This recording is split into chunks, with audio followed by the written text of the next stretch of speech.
Chapter 1. It was the third month of spring when the grass was long and the flowers were blooming. On the peak of Tienga Mountain, a young man and a young woman were standing side by side under an ancient pine tree, intimately snuggling together as they looked at the distant mountains and scenery. The young man was about 16 or 17 years old with sword-like eyebrows and starry eyes. His face was handsome and his figure was tall and straight. He wore a long brocade robe and his every movement had a heroic and noble aura. It was obvious that he was born in a wealthy family. The young woman in a white dress snuggled up to him. Although she was only 15 or 16 years old, she already had a graceful figure and a beautiful face.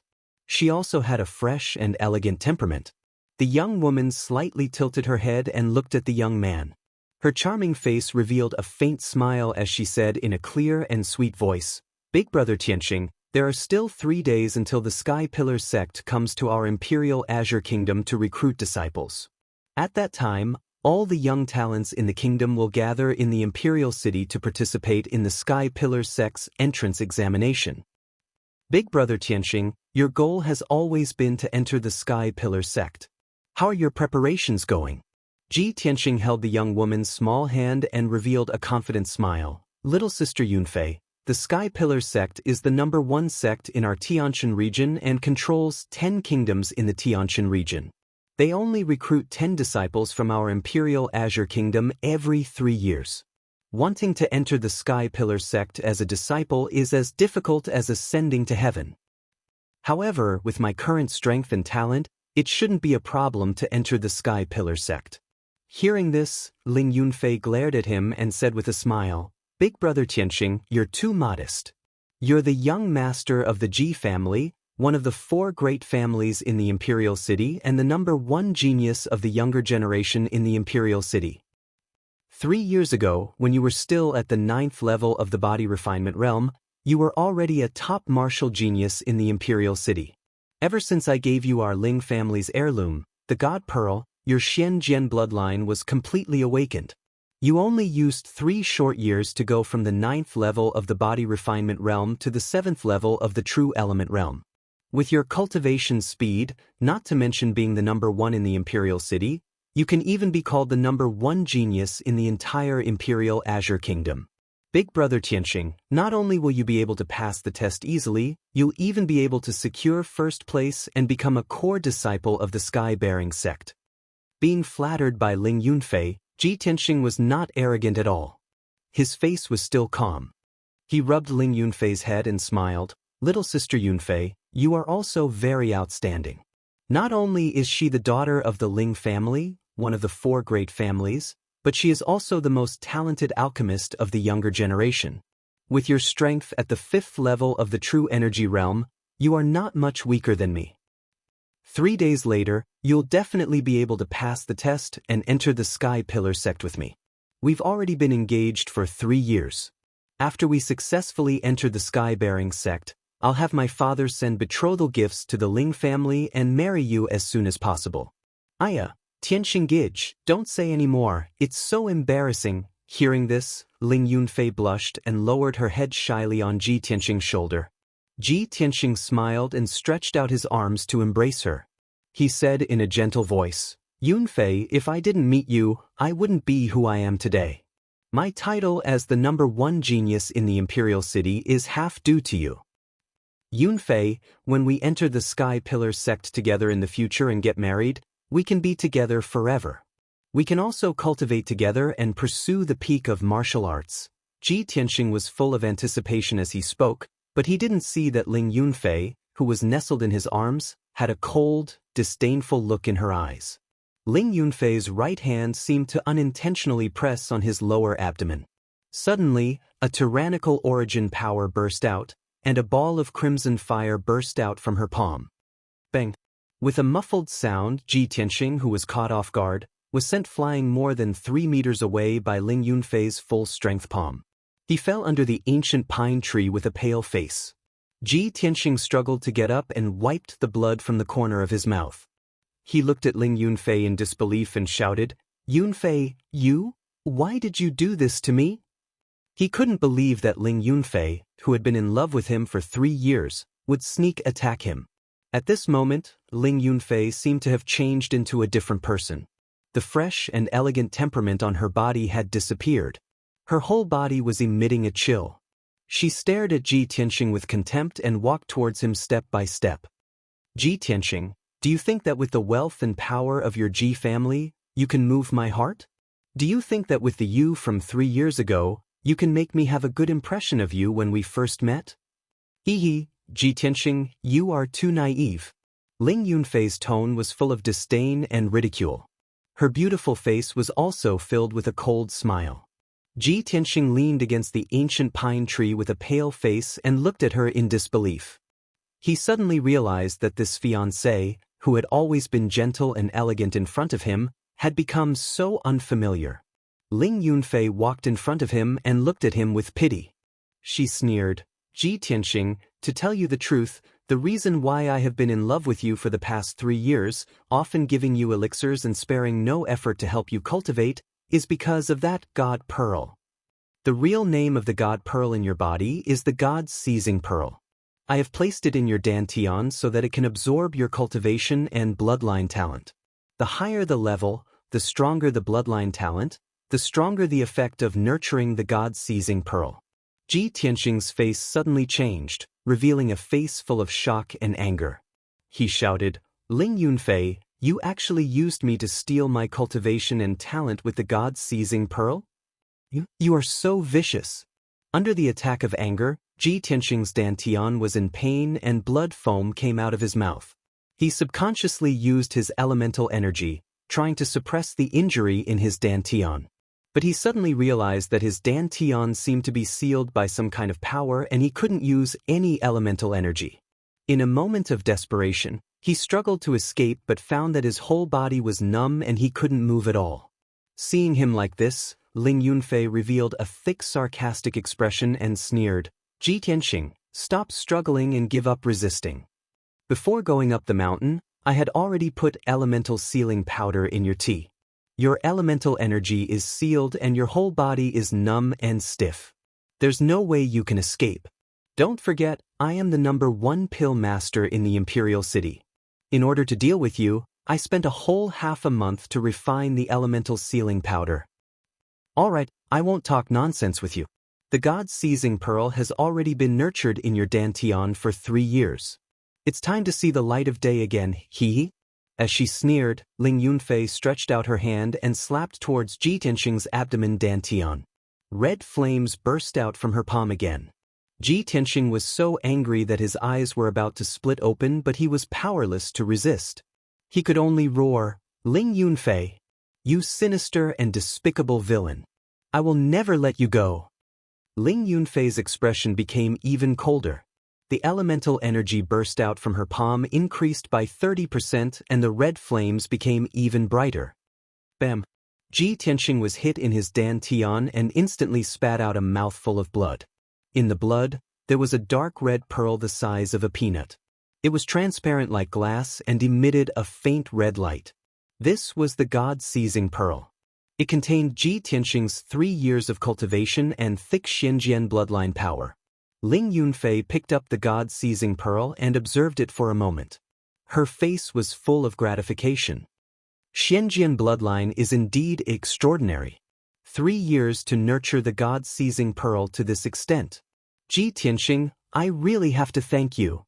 Ji Tianxing was so angry that he gritted his teeth. He endured the serious injuries on his body and roared angrily, Ling Yunfei, even if you took away the God-seizing pearl, with the talent of my Xianjian bloodline, I am still a martial arts genius. I will recover my strength very soon. At that time, I will repay today's hatred tenfold. Ling Yunfei suddenly laughed disdainfully, Ha! Ji Tianxing, you have underestimated the power of the God-seizing pearl. Not only did it take away your power, it also took away your Xianjian bloodline. From now on, you are a cripple who can't cultivate. How can you take revenge? You! Ji Tianxing was already seriously injured. After being stimulated like this, his qi and blood suddenly flowed backward. His vision turned black and he fainted. At this time, a handsome young man with a feminine temperament walked out from behind the ancient tree. When Ling Yunfei saw the handsome young man, she immediately revealed a charming smile. She quickly went up to him and handed him the God-seizing pearl. "Little prince, it's done. This God-seizing pearl should be returned to its rightful owner." The handsome young man took the God-seizing pearl and hugged Ling Yunfei in his arms. He smiled and said, "Fei Fei, you have suffered a lot for me in these 3 years. Don't worry, I will not let you down." Ling Yunfei revealed a happy smile and hugged the handsome young man's neck. She whispered, "Little prince, Yunfei is willing to do anything for you. Little prince, you have to refine the God-seizing pearl as soon as possible. Soon, you will be famous all over the world." The new book has officially started its journey. Brothers and sisters, please add it to the bookshelf. If you think it is good, please give me a few recommendation votes. Thank you. Chapter 2. In a daze, Ji Tianxing woke up. He only felt a splitting headache, and his chest and dantian felt as if they were being pricked by needles. He opened his eyes with difficulty and found himself lying on a familiar bed. Hearing the sound of sobbing, he slowly turned his head and saw a maid wearing a green dress sitting by the bed, secretly wiping her tears. "Huan?" Ji Tianxing weakly called out. "Huan?" Her froze for a moment and immediately raised her head. Seeing that Ji Tianxing had woken up, she immediately revealed an excited expression. "That's great. Eldest young master, you're finally awake. You've been unconscious for so many days." Was worried to death. Huan was Ji Tianxing's personal maid. Not only was she cute, but she also grew up with Ji Tianxing. The two of them were like siblings. Ji Tianxing woke up a lot. He slowly sat up and looked around. Only then did he realize that he was in his own room in the Ji mansion. Who saved me?" Wiped away the tears on her pretty face and quickly replied, "Eldest young master, it was Miss Yunfei who brought you back. You've been unconscious since you came back." "Ling Yunfei? She was the one who sent me back?" Ji Tianxing immediately frowned. A cold light flashed in his eyes, and he secretly clenched his fists. He thought of another matter and asked in a deep voice, "How long have I been unconscious?" "Eldest young master, you've been unconscious for 5 days and 5 nights? 5 days and 5 nights? Ji Tianxing's expression changed and he involuntarily shouted, "Then the entrance test of the Sky Pillar sect? Didn't I pass it already?" Hearing the words entrance test, Huan Er's expression became a bit ugly. She immediately lowered her head and remained silent.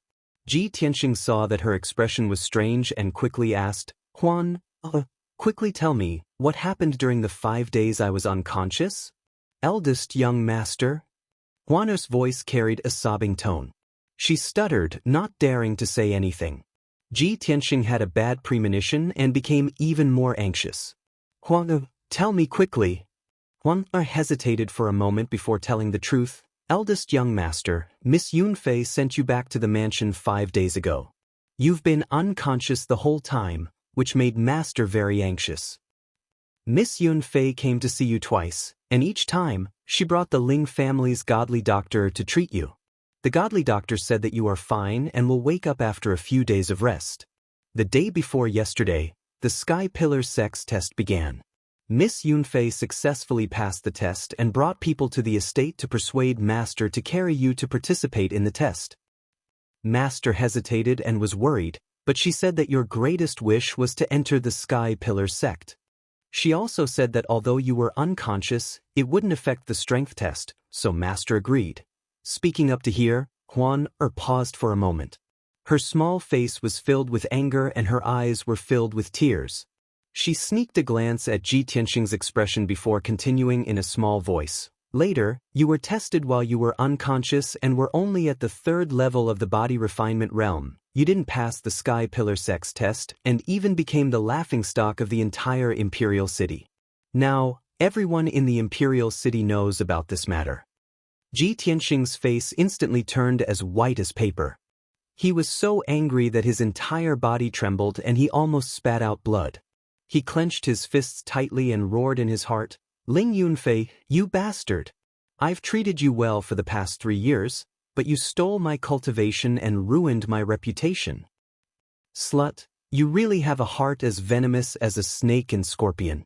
You're actually so vicious. Seeing Ji Tianxing about to go crazy with the veins on his forehead popping, Huan immediately started crying again. Eldest young master. You have to calm down, don't be angry and harm your body.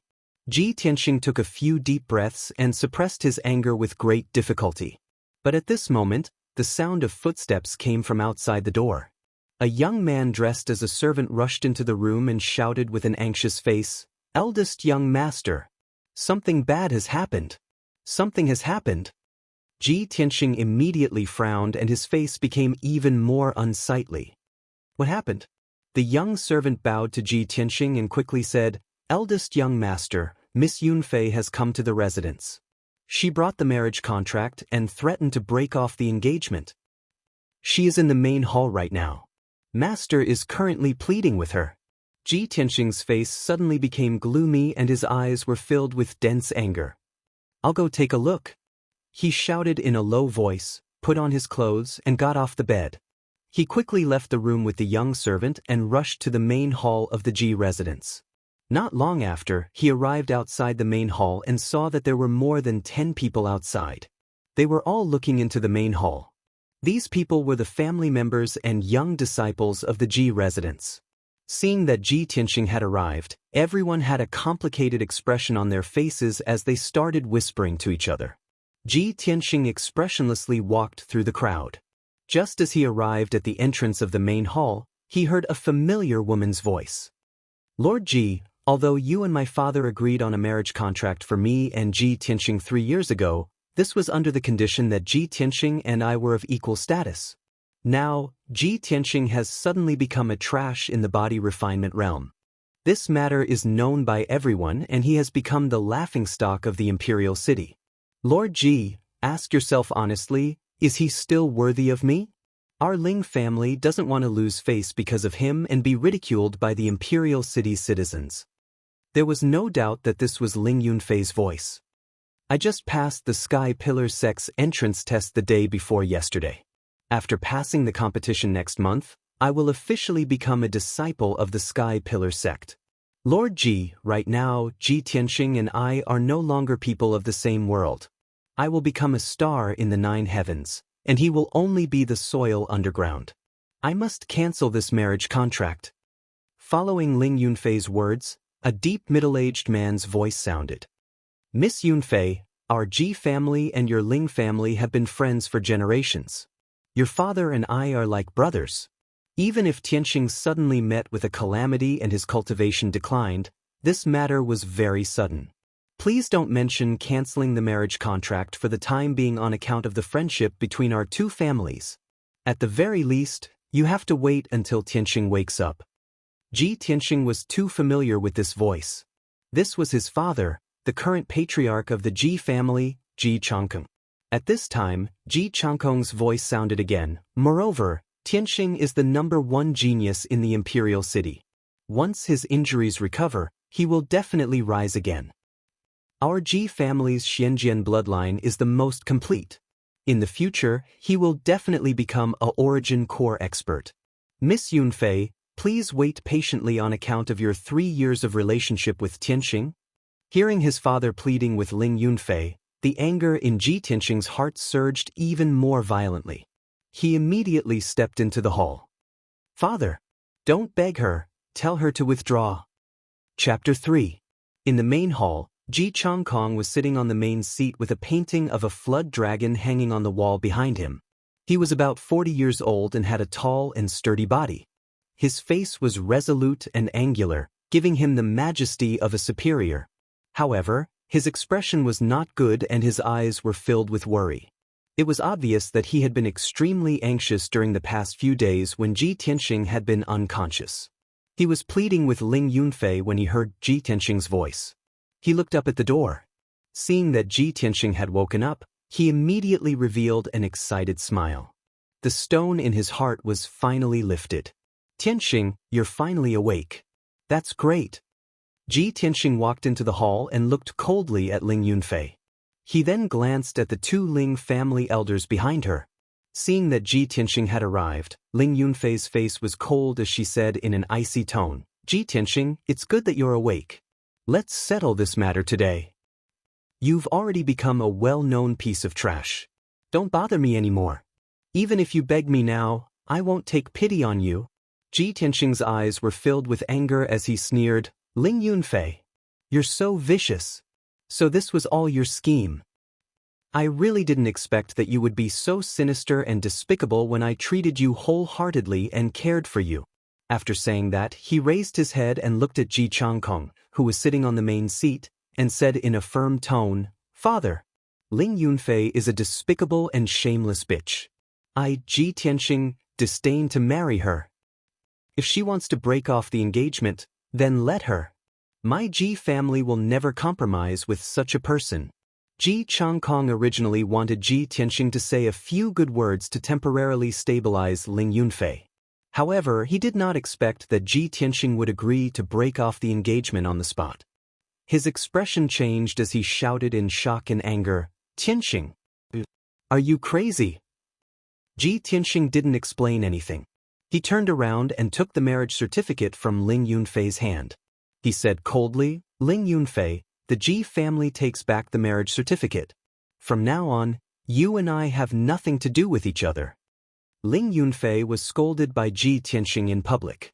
Although she was angry, seeing that he took back the marriage contract, she held back her anger and sneered, Very good, Ji Tianxing, you know your place. Ji Tianxing didn't want to look at her and coldly shouted, You can get lost now. However, Ling Yunfei, remember this. I will return today's humiliation tenfold. Ha! Naive.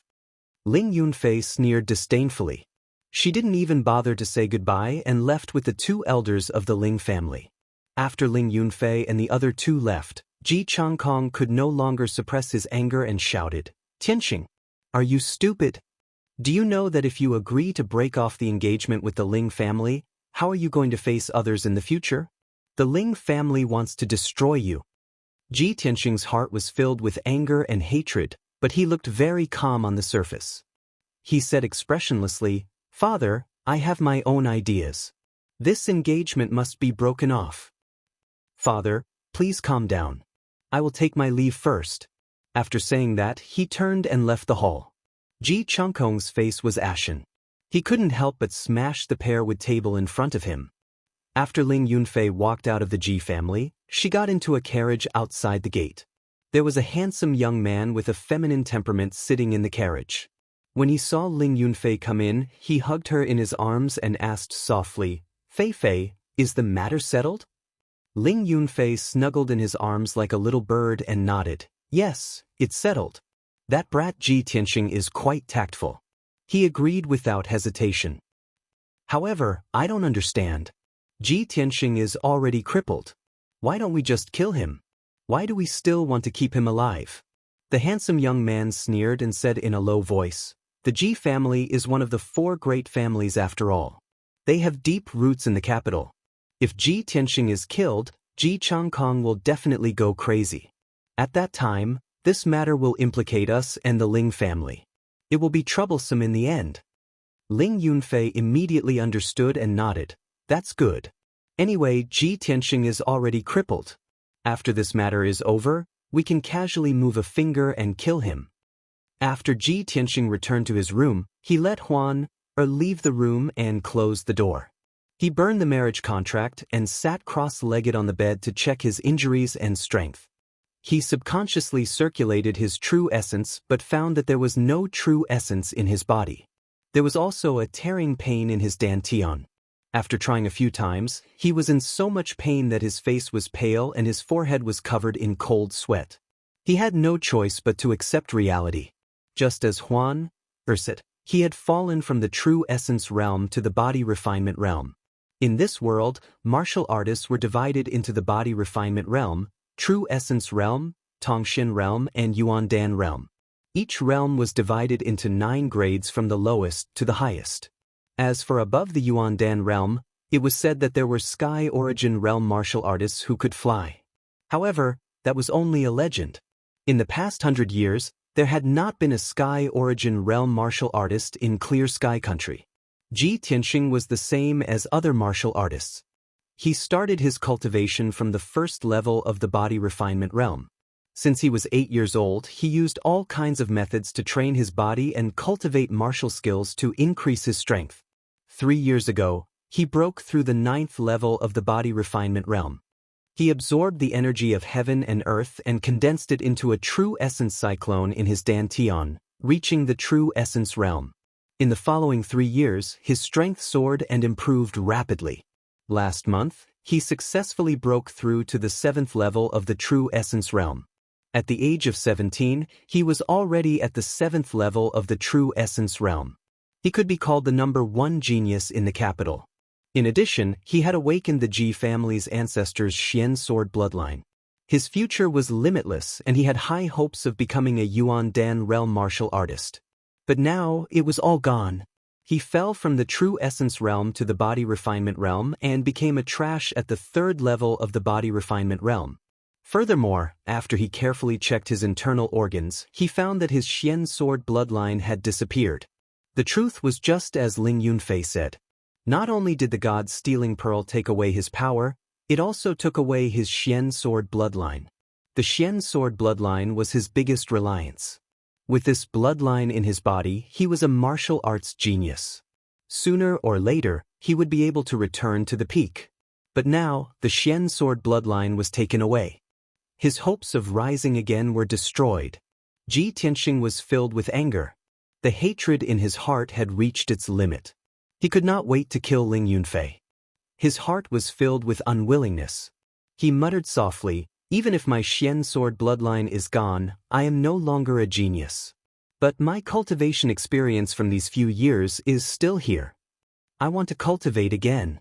I must return to the true essence realm." Therefore, he placed both hands flat on his knees and activated his family's golden leaf mystic skill. But before he could feel the energy of heaven and earth, there was a tearing pain in his dantian. Ji Tianxing could not help but let out a muffled groan. His head was dizzy. He closed his eyes. An image appeared in his mind. It seemed to be the image of his dantian. He saw that his dantian had disappeared, leaving behind a belly-button-sized black hole. My dantian. It actually disappeared. Ji Tianxing was stunned. A sense of despair welled up in his heart. The dantian was the place where a martial artist stored his true essence. It was also the foundation and core of martial arts cultivation. If a martial artist's dantian was damaged, he would never be able to step into the true essence realm. He could only be a weakling in the body refining realm for the rest of his life. His entire dantian had disappeared and turned into a black hole. At this moment, Ji Tianxing was filled with grief and indignation. But at this moment, the black hole in his dantian suddenly burst out with a strong devouring force and swept his mind into it. Ji Tianxing fainted. His body fell limply on the bed and there was no more movement. But his mind was still awake. Passing through the black hole in his dantian, he came to a dark and mysterious space. This was a vast space. The ground was a barren wasteland. Many weathered rocks were scattered in the cold and hard soil. The sky was gray and overcast. It was filled with an icy aura of death. It was very oppressive. Wisps of gray fog floated in the air. It covered the distance in a hazy way, making him unable to see clearly. Ji Tianxing's mind was like a candle flame. It flickered in the gray fog and slowly floated forward. What is this place? Ji Tianxing was filled with doubt and shock. He could not help but look around. Suddenly, he saw a blurry, huge black shadow in the distant wasteland. It was like a huge mountain. He increased his speed and floated over. Very soon, he was close to that black shadow. When he came close, he saw clearly that it was not a huge mountain. It was a stone tablet that was tens of thousands of feet tall. The stone tablet was completely black. It looked like a huge sword that stood between heaven and earth. Chapter 4. The black sword steel stood between heaven and earth, exuding an incomparably majestic aura that could suppress heaven and earth. Ji Tianxing saw that the black sword steel was covered with traces of wind, frost, and time. It looked very ancient. This sword steel had been around for a very long time, as if it was as old as heaven and earth and had existed since ancient times. He looked up at the tall sword steel and saw 4 mottled words engraved on the sword steel. Every stroke of the words was complex, vigorous, and powerful. It seemed to contain an unparalleled sharp sword intent that could pierce through the steel and tear the sky apart. Ji Tianxing only took a few more glances and was suppressed by the sword intent contained in the 4 words. A deep sense of reverence grew in his heart. The 4 words were very mysterious and ancient. They were not words of this era at all. He had never seen them before. But strangely, there was a vague feeling in his mind and he recognized the 4 words. Kenshin's tomb. Kenshin's tomb? This is a graveyard? Ji Tianxing was puzzled and thought to himself, no wonder it looks so desolate and gloomy. It's also filled with the aura of death. However, I've only heard of some strong people calling themselves swordmasters. Even the number 1 swordsman in the Azure Cloud Kingdom only dares to call himself a swordmaster. There's actually someone called Kenshin? Then what realm was he in? Ji Tianxing couldn't understand what kind of strength and realm the sword god was. But he could guess that Kenshin's tomb was so majestic.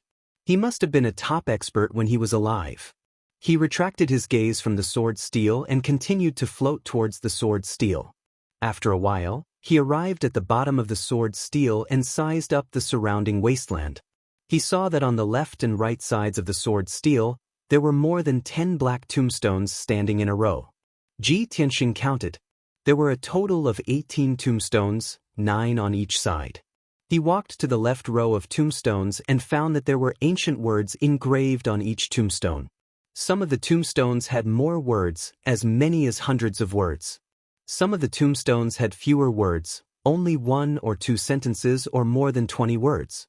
To Ji Tianxing, these ancient and mysterious characters should be unfamiliar. However, after staring at the first tombstone for a while, he had a vague feeling in his mind and actually recognized those complicated and obscure words. Looking at those ancient words, he could not help but recite them in his heart. Initial level of Sword Dao, Sword Heart. The so-called Sword Heart is to temper the sword body and condense the sword heart. At the peak of this Dao, one can reach the state of having no sword in hand, but the sword is in one's heart. Seeing this, Ji Tianxing could not help but stop. His heart was filled with shock and disbelief. He had never heard of these 2 sentences before. Moreover, it was completely inconsistent with his cultivation experience and knowledge. It was even subversive. He had been practicing the 10 mysterious swordsmanship that was passed down in his family since he was a child. From the first day he started practicing the sword, he had been practicing with a treasured sword in his hand. Not only him, but even the sword masters of the Qingyun kingdom had to use swords in order to display their swordsmanship. Even the number 1 swordsman in the royal Azure dynasty, the sword grandmaster, never left his sword and trained day and night. However, the words on this tombstone said that the first step to practicing the sword Dao was the sword heart. After mastering it, one could reach the state of having no sword in hand, but the sword is in one's heart. Wasn't this nonsense? Without a sword in hand, how could one practice the sword? How could one display their swordsmanship? Ji Tianxing subconsciously thought, the words on this tombstone are most likely the words of a whimsical lunatic. It doesn't conform to the common sense of martial arts cultivation at all. However, he thought about it again. This was Kenshin's tomb. The words on the tombstone were most likely left behind by Kenshin when he was alive. Even if it was not, it must be related to Kenshin. Therefore, he continued to read with a suspicious and curious attitude. The first level of the sword heart is to destroy one's dantian. With one's own essence as the foundation, supplemented by the qi of heaven and earth, condense the sword energy and nurture the sword embryo in the body. Ji Tianxing was a little dumbfounded. He felt that these words were an eye-opener for him. His 10 years of understanding and 3 views had been overturned. Oh my God! What kind of evil technique is this sword heart? To cultivate the sword heart, one must first destroy one's dantian? The dantian is the foundation of a martial artist's cultivation. It's even more important than their lifeblood. Who would destroy their dantian to cultivate this kind of evil technique? Unless they're crazy. Thinking of this, Ji Tianxing was stunned for a moment. A strange idea popped up in his mind. Normal martial artists can't destroy their dantian to cultivate the sword heart. I'm different. My dantian has already disappeared. I can't reach the true energy realm in this lifetime. I can only be a body refinement realm trash in this lifetime. Maybe I can try to cultivate it? Ji Tianxing still felt that the sword heart was against common sense and did not conform to the common sense of martial arts. It was very likely to be an evil technique. However, he was already forced into a desperate situation. If he wanted to recover his strength and take revenge on Ling Yunfei, he would not let go of any opportunity to become stronger. Next, he carefully read the words on the first tombstone. After a while, he roughly understood. If I want to cultivate the sword heart Dao, I have to refine my body into qi. Using my own essence qi to combine with heaven and earth yuan qi, condensing it into sword qi. Then using the sword qi to nurture a sword embryo in my body. Ji Tianxing deliberated for a moment. He felt that this cultivation method was very novel and strange. Perhaps it might really succeed. He memorized the words on the first tombstone and looked at the second tombstone. There were fewer words on this tombstone, only over 20 words. What was recorded was a meditation cultivation circulation route. He memorized the 20 over words cultivation chant and looked at the third, fourth, and fifth tombstones. In the end, he discovered that the words on the last few tombstones were getting more and more profound. Even if he could recognize the words on the tombstones, he could not understand what those words meant. He forced himself to take a few more glances and felt mentally exhausted. His thoughts also became chaotic. Ji Tianxing knew that his strength realm was too low. He had not started cultivating the sword heart Dao yet. If he forcefully looked at the profound cultivation method, it was very likely that he would lose his rationality and become a lunatic. Therefore, he quickly withdrew his gaze and stopped looking at the tombstones. Biting off more than I can chew. Whether the sword heart Dao is an evil technique or not, it must be cultivated and comprehended step by step. I'll leave here first and try the cultivation method of the first level of the sword heart Dao. Ji Tianxing had just thought of leaving when the mysterious space and the 18 ancient tombstones immediately became illusory and blurry. In the next moment, Ji Tianxing's mind returned to its original position and he woke up. He sat up from the bed and opened his eyes to look around. He found that he was still in the room. Outside the window, the curtain of night had fallen and the lights were lit. He picked up the teacup at the bedside and drank a mouthful of tea. He rubbed his eyebrows tiredly and muttered in a low voice, "Why do I feel like I'm dreaming? I don't know if that Kenshin's tomb and the 18 tombstones are real or just a dream." Ji Tianxing frowned and recalled. The words on the first and second tombstones clearly appeared in his mind. He hesitated for a while and decided to take a risk and try to cultivate the sword heart Dao. Chapter 5. Ji Tianxing walked to the corner of the wall and turned the inkstone on the bookcase. The bookcase flipped over and revealed a secret passage. He entered the secret passage and walked a few feet before he entered a hidden secret room. This secret room was specially built by the Ji mansion for him to cultivate in. The secret room was 10 feet wide and the ceiling was inlaid with a few luminous pearls, emitting a faint light. There were many secret compartments in the walls, storing all kinds of weapons, secret manuals, and pills. In the middle of the secret room, there were many patterns and lines formed by ravines. This was an energy-gathering array. It could gather the energy of heaven and earth to help a martial artist cultivate. Its effect was very magical. Ji Tianxing walked to the center of the energy-gathering array and sat down cross-legged. He quickly calmed down. He silently recited the first level of the path of the sword in his heart and began to cultivate for the first time. Under normal circumstances, a martial artist at the third level of the body refinement realm would not be able to cultivate internal strength or absorb the energy of heaven and earth. They could only practice fist arts, sword arts, and other martial arts to temper their body. But Ji Tianxing was different. He had fallen from the true element realm and had the experience of the true element realm. Moreover, he was not like a normal martial artist who absorbed the energy of heaven and earth and stored it in his dantian. He did not have a dantian and would not store the energy of heaven and earth he absorbed. Instead, he would condense it into sword energy. After 15 minutes, he entered a state of cultivation. All the pores on his body opened up and absorbed the energy of heaven and earth from all directions. This energy was gathered by the energy gathering array and was very rich and pure. The first level of the path of the sword required one to control the energy of heaven and earth and condense it into sword energy in 12 acupuncture points in the body. When the 12 rays of sword energy were successfully condensed and the sword energy was strong enough, they would be gathered in the dantian and condense into a sword embryo. As long as the sword embryo was successfully condensed, the first level of the path of the sword would be completed. This was Ji Tianxing's first time cultivating the path of the sword. He did not dare to be greedy and could only explore step by step. He gathered the energy of heaven and earth at the Huizong acupuncture point in his right arm and tried to condense the sword energy. This process was very difficult and painful. The energy stopped at the Huizong acupuncture point for a long time, causing his arm to become stiff and numb. The pain was unbearable. He had only persevered for an hour before cold sweat appeared on his forehead and his entire body began to tremble. 4 hours passed quickly. He tried 5 times, but all of them ended in failure. He was still unable to condense the sword qi. He was a little annoyed and frustrated, and the thought of giving up flashed through his mind. But when he thought of the humiliation that Ling Yunfei brought to him, as well as the hatred of his bloodline and power being taken away, he gritted his teeth and endured it. Unknowingly, 6 hours had passed.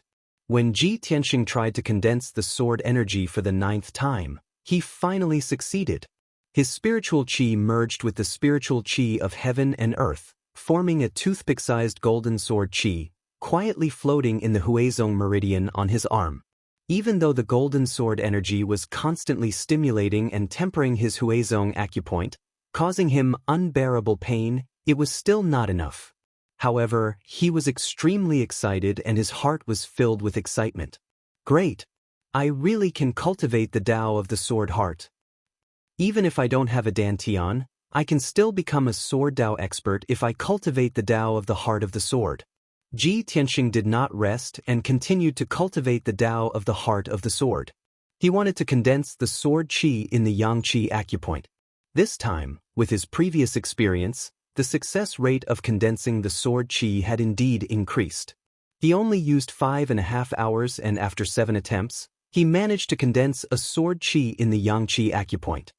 I finally have 2 sword qis. As long as I can cultivate 12 sword qis, I will be able to condense the sword embryo very quickly. At that time, my strength will definitely increase greatly. Ji Tianxing revealed a gratified smile and ended his cultivation for the time being.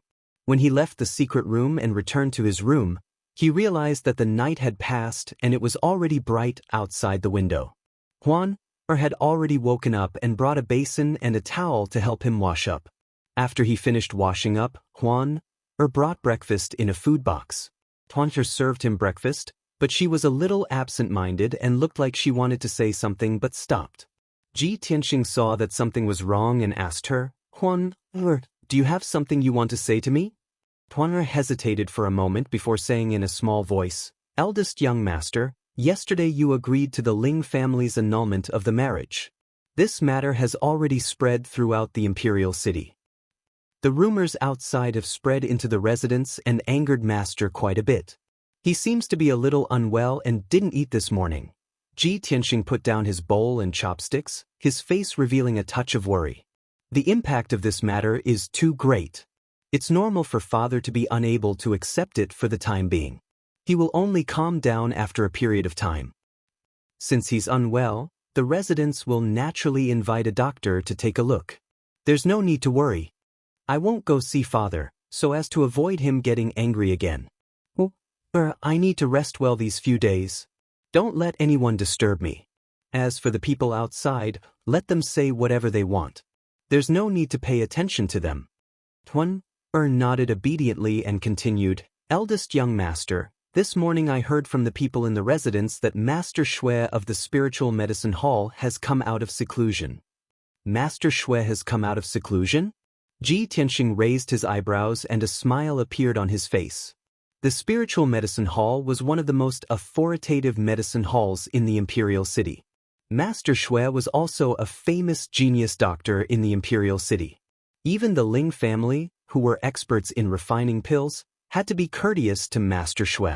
After all, Master Shui's medical and pill refining skills were ranked in the top 3 in the imperial city. He was on par with the Ling family's old ancestor and the imperial physician king. The Ji residents had also had dealings with Master Shui. They had purchased many pills from the spiritual medicine hall for the Ji family's disciples to cultivate or treat their injuries.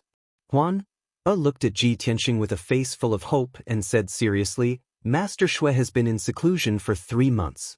It's said that he has refined a furnace of black-level upper-grade pills. Many people have gone to see him today. Eldest young master, you should also go see Master Shui. With Master Shui's medical skills, he will definitely be able to treat your injuries and help you recover your strength. When the time comes, those bastards who laughed at you in the imperial city will have to shut their stinky mouths. Ji Tianxing's mouth revealed a bitter smile. He thought to himself, silly girl, my black sword bloodline and Danan have both disappeared. Even if Master Shui were to help me, he would not be able to heal me. Tuan saw that he was silent and said anxiously, Eldest young master, don't you want to recover your strength? The Ling family humiliated you. I want to fight them to the death. Besides, you have to think about the old master. If you can recover your strength, the old master will be very happy. Huan tried to persuade him a few more times. Ji Tianxing could not resist her stubbornness and nodded in agreement. All right, Huan, accompany me to the spiritual medicine hall later. Only then did Huan reveal a happy smile and quickly nodded in agreement. Ji Tianxing looked at the courtyard outside the door.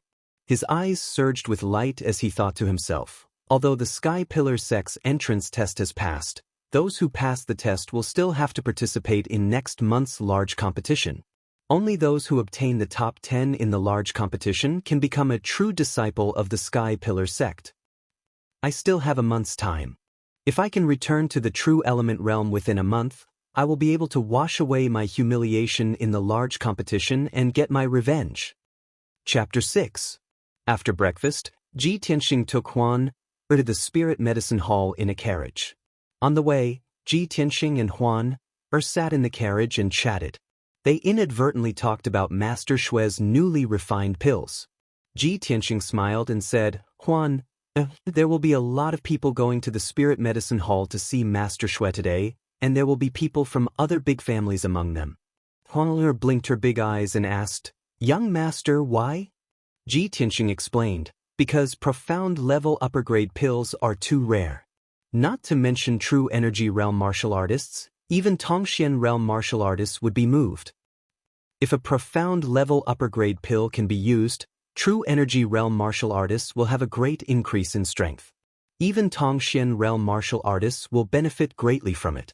The grades of pills I know are divided into ordinary pills, origin level pills, and profound level pills.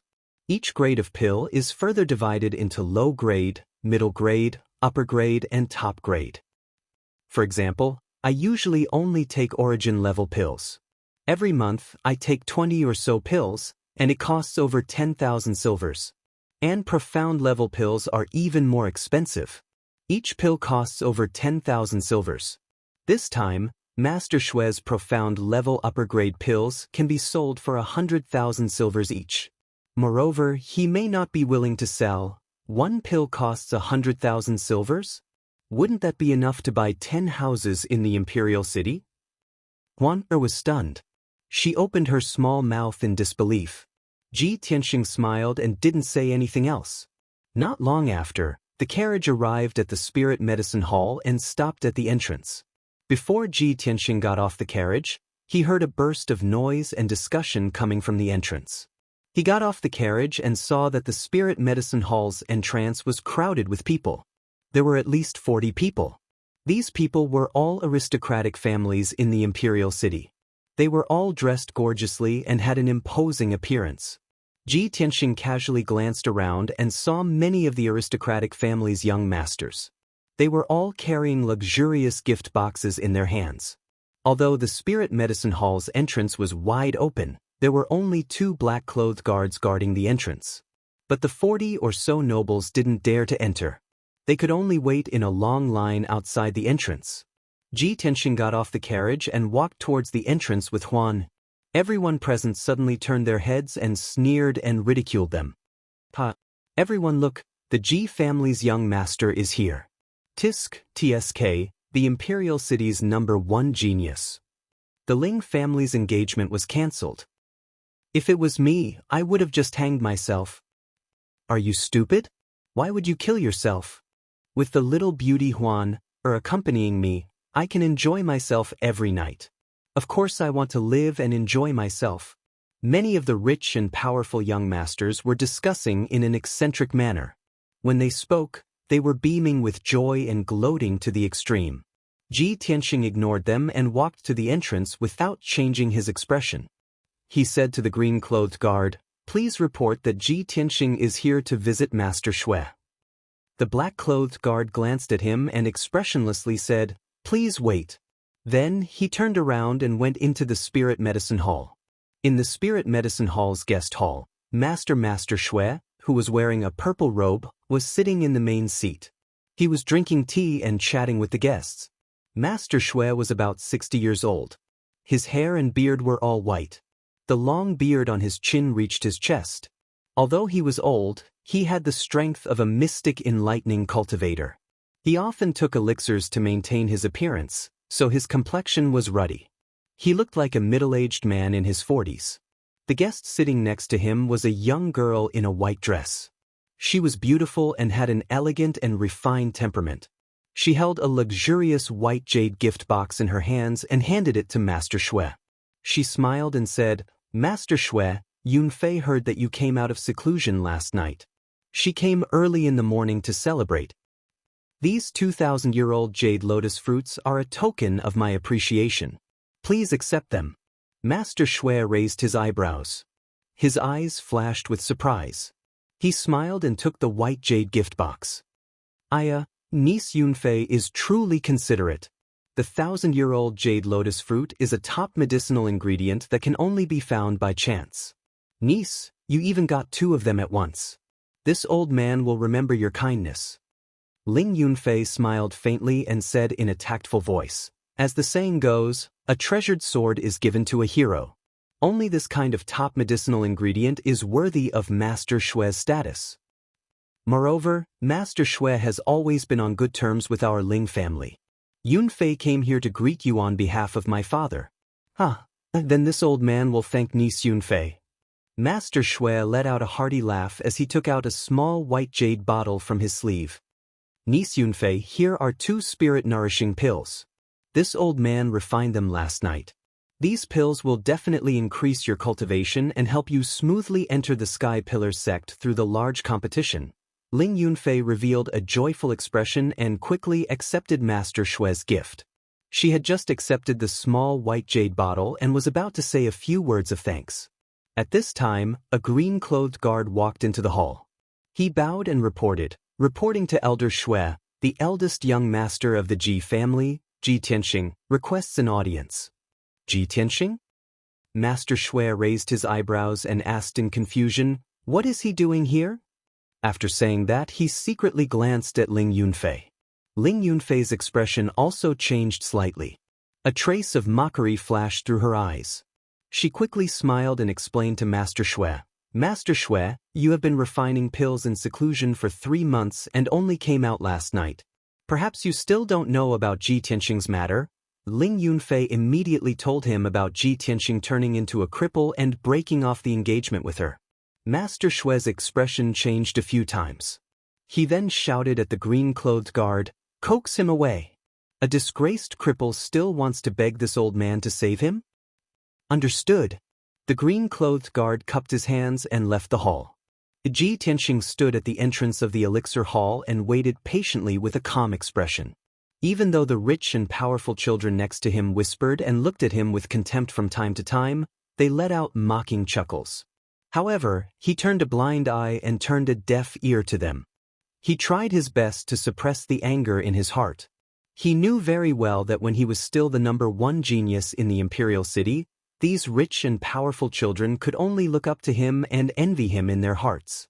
However, they did not dare to offend him. In the past, these rich and powerful children had all bowed to him and flattered him. Therefore, now that he had become a cripple and a laughingstock, these people would double the ridicule and insult him. This was reality and also human nature. At this time, the green-clothed guard returned to the entrance. He looked at Ji Tianxing with a cold expression and said contemptuously, "Boy, Master Shui does not want to see you. You can leave now." The nobles and aristocrats outside the gate immediately burst into laughter and began to gloat over the misfortune of others. Ji Tianxing's expression changed slightly. He secretly clenched his fists. Her was so angry that her face turned pale. She shouted at the green-clothed guard, "Bastard! Do you know who you are talking to? This is our Ji clan's eldest young master." Before she could finish speaking, the green-clothed guard sneered and said in a mocking tone, "How could I not know the Ji clan's eldest young master? Now everyone in the imperial city knows him. He is the #1 genius in the 3rd level of the body refinement realm." Her was so angry that her whole body trembled. She clenched her teeth and was about to teach him a lesson. Ji Tianxing said with a cold expression, "Forget it. Let's go." Huan angrily glared at the green-clothed guard. Then she followed Ji Tianxing and left. However, just as Ji Tianxing walked out of the crowd, a luxuriously dressed young man in a blue robe rushed out and blocked his path. "Brothers, the new book is officially uploaded. Please add it to your collection and vote for it. Little he needs your support. Thank you, everyone." Chapter 7. The blue-robed youth was about 17 or 18 years old. He had a tall and straight figure and a handsome face. In his hand he held a white jade fan. However, he had a frivolous air about him. Between his eyebrows, there was a wretched and vulgar look. "Io, isn't this our #1 genius, young Master Ji?" The blue-robed young man squinted at Ji Tianxing and sneered in a strange way. "Young Master Ji, you also have a day like this? Even Master Shui disdains to see trash like you. Tiske, 3rd level of the body refinement realm. You can't even compare to my horse servant, Ta." Ji Tianxing's face darkened. He coldly stared at him and shouted, "Gu Hao, who gave you the guts to be so arrogant in front of this young master? What? Have you already forgotten the lesson I taught you last year?" Gu Hao, the 3rd young master of the Gu clan, was at the 5th level of the body refinement realm. He was a famous hedonistic young master in the imperial city. Although the Gu clan's power could not be compared to the Ji clan, it was still second only to the 4 great clans. Last year in June, Gu Hao coveted Huan's beauty and took liberties with her in public. When Ji Tianxing found out about this, he rushed into the brothel on his horse and beat up Gu Hao, who was drinking wine. He was bedridden for 3 months. This incident caused a sensation in the entire city. Gu Hao also became the laughing stock of the common people. However, no matter how humiliated Gu Hao was, he did not dare to seek revenge from Ji Tianxing. He could only endure until today. Today, when he heard Ji Tianxing mention this incident, Gu Hao's face turned ashen. He angrily shouted, "Ji Tianxing, you useless bastard! Last year, I only took liberties with your servant girl. You actually broke 4 of my ribs and even broke my leg. I've always remembered this grudge." As he spoke, he approached Huan with a lecherous smile. "Ji Tianxing, aren't you protective? Aren't you very fond of Huan? Today, I will not only take liberties with her, I will also molest her in front of you. Let's see what a trash like you can do to me." After speaking, Gu Hao suddenly grabbed Huan's wrist with one hand and grabbed her chest with the other. When the nobles outside the door saw this scene, they all showed expressions of schadenfreude. Everyone knew that after enduring for a year, Gu Hao was finally going to take his revenge today. Ji Tianxing's age. Gu. When Gu Hao grabbed Huan's wrist, she let out a panicked scream and struggled desperately. Gu Hao's big hand was about to grab Huan's full and towering breasts. Tease. Although he had fallen to the third level of the body refinement stage and his strength was extremely weak, he was still a martial artist. However, he was a martial arts genius after all. He had practiced exquisite martial arts and had rich combat experience. His palm was as fast as the wind and instantly hit Gu Hao's left chest. Bang! Gu Hao's body swayed a few times but he didn't fall. He didn't even take half a step back. He let go of Huan who was struggling and turned his head to look at Ji Tianxing. His face revealed a disdainful sneer. Haha, Ji Tianxing, oh Ji Tianxing. You really are a trash at the third level of the body refinement stage. Such pitiful strength. It's not even enough to tickle me. Ha! Gu Hao laughed arrogantly. He looked at Ji Tianxing with a gaze full of ridicule. The surrounding nobles all burst into laughter. They pointed at Ji Tianxing and mocked him without restraint. If it was before, Ji Tianxing's palm would have sent him flying. He would have been seriously injured and vomited blood. He might even lose his life. But now, Gu Hao was hit by his palm but he didn't feel anything. It didn't hurt or itch. But no one noticed that when Ji Tianxing's palm hit Gu Hao, a toothpick-sized golden sword aura flew out from his palm. The golden sword aura flashed and instantly entered Gu Hao's body. At the same time, Gu Hao's laughter stopped. His body suddenly stiffened and his face became as white as paper. He felt a piercing pain in his chest and blood flowed out from the corner of his mouth. He lowered his head in disbelief and looked at the left side of his chest. He saw that there was a rice-sized bloody hole on the left side of his chest. Fresh blood flowed out and dyed the blue robe red. Gu Hao stared at Ji Tianxing in fear and said intermittently, Ji Tianxing, you dare kill me? After saying that, his body went limp and fell to the ground. The crowd was silent. All the discussions and mocking laughter disappeared. The crowd was shocked by this scene. They stared at Gu Hao in disbelief. They didn't understand what had happened. Ji Tianxing was also stunned. He looked at Gu Hao with a gloomy face and then looked at his right palm. His eyes flashed with suspicion. He only wanted to teach Gu Hao a lesson. He didn't want to kill him. He couldn't kill him in front of so many rich and powerful people. No matter how much of a hedonistic bastard Gu Hao was, he was still the third son of Yunzhou's provincial governor. Ji Tianxing killed him in front of so many people. The Gu family wouldn't let it go. They would definitely take revenge on the Ji family. But now, Gu Hao was lying on the ground without any movement. It was obvious that he had stopped breathing. Ji Tianxing couldn't understand. He only used one palm and didn't use any weapon. How could Gu Hao's chest be injured and bleeding? How could he die on the spot? The crowd was silent for a few seconds. Suddenly, there was an uproar. They all shouted in shock. Murder! Ji Tianxing killed someone on the street. Quick, go and inform the Gu family. Gu Hao was killed by Ji Tianxing. How is this possible? Ji Tianxing is clearly a cripple. How could he kill Gu Hao with one palm? In the blink of an eye, more than 40 rich and powerful people were in a panic. The front door became very noisy. Ji Tianxing's face was extremely gloomy. He stared at Gu Hao's corpse. Countless thoughts flashed through his mind. He had already predicted that he would face the Gu family's revenge. Huan was also shocked. She only regained her senses now. She said with a sobbing voice, Eldest young master, it's all my fault. I've implicated you. Eldest young master, quickly capture me and send me to the Gu family. Let me apologize with my death. Quick, Huang, what nonsense are you talking about? Ji Tianxing frowned and pulled her into the carriage. Huang, don't panic. Let's go home first. The carriage quickly left the spiritual medicine hall and disappeared at the end of the street in the blink of an eye. The two green-clothed guards at the entrance of the spiritual medicine hall finally regained their senses. They quickly ran into the courtyard and reported the news to Master Shui. Chapter 8. In the reception hall, Master Shui and Ling Yunfei were chatting happily. At this moment, two green-clothed guards suddenly rushed into the main hall and reported in an urgent tone, cupping their hands in obeisance.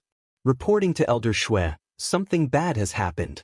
Ji Tianxing killed the Gu clan's third young master Gu Hao in front of everyone. Reporting to Elder Shui, this matter just happened outside the medicine hall. Gu Hao was killed by Ji Tianxing with a single palm strike. Suddenly hearing this news, Master Shui and Ling Yunfei's laughter stopped abruptly and their faces changed. Master Shui frowned and shouted with a sharp gaze, "What? Ji Tianxing dared to kill Gu Hao in front of everyone outside the medicine hall?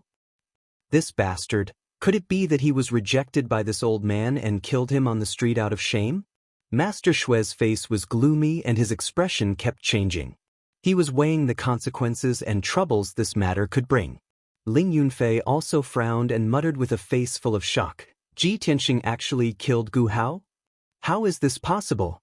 He clearly became a trash at the 3rd level of the body refinement realm. How could he beat Gu Hao, who is at the 5th level of the body refinement realm? How could he kill him with one palm?" Ling Yunfei's eyes became cold and she thought to herself, "No, I have to quickly discuss with the young prince and think of a way to get rid of Ji Tianxing. If I'm late, there might be more variables." Thus, Ling Yunfei and Master Shui exchanged some pleasantries and found an excuse to leave. After she left, Master Shui ordered the 2 guards in green, "You two, go and take care of Gu Hao's body. Also, send someone to the Gu clan to inform them. Every injustice has its perpetrator and every debt has its debtor. This matter has nothing to do with the medicine hall. The Gu clan will naturally find the Ji clan for an explanation." The 2 guards in green accepted the order and turned to leave the hall. Ji Tianxing's carriage returned to the Ji mansion. He and Huan just got off the carriage when a young servant came to inform him that the master was waiting for him in the study. "Father got the news that I killed Gu Hao so quickly?" Ji Tianxing raised his eyebrows and muttered in a low voice, "That's not right. Father must be looking for me for something else." Thus, he let Huan return to her room alone and went to the study in the main courtyard. Before Ji Tianxing entered the study room, he heard a violent coughing sound. He hurriedly stepped into the study and saw that only his father, Ji Changkong, was there. Ji Changkong sat on a rattan chair behind the desk. His face was yellow and his spirit was extremely haggard. There were a few strands of white hair in his black hair, which was particularly conspicuous. He covered his mouth with his handkerchief and tried to suppress the sound of his cough. His breathing also became much heavier. Ji Tianxing glanced at his father's handkerchief and saw that the white handkerchief was stained with blood. At this moment, Ji Changkong saw him enter the study. He calmly put away the handkerchief and hid it in his sleeve. Ji Changkong forced a smile and asked in a hoarse voice, "Tianxing, you're here. Is your body better?" Seeing his father's appearance, Ji Tianxing felt a little sad and said with a face full of worry, "Father, my body is fine now. You don't have to worry." "But your body? Have you seen a doctor?" Ji Changkong waved his hand and said, "Tianxing, don't worry about me. It's just an old injury that has recurred. The doctor has seen it and it's fine." Ji Tianxing was silent, but his fists in his sleeves were secretly clenched. His heart was heavy. He knew very well that his father's internal organs had been injured ever since his battle with the sword sect master 10 years ago.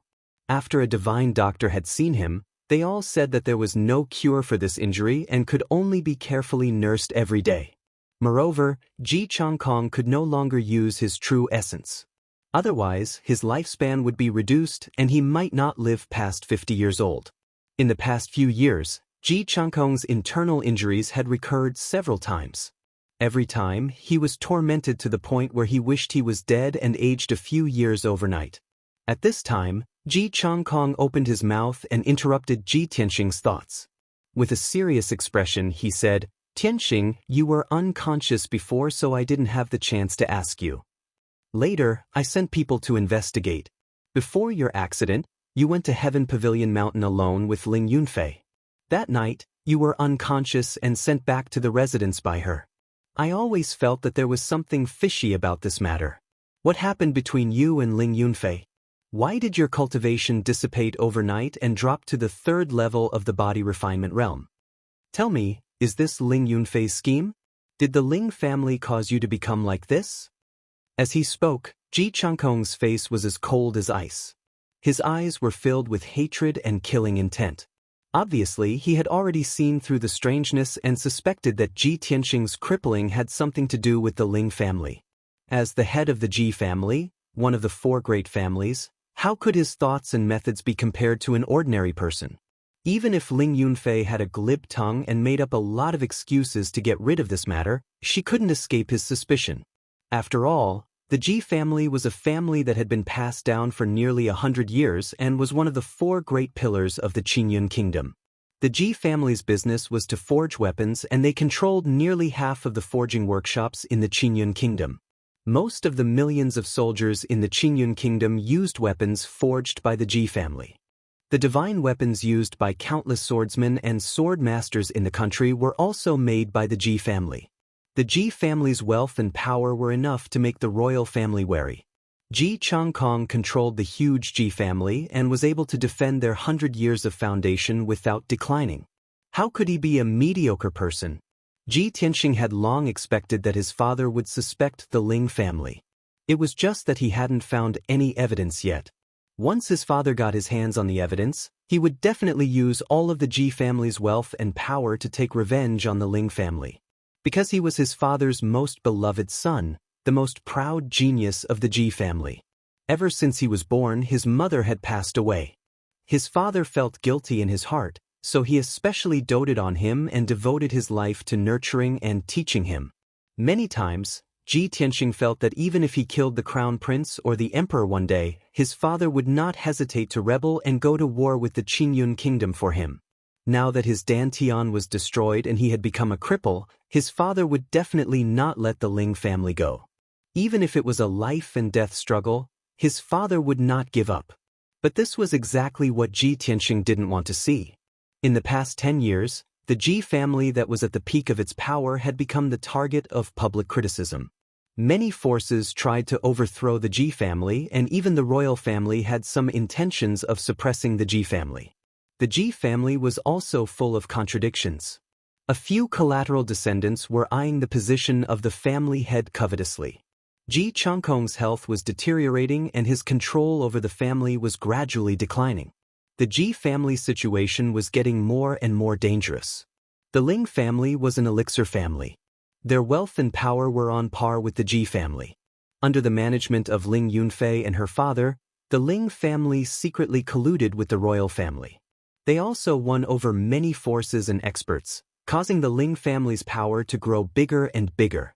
Ji Tianxing saw all of this and remembered it in his heart. He could also guess that since Ling Yunfei dared to take off her disguise and attack him, she must be fearless. She might even have a stronger force behind her. Under such circumstances, if his father went to war with the Ling family in a rage, the Ji family would be the one to collapse in the end. Therefore, Ji Tianxing suppressed his anger and hatred and hid the matter of the god bead in his heart. He didn't want to tell his father. He wanted to avenge the Ling family with his own hands. He didn't want to drag the Ji family down with him. The pain and humiliation that Ling Yunfei inflicted on him, he wanted to return it with his own hands. Now that his father asked him, he hesitated for a moment and said calmly, "Father, I have my own plans for this matter. Please don't ask any more. The most important thing right now is for you to calm down and recuperate. If you fall, the Ji family will be a pile of loose sand and can only be trampled on." Tianxing, sigh. Ji Changkong was anxious and angry. However, Ji Tianxing didn't want to say anything. He could only swallow the words that were about to come out of his mouth. In the end, he could only sigh. Tianxing, you are a young genius. You originally had boundless glory. Now that you have suffered such a blow and calamity, you didn't give up on yourself. You can still remain calm and rational. Father is very gratified. Father also believes that there is always a way out. You will definitely rise again. Chapter 9. Ji Tianxing had his own plans regarding the Ling family, so Ji Changkong didn't say anything else. Then, Ji Tianxing said with a serious expression, "Father, I also have something to report to you. I went to the spirit medicine hall just now, but I didn't see Master Shui. Instead, I met the Gu family's third young master, Gu Hao. He molested Huan in front of everyone, so I attacked him in anger. I wanted to teach him a lesson, but I didn't expect to kill him with one palm." Ji Tianxing briefly explained how he had killed Gu Hao with a single palm strike. Ji Changkong's expression changed slightly as he raised his eyebrows and said in a serious tone, Gu Hao is the third son of Yunzhou's provincial governor, Gu Shiji. Although this child is unbearably stubborn and is not valued by Gu Shiji, but Gu Hao is still his own flesh and blood. This matter concerns the Gu family's reputation, so it is indeed a little troublesome. However, it is only a little troublesome. Pausing, he calmly said to Ji Tianxing, Tianxing, father will take care of this matter. You don't need to do anything, just focus on recuperating. It's just a mere Gu family. Although they have a lot of power, Gu Shiji doesn't have the guts to start a war with my Ji family. Ji Changkong's words were filled with toughness and dominance. His protection and love for Ji Tianxing was also evident. Father, thank you for your trouble. Ji Tianxing bowed, then excused himself and left the study. When Ji Tianxing left and only Ji Changkong was left in the study, he revealed an astonished expression. The corner of his mouth hooked into a playful smile. That Gu Hao is said to have the strength of the 5th level of the body refinement realm. Tianxing is only at the 3rd level of the body refinement realm, but he was able to kill Gu Hao with one palm? My son is indeed a martial arts genius. He didn't disappoint me. It seems that even if he falls to the body refinement realm, he will rise again sooner or later. Thinking of this, Ji Changkong's mood eased a lot.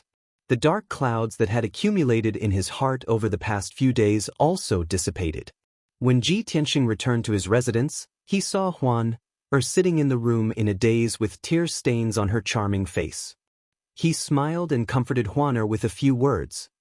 Silly girl, what are you thinking about? That Gu Hao is just the 3rd young master of the Gu family. If he is killed, then so be it. Why can't our Ji family settle such a small matter? Moreover, Gu Hao is a hedonistic playboy. Who knows how many innocent women he has harmed over the years and how many innocent people he has secretly killed. He deserves to die. With Ji Tianxing by her side, Huan had a backbone. After Ji Tianxing comforted her, she quickly calmed down and wiped away her tears. Go and rest. I'm going to cultivate in seclusion. After Huan left the room, Ji Tianxing opened a secret passage in the corner and entered the secret room to cultivate. The secret room was dimly lit. He sat cross-legged in the middle of the elemental gathering array and began to cultivate the Tao of the heart of the sword. Now, the Ji clan had to add the Gu clan to their list of enemies. The situation was getting more and more dangerous. Ji Tianxing only wanted to cultivate the 12 strands of sword qi as soon as possible. He wanted to condense the sword embryo in his body and increase his strength as soon as possible. In this world where martial arts were respected, only powerful martial arts could protect himself, his father, and the Ji clan. However, when Ji Tianxing sensed the 2 strands of sword qi in his body, his expression changed. He revealed a look of deep surprise. I condensed 2 strands of sword qi last night. Why is there only 1 strand left? Last night he had diligently cultivated for an entire night and only managed to condense 2 strands of sword qi. 1 strand was stored in the Huizong acupoint on his right arm and the other in the Yangqi acupoint on the back of his hand. But now, the sword qi in the Huizong acupoint was still there, but the sword qi in the Yangqi acupoint was gone. Ji Tianxing was both depressed and puzzled. He frowned and thought for a long time. Suddenly, he recalled the scene after Gu Hao was killed and blood appeared on his chest. At that time, I only slapped Gu Hao once. There was a wound on his left chest. Obviously, he died because his heart was injured. Thinking of this, Ji Tianxing's eyes suddenly lit up. He instantly guessed the reason. I understand now. It must be that strand of sword qi that killed Gu Hao. No wonder he was slapped to death by me. So that's why. I didn't think that the sword qi that I condensed would have such a strong power. Ji Tianxing was enlightened and his mood became excited. Only with the strength of the true element realm would one be able to release the true essence from their body and increase the power of their attacks. I didn't think that with only the strength of the 3rd level of the body refinement realm, I would be able to use sword qi to kill people. The Tao of the sword heart is indeed marvelous and too strong. Right now I'm only condensing sword qi. When I successfully condense the sword embryo, how strong would its power be? I'm afraid it wouldn't be much different from the true element realm, right? Ji Tianxing could faintly feel that although the Tao of the sword heart that he cultivated seemed to be an unorthodox path, it had a power that orthodox martial arts could not match. After a long while, his mood calmed down and he began to concentrate on cultivating, continuing to condense sword qi. With the previous experience of condensing sword qi, now that he was cultivating sword qi again, his speed was slightly faster. He cultivated continuously for a day and a night and actually successfully condensed 5 strands of sword qi. Including the sword qi in his Huizong acupuncture point, he already had 6 strands of sword qi. He had already completed half of the 12 strands of sword qi required to condense the sword embryo. Ji Tianxing's spirit was aroused and he originally wanted to continue cultivating. But he had cultivated continuously for 24 hours and had used up too much of his energy. He was already famished and had no choice but to end his cultivation. Currently he was only at the body refinement realm and was still far from the realm where martial artists did not need to eat. Furthermore, body refinement realm martial artists originally needed to consume large amounts of meat and tonics daily to replenish their blood and qi and convert it into essence qi to temper their body and raise their strength. When Ji Tianxing left the secret room and returned to his room, the sun was rising from the east and the sun was shining brightly in the morning. He let Huan bring over a lot of food from the kitchen and had breakfast in his room. Huan brought out 9 plates of delicious delicacies from the food box and a bowl of light green rice which filled the entire table. Ji Tianxing glanced at the dishes and rice on the table and could not help but reveal a smile. Fire beef, spiritual mutton, mystic tiger meat, spiritual herb roasted chicken. All of them are first-rank demonic beast ingredients, and there's also a bowl of rice made from spiritual rice. This meal cost at least 10,000 taels of silver. It's even better than my meals in the past. Father really put a lot of thought into this. Nodded her head worriedly. That's right. Ever since young master got into trouble, old master not only did not reduce your monthly allowance, he even doubled it. The elders of the other halls are very dissatisfied with old master's methods. Last night they even quarreled with old master in the main hall because of the Gu clan. While eating, Ji Tianxing sneered without raising his head. Hee, my uncles have always been suppressed by my father, and their children have also been suppressed by me to the point that they can't breathe. Now that something has happened to me, they are relieved and can finally hold their heads high. Pursed her lips and continued. Eldest young master, yesterday people from the Gu clan came to the residence and caused a ruckus. They threatened to make you pay with your life, but old master temporarily suppressed this matter.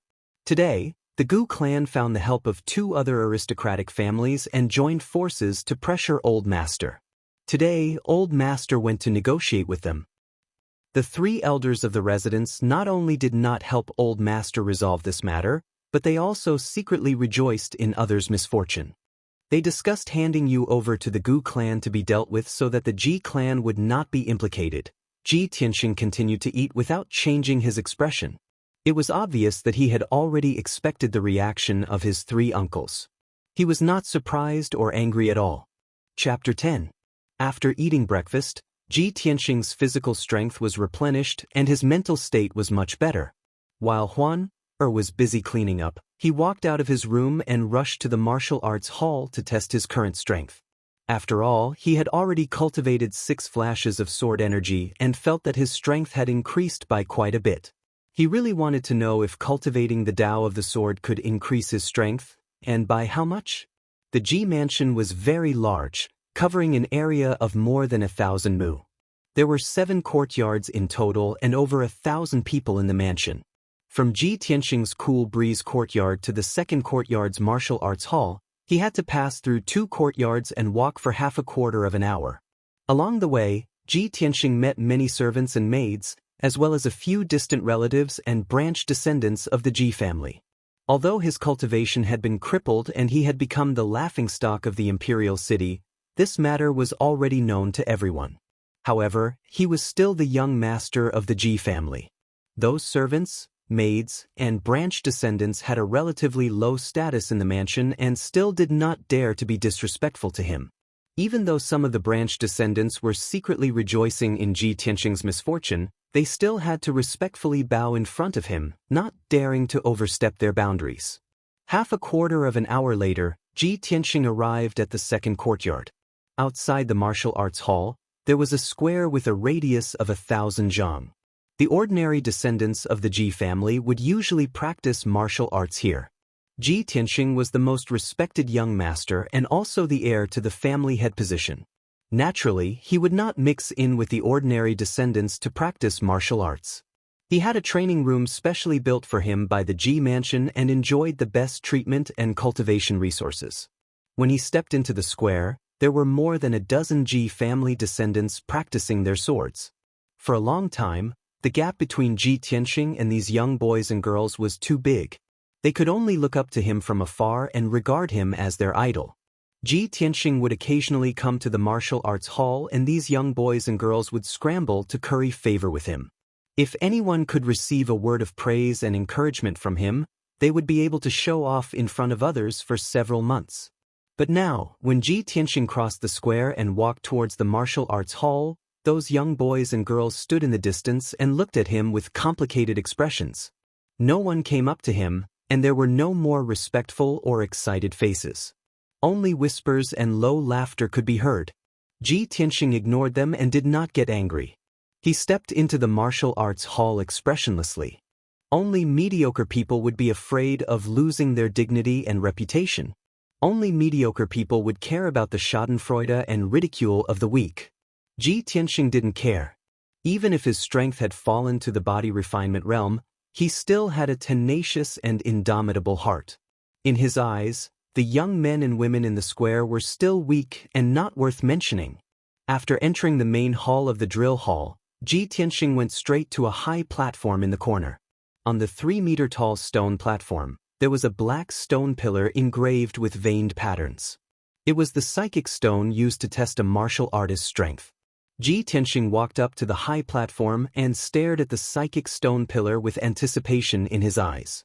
After taking a deep breath, he stretched out his hands and pressed them on the psychic stone pillar.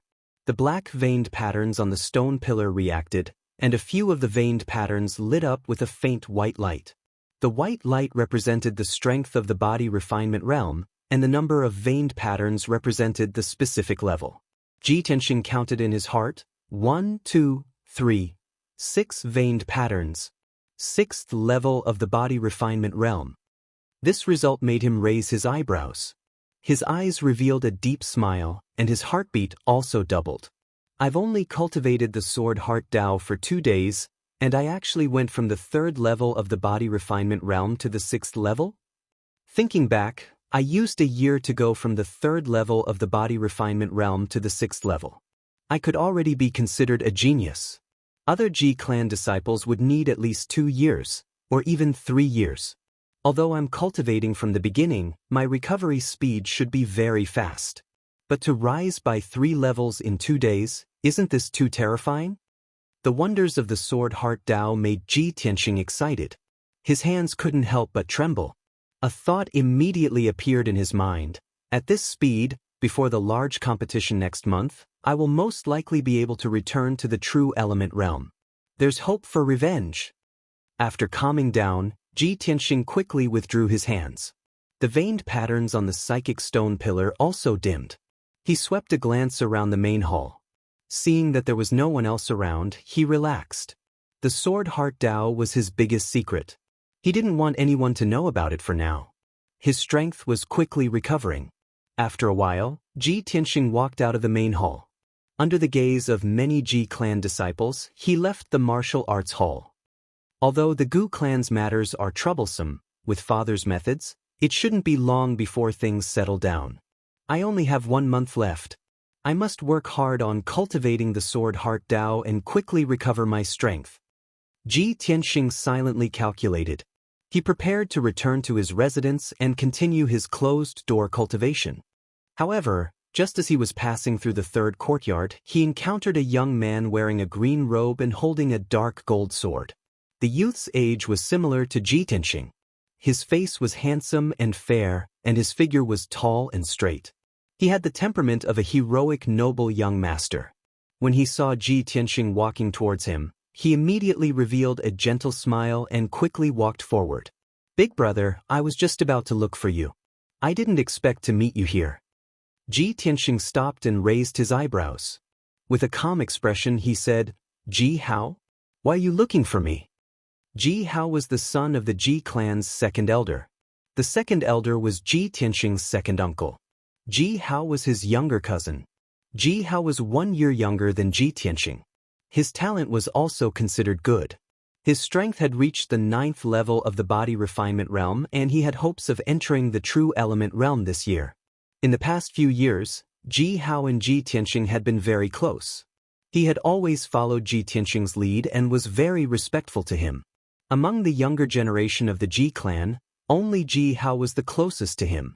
At this time, Ji Hao walked in front of him and said in a concerned tone, "Big brother, ever since your accident, I have been very worried. You were unconscious before, so I didn't disturb you.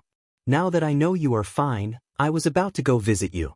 Ever since Ji Tianxing's accident, no matter if it was the Ji clan or the young masters of the imperial city, they all had a gloating and mocking expression on their faces.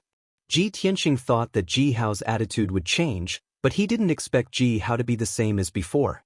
He was very sincere and concerned about him. This made Ji Tianxing's heart feel warm. He nodded to Ji Hao and said, "Second brother, thank you for your concern. I'm fine now. And I believe that big brother will definitely return to the peak." Ji Hao smiled. As if he suddenly thought of something, he suddenly looked like he wanted to say something but stopped. Ji Tianxing saw his strange expression and asked, "What is it, second brother? Is there anything else?" Ji Hao hesitated for a moment, then revealed a bitter smile and said, "Big brother, I didn't want to tell you. After all, it is a troublesome matter. But uncle is not in the house, so I can only ask you for advice." "What is it?" Ji Tianxing narrowed his eyes, a bad premonition in his heart. Ji Hao answered truthfully, "Big brother, the matter is like this. Last night, the Xian Sword Workshop in the southern suburbs sent back a message saying that a batch of goods was returned. The price is over 2 million silver." Ji Tianxing immediately frowned, his eyes revealing a hint of surprise and anger. The Xian Sword Workshop was actually returned. The Xian Sword Workshop in the southern suburbs was one of the 4 high-level forging workshops of the Ji clan. It specialized in forging Xian-level weapons. Xian-level weapons were very expensive. A Xian-level low-level sword could be sold for 30,000 silver. A Xian-level middle-level sword could be sold for 70 to 80,000 silver. Furthermore, the profits of Xian-level weapons were the most considerable. A Xian-level sword worth 2 million silver could bring the Ji clan at least 600,000 silver. Half of the Ji clan's wealth was accumulated by the 4 Xian sword workshops. All this time, the Xian Sword Workshop in the southern suburbs was personally managed by Ji Changkong. In the past, when Ji Tianxing was busy with work and couldn't leave, Ji Tianxing would also share his father's worries and often go to the Xian Sword Workshop in the southern suburbs to supervise. Now that the Xian Sword Workshop in the southern suburbs had an accident, Ji Tianxing's heart also rose. "Brothers, please collect it.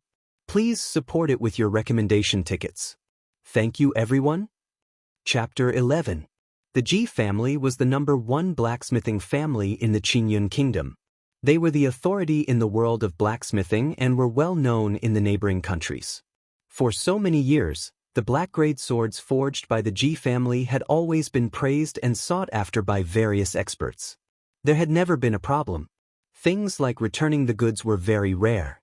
This was the first time something worth 2 million taels of silver had been returned.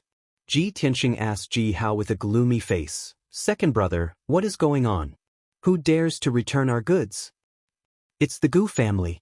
Ji Hao's face was full of anger as he said with righteous indignation, "The Gu family ordered 50 black-grade swords from the Xian Sword Workshop last month and the agreed price was 2,230,000. Yesterday was supposed to be the delivery day. The workshop in the southern suburbs informed the Gu family to collect the goods. Who would have thought that the Gu family wanted to return the goods and even wanted a deposit of 100,000 taels? Ji Tianxing immediately understood that the reason the Gu family wanted to return the goods must be because of Gu Hao's death. He couldn't help but sneer. If the Gu family wants to return the goods, then let them return it. They can forget about getting the deposit back. The black-grade swords forged by our Ji family are famous in the Qingyun kingdom, and we have never lacked buyers. Even if the Gu family doesn't want to buy them, there are plenty of people who want to buy them. Ji Hao frowned and said worriedly, "But big brother, this has never happened before. If we really let the Gu family return the goods, then when the news gets out, who knows what people will say? There will definitely be people who will slander our swords. Big brother, I think you should go and take a look. This matter concerns our Ji family's reputation." Ji Tianxing pondered for a moment and nodded. "All right, then I will go personally." After saying that, he turned and walked out of the courtyard and asked the servants to prepare the horses. Ji Hao quickly followed. "Big brother, I will go with you." After a while, Ji Tianxing and Ji Hao left the Ji residence and rode to the Xian sword workshop in the southern suburbs. The workshop was located on a mountain in the southern suburbs and was more than 60 miles away from the imperial city. Rather than calling it a workshop, it was more like the Ji family's manor, which took up half of the mountain. The Ji clan had hollowed out the interior of the mountain and built several large warehouses to store the materials and ores used for forging. In the belly of the mountain, there was also an enormous furnace. When the fire in the furnace was ignited, the sky would be dyed red, and even the clouds would be dyed crimson. There were more than 2,000 workers and blacksmithing apprentices in the workshop, as well as more than a dozen blacksmithing masters who worked day and night for the Ji family. Other than that, there were also more than 300 guards guarding the mysterious sword workshop. Among them, there were many experts and a few experts. Anyone who saw the mysterious sword workshop in the southern suburbs with their own eyes would be amazed by its grand scale and imposing manner. Ji Tianxing and Ji Hao took more than 2 hours to reach the mysterious sword workshop in the southern suburbs. After entering the workshop, Ji Tianxing went straight to the workshop owner, Gu Jian, to ask about the details. Gu Jian was Ji Tianxing's confidant, and he was also very familiar with Ji Tianxing. He treated Ji Tianxing with trust and passion like a nephew. He already knew that Ji Tianxing had become a cripple, so when he saw Ji Tianxing, he asked a few questions out of concern. After some small talk, Gu Jian said with a serious expression, "Eldest young master, I personally supervised the forging of these swords. There are absolutely no problems. The Gu clan is also unreasonable in their return. Right now, the elders and guards of the Gu clan are still sitting in the reception hall. What do you think?" Ji Tianxing nodded and said with a cold tone, "If that's the case, let them return the goods if they want to. Deduct the deposit. From now on, the Ji clan will never sell another weapon to the Gu clan. As for the 50 swords, we will find another buyer." "Do you think the swords made by the Ji clan can't be sold?" Gu Jian originally had the same idea, but this was a serious matter. Only the clan master, Ji Chongkong, or the eldest young master personally said so could he carry out this plan. Seeing that Ji Tianxing agreed, Gu Jian cupped his hands and accepted the order. He then went to negotiate with the Gu clan. After dealing with this matter, Ji Tianxing left the workshop with Ji Hao. When the two went down the mountain, it was close to noon.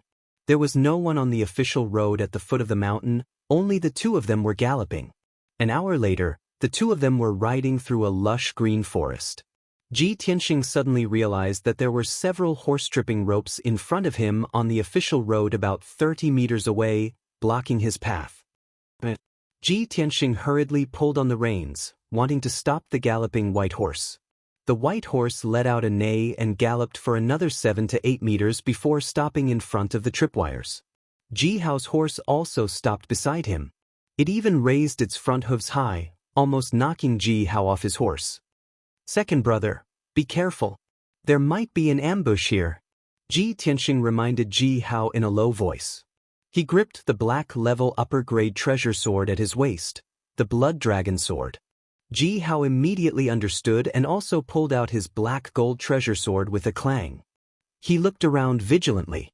At this moment, from the dense forest on both sides of the official road, there was suddenly a clatter sound. In the next moment, 6 martial artists wearing tight black clothes and masks rushed out as fast as the wind. They waved their swords and rushed towards the two of them. "Kill!" The 6 martial artists rushed over with murderous intent. Their movements were very vigorous and fast. In the blink of an eye, they were in front of Ji Tianxing and Ji Hao. Although Ji Tianxing's strength had fallen to the body refinement realm, his martial arts experience was still there. His eyes were still sharp and sharp. Just by looking at the movements and speed of the 6 martial artists, he could tell that their strength was not ordinary. They were probably at the 8th level of body refinement realm. Whoosh whoosh whoosh. The 6 martial artists waved their swords at the same time and slashed at Ji Tianxing and Ji Hao. 4 of the martial artists surrounded Ji Tianxing and only 2 attacked Ji Hao. Seeing the swords and sabers coming in front of him, Ji Tianxing subconsciously pulled out his blood dragon sword and swept it out. Clang, clang, clang. The 4 swords and sabers were all knocked away by the blood dragon sword. Ji Tianxing dodged the attack, but he was also knocked off his horse by the power of the 4 people. The web between his thumb and index finger was bleeding and his right arm was numb. He could not use any strength. Kill! The 4 martial artists angrily roared and waved their swords and sabers at him. In a moment of desperation, Ji Tianxing rolled a few times on the ground and rolled to the side of the road. Although his face was covered in dirt, he successfully dodged the 4 swords and sabers and kept his life. Seeing the 4 warriors pouncing on him like ferocious tigers, he leaped and was about to jump into the forest. At this critical juncture, a long sword suddenly appeared from the side and viciously stabbed towards his chest. Ji Tianxing glanced at the sword from the corner of his eyes and found that the person who attacked him was one of the 2 martial artists surrounding Ji Hao. He instantly understood that the target of the 6 masked assassins was him. Brothers, my new book is updated 3 times a day.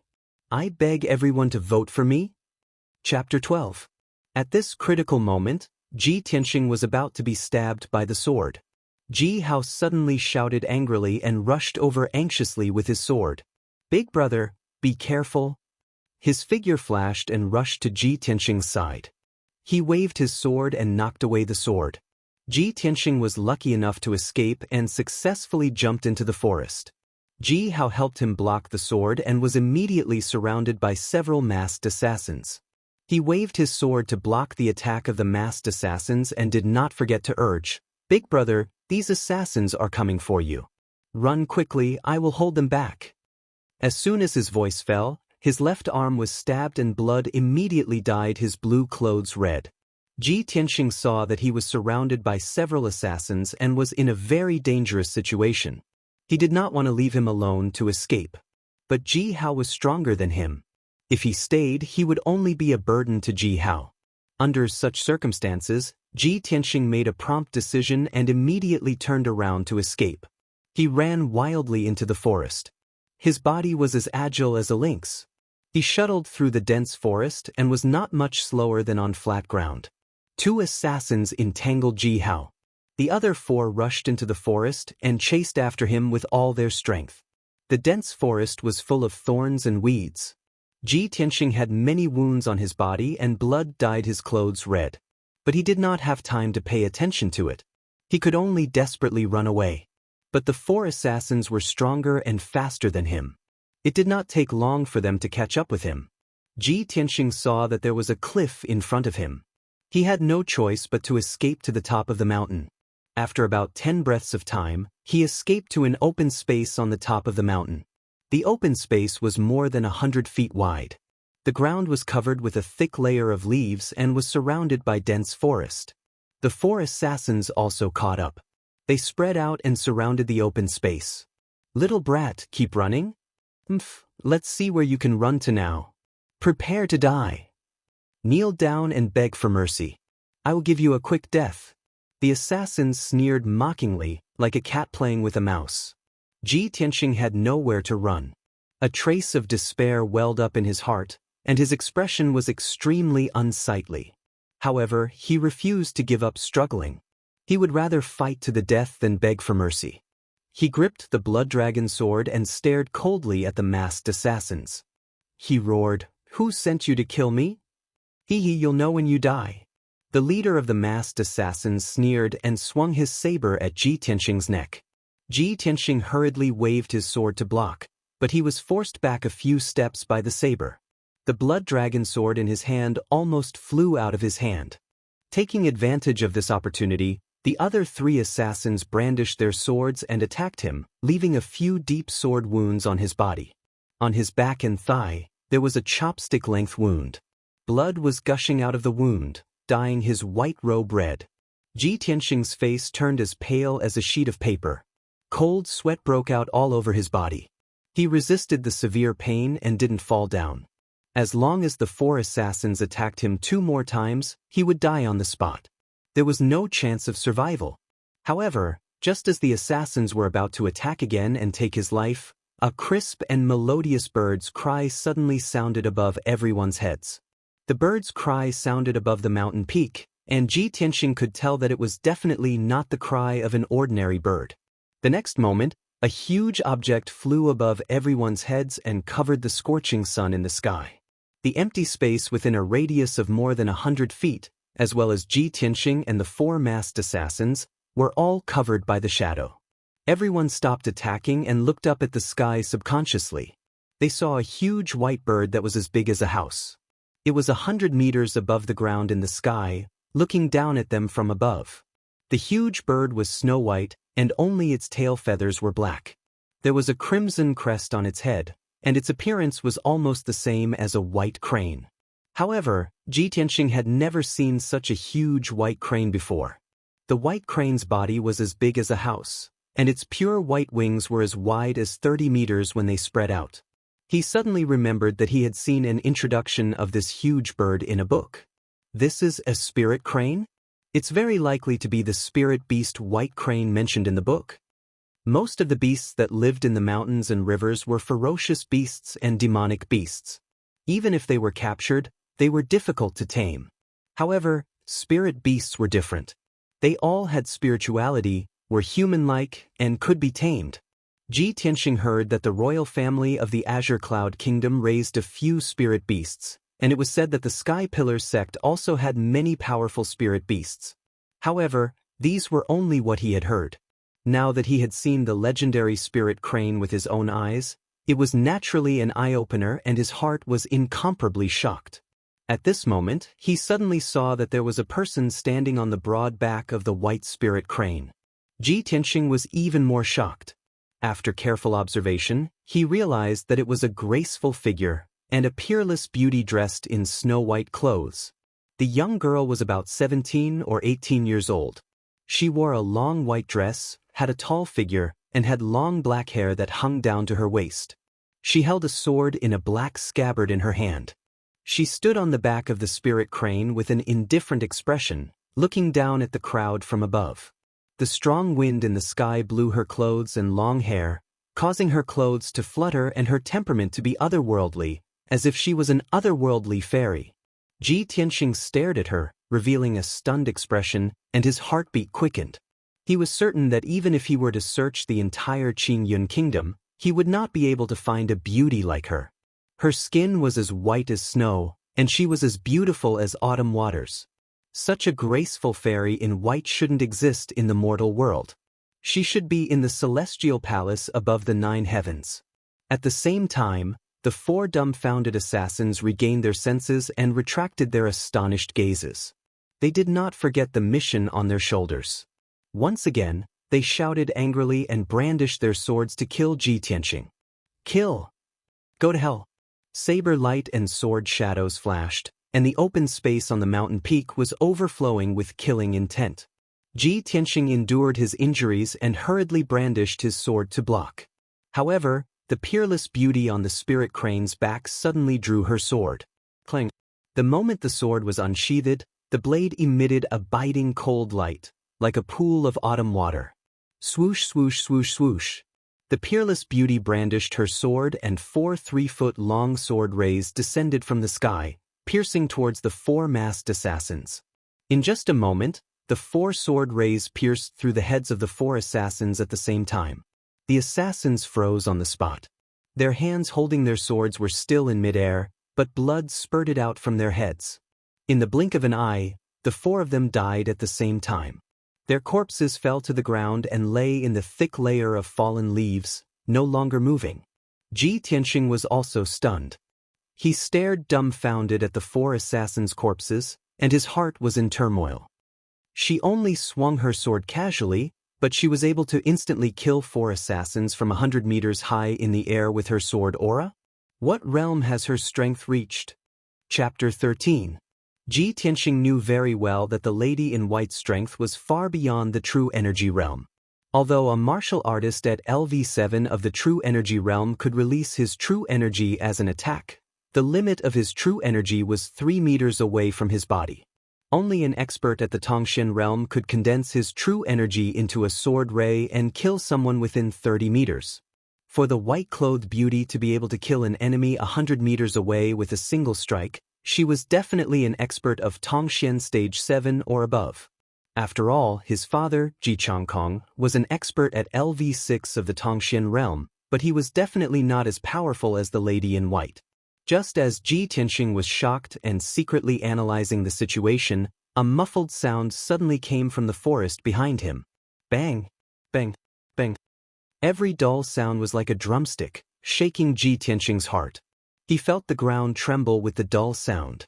The branches and leaves of the nearby forest swayed and parted to the sides. From the looks of it, it was as if a powerful ferocious beast was charging out of the forest. Ji Tianxing was alert and subconsciously held the blood dragon sword tightly. The next moment, a huge black shadow rushed out of the forest and headed straight for the open space on the mountain peak. When Ji Tianxing saw the black shadow clearly, his pupils constricted and his hair stood on end. It was a giant beast that looked like a brown bear. Its body was as big as a house and it was more than 3 meters tall. The giant beast's fur was crimson red, and there were faint sparks of fire. A pair of fist-sized brown eyes flashed with a chilling light that made one's heart palpitate. Ji Tianxing had no doubt that this bear-shaped giant beast was a high-level demonic beast. It could smash a city wall with one slap and was extremely powerful. What shocked him even more was that there was a saddle-like fur cushion on the back of the giant beast. A young man in black was sitting on it with a fiery red sword on his back. The young man was in his early 20s and he was as tall as an iron tower. His bare arms were as thick as a tree. The muscles on his arms were knotted, and his skin was bronze. His entire body exuded a fierce aura. The bear-shaped gigantic beast rushed into the open space and stopped about 30 meters away from Ji Tianxing. The burly young man looked at Ji Tianxing condescendingly and glanced at the killer's corpse on the ground. A playful smile appeared on his face. At this time, another giant beast rushed out of the forest and stopped beside the bear. This beast was a giant silver wolf. It wasn't as big as the bear, and its footsteps weren't as heavy and frightening. The giant wolf's fur shone with a silver light. It was about 3 meters long and as tall as a person. Its entire body emitted a cold air. On the back of the silver wolf sat a young man in a white robe. However, this young man was tall and thin, and his face was sickly pale. He looked very gentle and weak, like a sickly rich young master. Of course, Ji Tianxing did not dare to underestimate the silver wolf he was riding. The burly young man and the thin young man were obviously companions and had a close relationship with each other. Seeing the thin young man panting with a pale face, the burly young man grinned and said, "Hee, senior brother Bai, you always say that your silver moon wolf is as fast as the wind. Why is it getting slower and slower along the way? It's not as fast as my red flame violent bear?" Senior brother Bai wiped his mouth with a white handkerchief and said with a smile, "Junior brother Hao, my silver moon wolf is only fast when it's killing. It's not like your red flame violent bear, which is violent and patient. It can run for nearly 10,000 miles and even cross mountains to open a path in front." The burly young man, junior brother Hao, grinned proudly. He pointed to the top of his head and said with a face full of envy, "But senior brother Bai, no matter how fast we are, we're still running on the ground. We're not as cool as senior sister, flying in the sky on a spirit crane." Senior brother Bai nodded and still had a smile on his face. When he looked at the beauty in white on the back of the spirit crane, his eyes contained a touch of imperceptible gentleness. At this time, junior brother Hao pointed to the 4 corpses on the ground and said to senior brother Bai, "Senior brother Bai, we're a step late. Senior sister just acted chivalrously and killed a few masked thieves. Senior brother Bai said with a smile, senior sister is cold on the outside but warm on the inside. She's kind-hearted and benevolent. This is something we all know. Well, that's true. Junior brother Hao nodded and then looked at Ji Tianxing. He said with a meaningful smile, boy, our senior sister Yun Yao's identity is very noble. You can actually get her to save you personally. This is your good fortune from your previous life. Senior brother Bai just glanced at Ji Tianxing and then looked up at the beauty in white in the sky. He didn't put Ji Tianxing in his eyes at all. The beauty in white on the back of the spirit crane still had a calm face. She said in an indifferent tone, Junior brothers, don't forget that we have important things to do on this trip. Don't delay our business.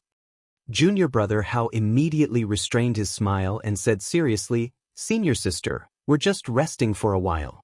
We'll continue our journey now. After that, he rode the fiery red bear and passed by Ji Tianxing. Senior brother Bai also rode the silver moon wolf and followed. The two crossed the open space on the top of the mountain and continued to rush to the north.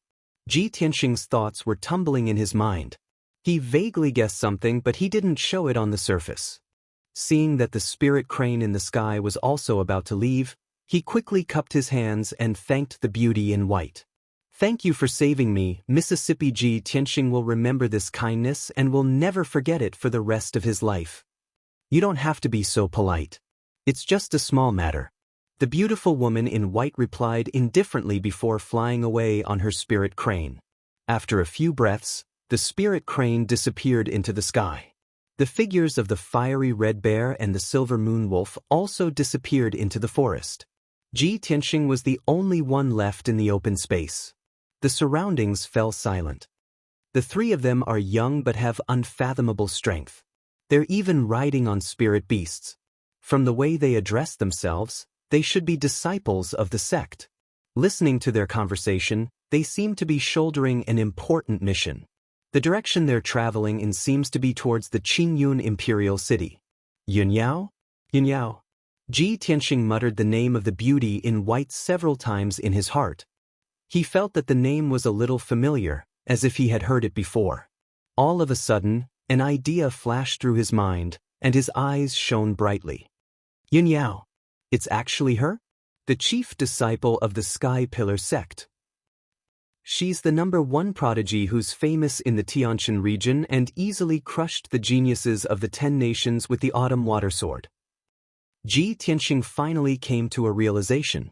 No wonder the beauty in white was like a fairy in the heavens and had such superb attainments in the Sword Dao. After he calmed down, he immediately thought of another question. Sky Pillar sect disciples. What are they doing in the Qingyun Imperial City? After a long time, Ji Tianxing came back to his senses and remembered that Ji Hao was still being harassed by the 2 assassins. Hence, he quickly left the mountain peak and rushed to the official road at the foot of the mountain. After 15 minutes, when he returned to the official road at the foot of the mountain, he realized that Ji Hao and the 2 assassins were gone. Even the white horse that he and Ji Hao were riding on was nowhere to be seen. There were a few drops of blood on the ground and a torn piece of sleeve. Ji Tianxing recognized at a glance that the piece of green cloth belonged to Ji Hao. I wonder how second brother is doing. Did he escape? He was a little worried, but there was nothing he could do. After weighing the pros and cons, he rushed back to the Imperial City. Chapter 14. When Ji Tianxing rushed back to the Ji Mansion, it was already afternoon. He was covered in blood and dust, drenched in sweat as he rushed into the Ji Mansion. He grabbed the guard at the gate and asked about Ji Hao's whereabouts. Is Ji Hao back yet? The guard saw that he was covered in injuries, but didn't dare to ask. He quickly answered, Eldest young master Hao just came back not long ago. He's also injured, but his injuries don't seem serious. Ji Tianxing was relieved and finally let out a sigh of relief. It's good that he's fine. He ignored the guard's concerned questions and hurried back to the cool breeze courtyard. When he returned to his room, Huan Er saw that he was covered in blood and dust. She was so worried that her eyes turned red. Eldest young master, how did you get hurt? What happened? How did you get hurt so badly? Don't worry, I'm fine. Go get the medicine box. Ji Tianxing waved his hand and forced a smile.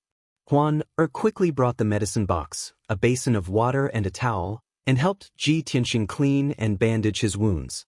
An hour later, Huan finished bandaging Ji Tianxing's wound and applied some medicine on it. Ji Tianxing changed his blood-stained clothes and closed the door. He said with a serious face, Huan, I went to the Xian sword workshop in the southern suburbs today. On the way back, I was ambushed by several masked assassins.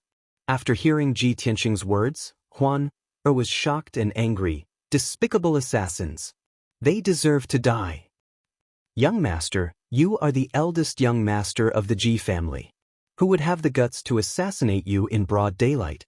Ji Tianxing shook his head and said with a gloomy face, the people who want my life the most should be the Ling family and the Gu family. However, I made a last-minute decision to go to the Xian sword workshop. Only a few people know about it. But those assassins had already set up an ambush, as if they already knew that I would go. So, it shouldn't be the Ling family.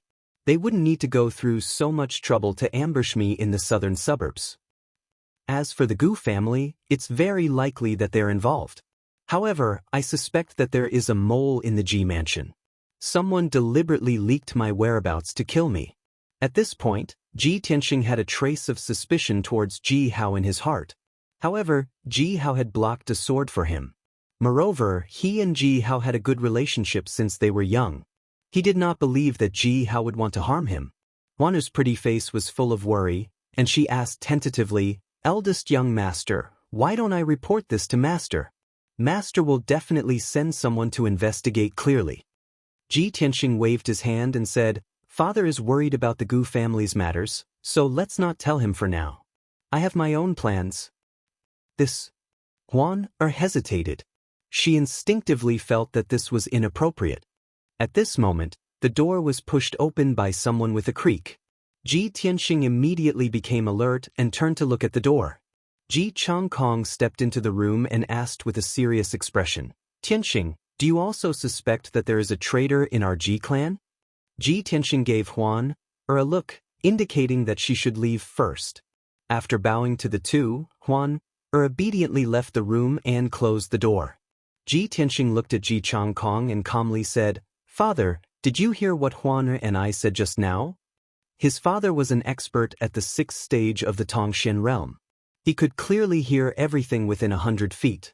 Sure enough, Ji Changkong nodded and said with a worried expression, Tianxing, your suspicions are reasonable. Our Ji clan has never been a monolith. Especially in the face of such a great enemy. Powerful enemies are lying in wait. Someone in the Ji mansion wants to take your life. This is something that I have long expected. After a pause, he solemnly exhorted, From now on, you should stay at home and recuperate. You must not leave the Ji mansion as you wish. If you have to go out, you must bring a guard with you. Ji Tianxing nodded and thought of the Gu clan's matter. He asked, Father, how is the Gu clan's matter? The corner of Ji Changkong's mouth curled into a cold smile. He said in a deep voice, How could the Gu clan fall out with our Ji clan over a hedonistic young master? Even if the Gu clan had several guts, they wouldn't dare. You don't have to worry. Just focus on recuperating. I have already suppressed this matter. It is nothing more than giving the Gu clan an explanation and compensating them with some money. Although his father spoke lightly, Ji Tianxing could see the exhaustion and anxiety in his father's eyes. It was obvious that this matter was not easily resolved. Yet, his father pretended to be calm and still wanted to comfort him. This caused his heart to clench. He felt even more ashamed of his father. His desire to become stronger became more and more urgent. Ji Changkong sat down beside him and said in a low voice, As for the matter of the traitor in the Ji clan, it is best not to make a big deal out of it for now. Otherwise, it will damage the Ji clan's foundation. However, I will not sit by and do nothing. After 2 days, I will give them a good beating and make them obediently put away their tails. Ji Tianxing nodded and said, I understand. For now, we must focus on the big picture. Ji Changkong let out a long sigh. His tone was somewhat sorrowful as he said, Currently, the Ji clan is in a precarious situation with internal and external troubles. Recently, I have been suffering from internal injuries. I am afraid that I do not have much time left. I am most worried about you. If I am no longer in this world one day, even if I hand over the Ji clan to you, with your current situation, how will you be able to shoulder it? When that time comes, not only will the Ji clan break apart internally, who knows how many vicious wolves will pounce on the Ji clan from the outside. How will you deal with them? I am afraid that you will soon be murdered by those vicious wolves who eat people without spitting out their bones. Tianxing, for the future, what are your thoughts and plans? Ji Tianxing's heart was heavy. He felt as if his father was making arrangements for his death. He hurriedly consoled, "Father, I have failed to live up to your expectations and made you worry. You are a mystic enlightening realm expert. As long as you focus on recuperating from your injuries, you will definitely live a long life. As for myself, I already have a plan in mind. There is still about a month before the Sky Pillar Sex entrance competition. I will think of a way to recover my strength within a month. When the time comes, not only will I win the top 10 in the competition and enter the Sky Pillar sect, but I will also wash away the humiliation the Ling clan brought me and take revenge on that bitch Ling Yunfei." Entering the Sky Pillar sect had always been Ji Tianxing's dream. Especially today, after seeing Yun Yao and the 2 Sky Pillar sect disciples in the southern suburbs, this thought in his heart became even more firm. He was originally a martial arts genius who was obsessed with martial arts cultivation. Of course, he yearned for the realm of experts who could fly and control the power of heaven and earth. Who didn't want to be like the disciples of the Sky Pillar sect who had unfathomable martial arts and rode powerful spirit beasts and galloped freely in the vast world? Who didn't dream of becoming the #1 elite like Yun Yao, who was famous in the Tianshan region and worshipped by the young talents of the 10 nations? Of course, Ji Tianxing wanted to. Even in his dreams, he wanted to become a martial arts powerhouse and soar high in the sky like Yun Yao, overlooking all living beings. Chapter 15. Of course, Ji Changkong understood Ji Tianxing's dream and ambition. But when he heard Ji Tianxing's impassioned words, he could only smile bitterly. "Tianxing, you didn't pass the Sky Pillar Sex entrance test. How are you qualified to participate in next month's competition? Even if you can participate in the competition, how can you win the top 10 with your current strength and enter the Sky Pillar sect?" Ji Tianxing was silent. He lowered his head and looked at the mahogany table. His eyes flickered with an unyielding light. He was so confident because of the mysterious Kenshin's tomb in his body and the Tao of the sword heart that he cultivated. But this was his biggest secret. How could he tell his father? Both father and son were silent. The atmosphere in the room was a bit oppressive. Ji Changkong patted Ji Tianxing's shoulder and said in a solemn tone, "Tianxing, since you've made up your mind to enter the Sky Pillar sect, I won't stop you." After saying that, he took out a purple-black iron box from his sleeve and placed it in front of Ji Tianxing. "Tianxing, this is one of our Ji family's heirlooms, the Psychic Star Disc. I'm giving it to you now." Ji Tianxing opened the iron box with a puzzled expression. He took out a dark golden disc and looked at it carefully. "Father, why are you giving me the Psychic Star Disc for no reason?" Ji Changkong explained, "The Psychic Star Disc is a top-grade profound artifact that our Ji family painstakingly forged. It can sense the primordial spirit qi between heaven and earth, identify spirit veins with both feng shui and feng shui, and point out mountain ranges that contain ores as well as the hiding places of rare treasures. Ever since your dantian was damaged and your cultivation was crippled, I've read countless ancient books and finally found a way to save you. 60 years ago, a scarlet starflower appeared in the Taiyi mountain range. This flower is a rare heavenly treasure. It blooms once every 60 years and only blooms for 3 days each time. An expert snatched the red starflower and gave it to his son who had a damaged dantian. After his son consumed the flower, not only did his dantian recover, he even reconstructed his constitution. From then on, his cultivation progressed smoothly, and he eventually became a Tongxian realm expert." Hearing this, Ji Tianxing's eyes lit up and he was shocked. "Father, that scarlet star flower actually has such a powerful effect?" "Of course."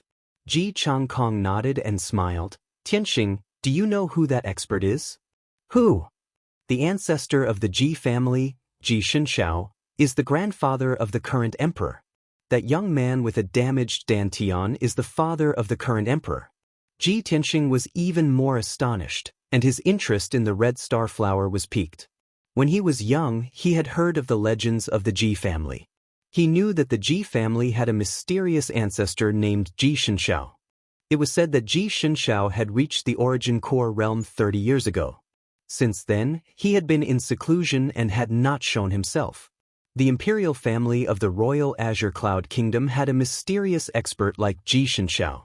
That was why they were able to intimidate the feudal officials and experts of the 12 prefectures.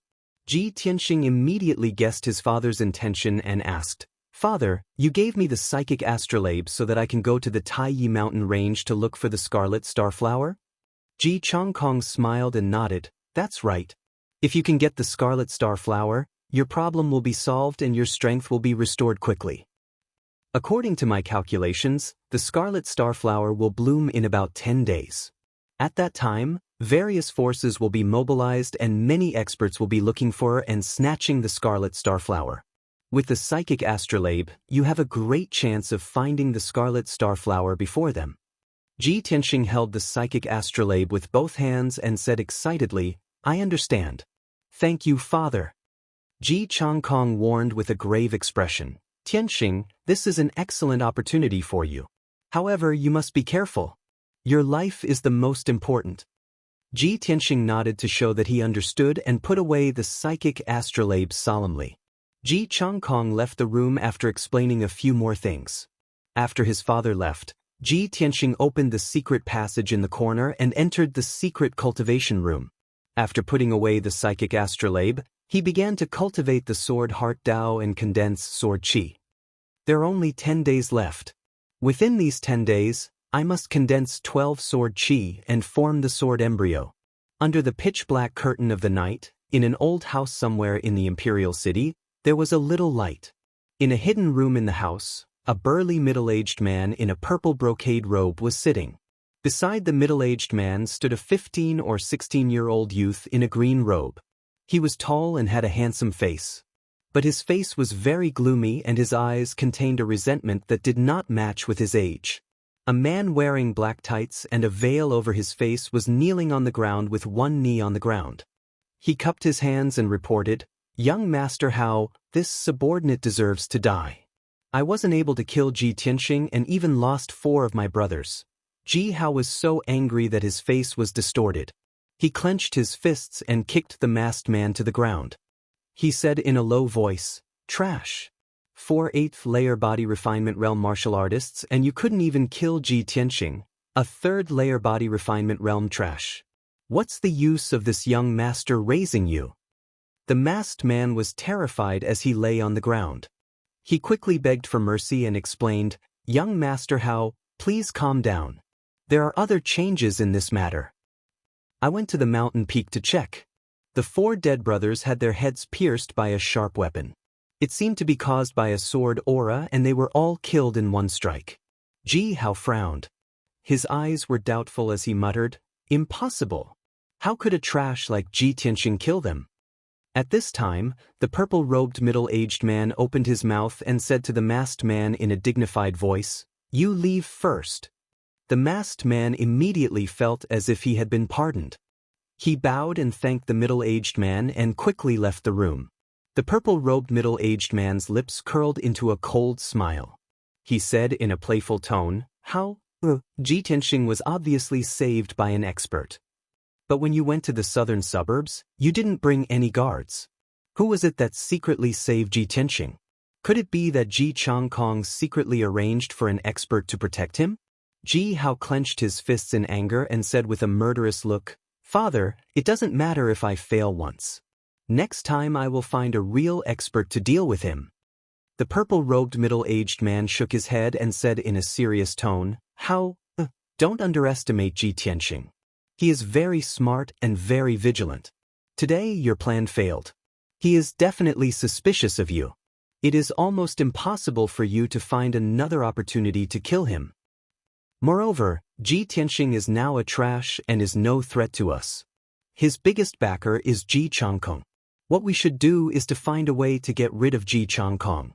As long as we get rid of Ji Tianxing, once we control the Ji family, Ji Tianxing will be a fish on the chopping board.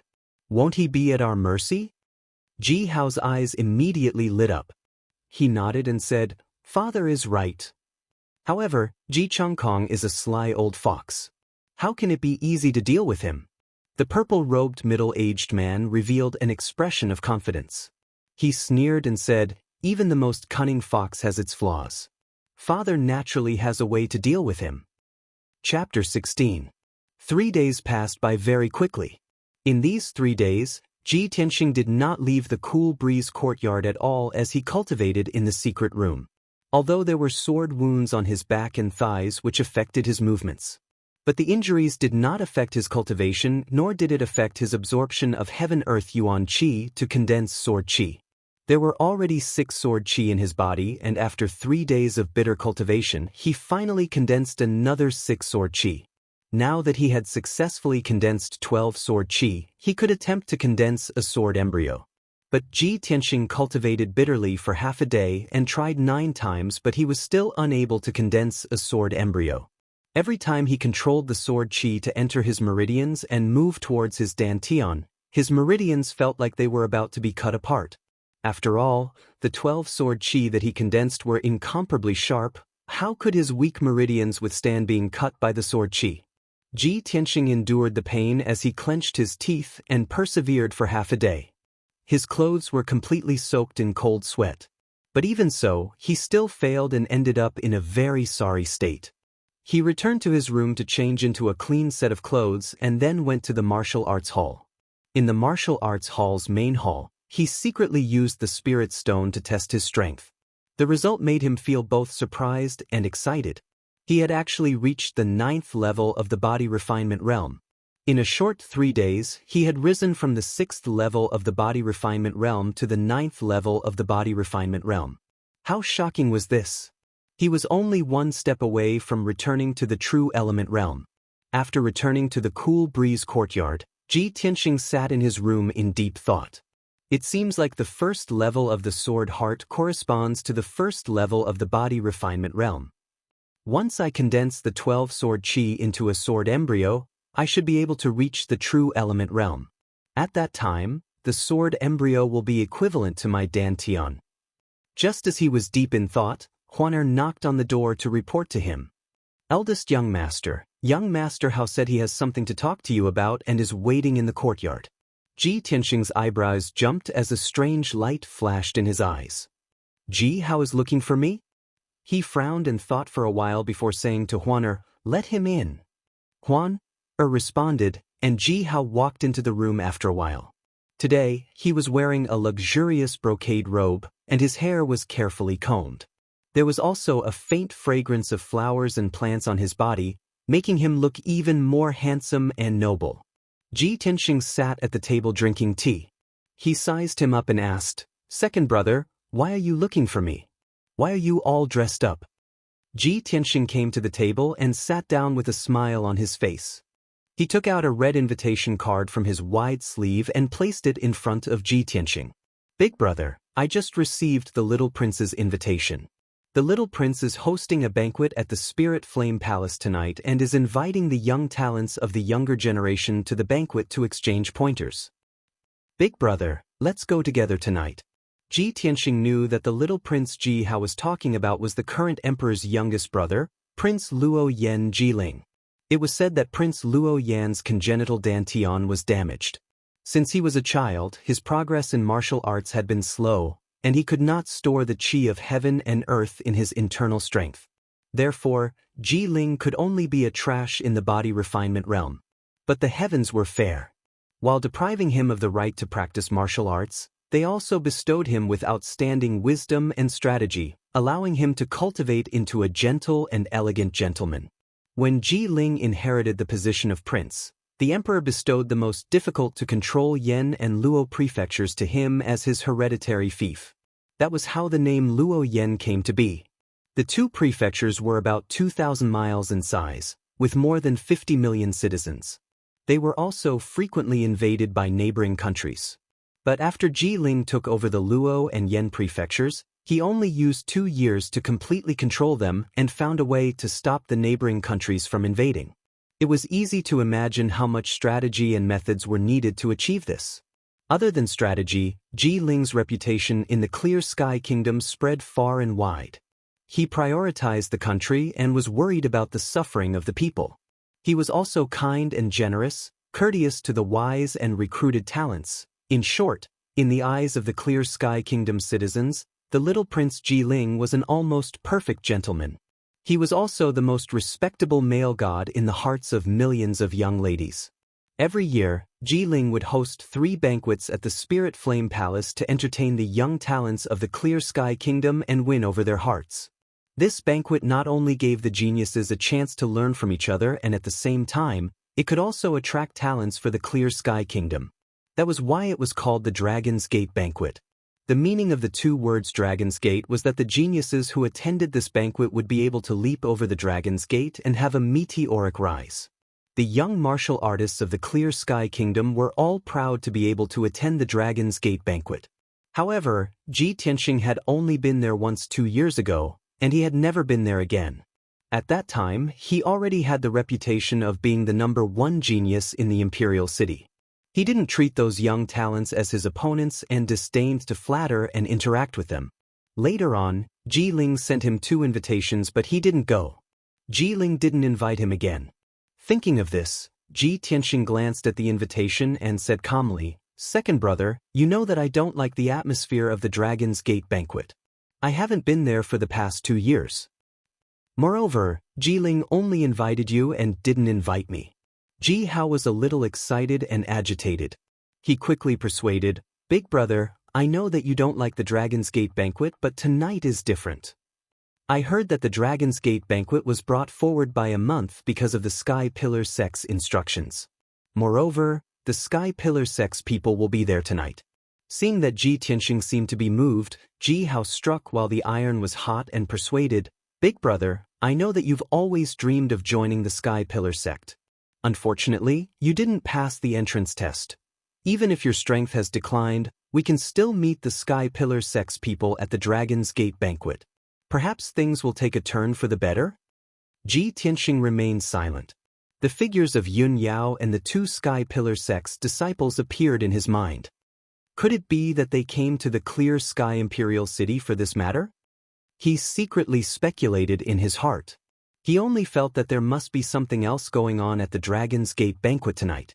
When he thought of the peerless beauty in white who rode on a spirit crane and soared in the sky, he couldn't help but nod in agreement. "All right, I'll go with you tonight." Seeing that he nodded in agreement, Ji Hao instantly revealed a smile. "That's right, big brother. I knew that you would definitely pull yourself together."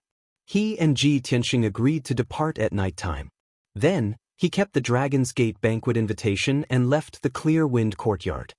In a small courtyard in the Ling residence, Ling Yunfei, who was wearing a long white dress, was sitting under a tree, engrossed in an ancient book in her hands.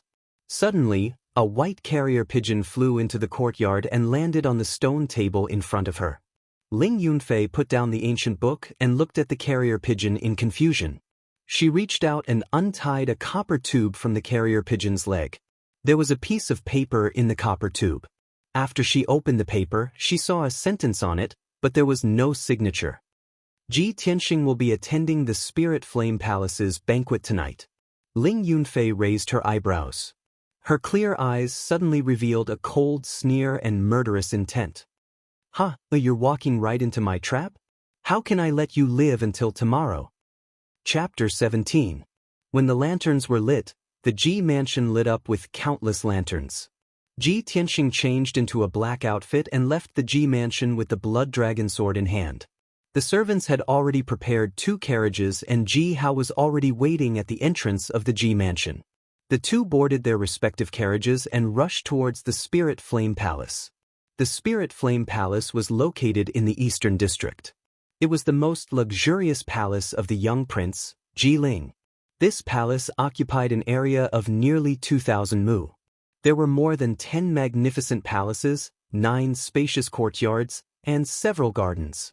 Other than the imperial palace, The Spirit Flame Palace was the most magnificent official residence in the imperial city.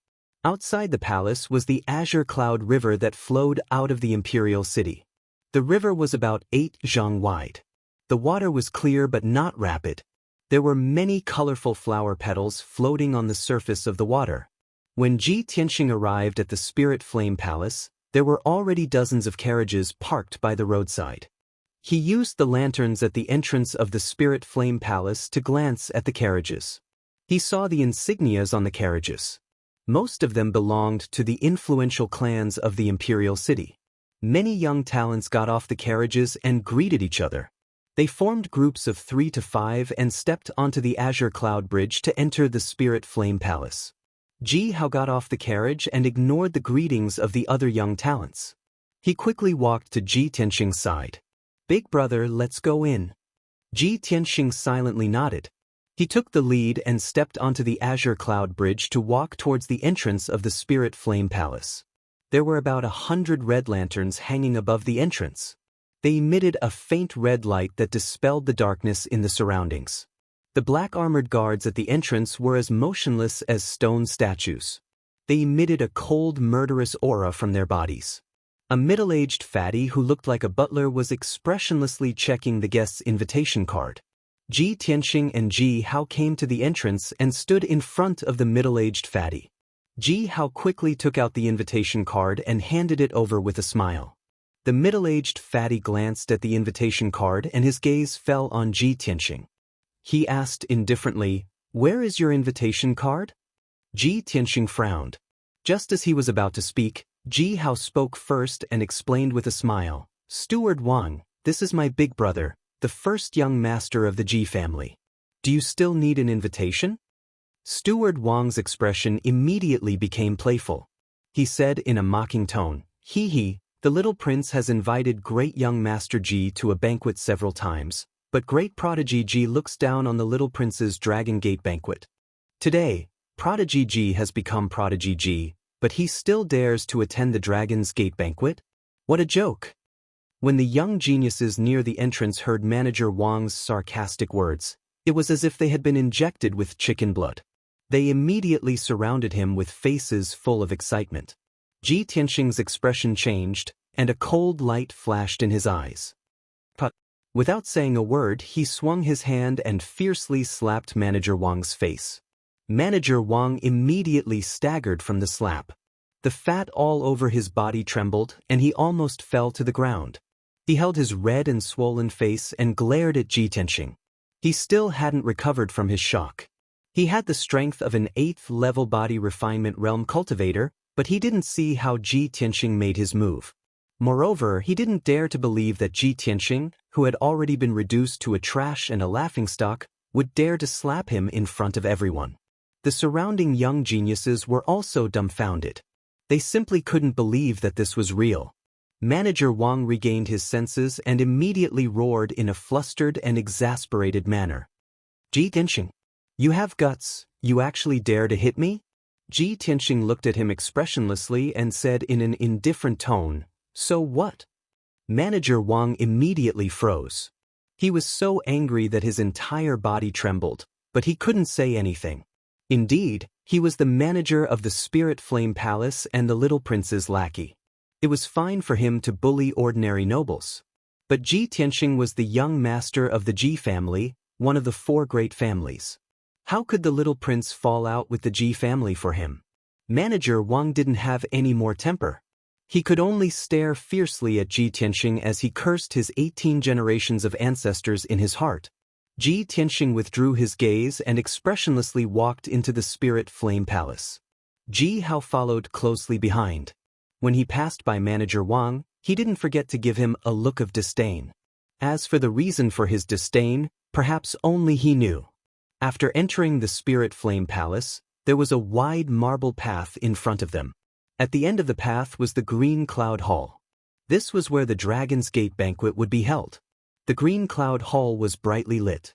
The center area was empty and there were over 100 short wooden tables placed against the walls. The red lacquered wooden tables had several plates of fruits, a jug of wine, and a few plates of snacks on them. When Ji Tianxing and Ji Hao stepped into the hall, they saw that there were already over 30 youths sitting in the hall. All of them were handsome and elegant, carrying swords and sabers. Those who were familiar with each other sat together and whispered to each other from time to time, revealing a knowing smile. There were also some lonely youths and young girls who silently knelt behind the tables. They appeared to be dull and reserved. Ji Tianxing knew that most of these youths came from the common folk.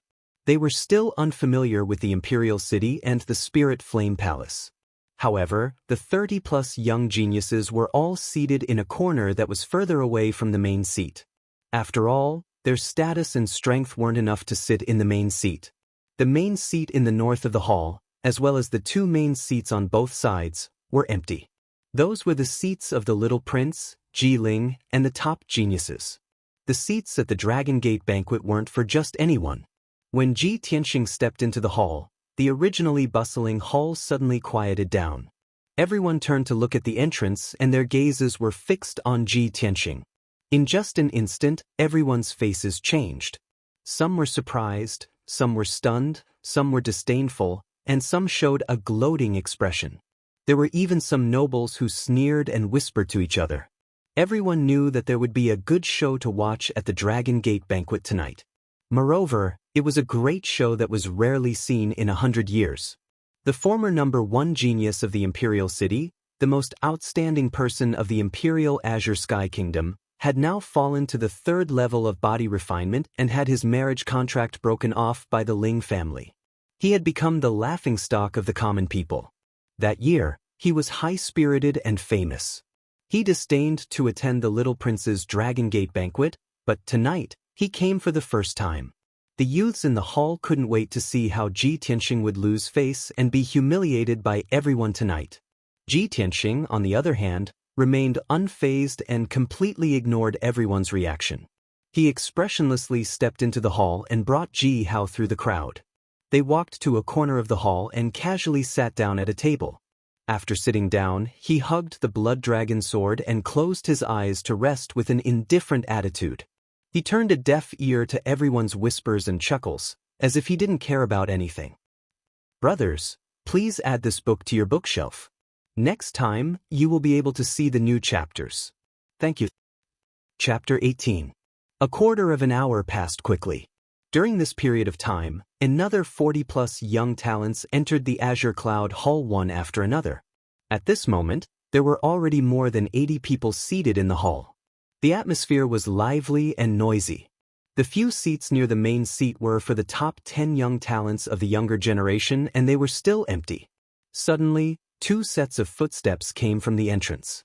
Many young talents turned their heads to look at the entrance. When they saw the 2 young men who walked into the hall, they were all in awe. The 2 young men were both around 18 years old and looked dignified. They were in high spirits. The young man who wore a black robe and carried a sword on his back was called Wei Lingfeng. He was the #1 genius of the Qing province. At the age of 18, he was already at the 5th level of the true energy stage, and his wind cloud sword technique had reached perfection. At the same time, he was also one of the top 10 geniuses in the entire Azure Cloud Kingdom. He was an influential figure among the younger generation. The other young man who wore a white robe and held a white feather sword in his hand was called Jiang Baiyu. He was the #1 genius of the Serene province. At the age of 19, he was also at the 5th level of the true energy stage. 2 years ago, he became famous in the Azure Cloud Kingdom with his falling feather sword technique. Wei Lingfeng and Jiang Baiyu's strength was similar and they had a good relationship. They were always together and were inseparable. In addition, they liked to wear black and white robes all day long. Therefore, they were called the Black and White Heroes by the young talents of the Azure Cloud Kingdom. After the Black and White Heroes entered the hall, their expressions were as calm and reserved as usual. They vaguely revealed a trace of aloofness and arrogance. However, when they saw Ji Tianxing in the corner, their expressions changed. Both of them were stunned for a moment. Their lips curled into a playful sneer. After sizing up Ji Tianxing, they walked to the seat of honor. Just as the crowd was discussing the Black and White Heroes in low voices, another figure appeared at the entrance. It was a young man who was around 20 years old and wore a black robe. This person had an ordinary appearance. His eyes were small like mung beans and there was a finger-long scar on his right cheek.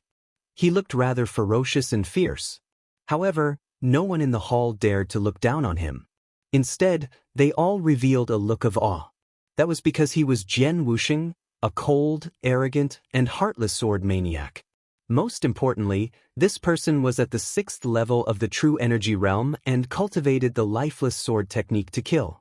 In the past, he had always been suppressed by Ji Tianxing, so among the younger generation of martial artists, he could only be ranked 2nd. However, things were different now. After Ji Tianxing had been reduced to a cripple, everyone wanted to see whether Jian Wuxing would be able to suppress everyone tonight and obtain the title of the #1 genius. Jian Wuxing walked through the crowd expressionlessly. She ignored everyone and walked to the seat of honor on the right side. Not long after, there was another commotion at the gate. Everyone turned their heads to look and saw a beautiful young lady in a white dress walking over gracefully. When they saw this 16 or 17-year-old girl in a white dress, many of the young men revealed looks of adoration and eagerness. Everyone was attracted to the girl in the white dress, and they began to quietly discuss her. Ling Yunfei. Miss Ling is here. But Miss Ling is still as beautiful as ever. Miss Ling is not only a martial arts genius, but also a medical genius. She is also so beautiful. She is simply the most perfect woman in the world. Haha, Miss Ling is here. She must not have expected Ji Tianxing to be here, right? There will be a good show to watch later. Ling Yunfei walked through the crowd in the hall. Along the way, people kept greeting her. She returned the greetings in a reserved and courteous manner. Then she sat on the seat of honor on the left side. From the moment she entered the hall to the moment she sat down, she did not look at the corner at all. It seemed that she did not notice Ji Tianxing at all. The seats in the hall were finally full. All the young talents who had been invited had arrived.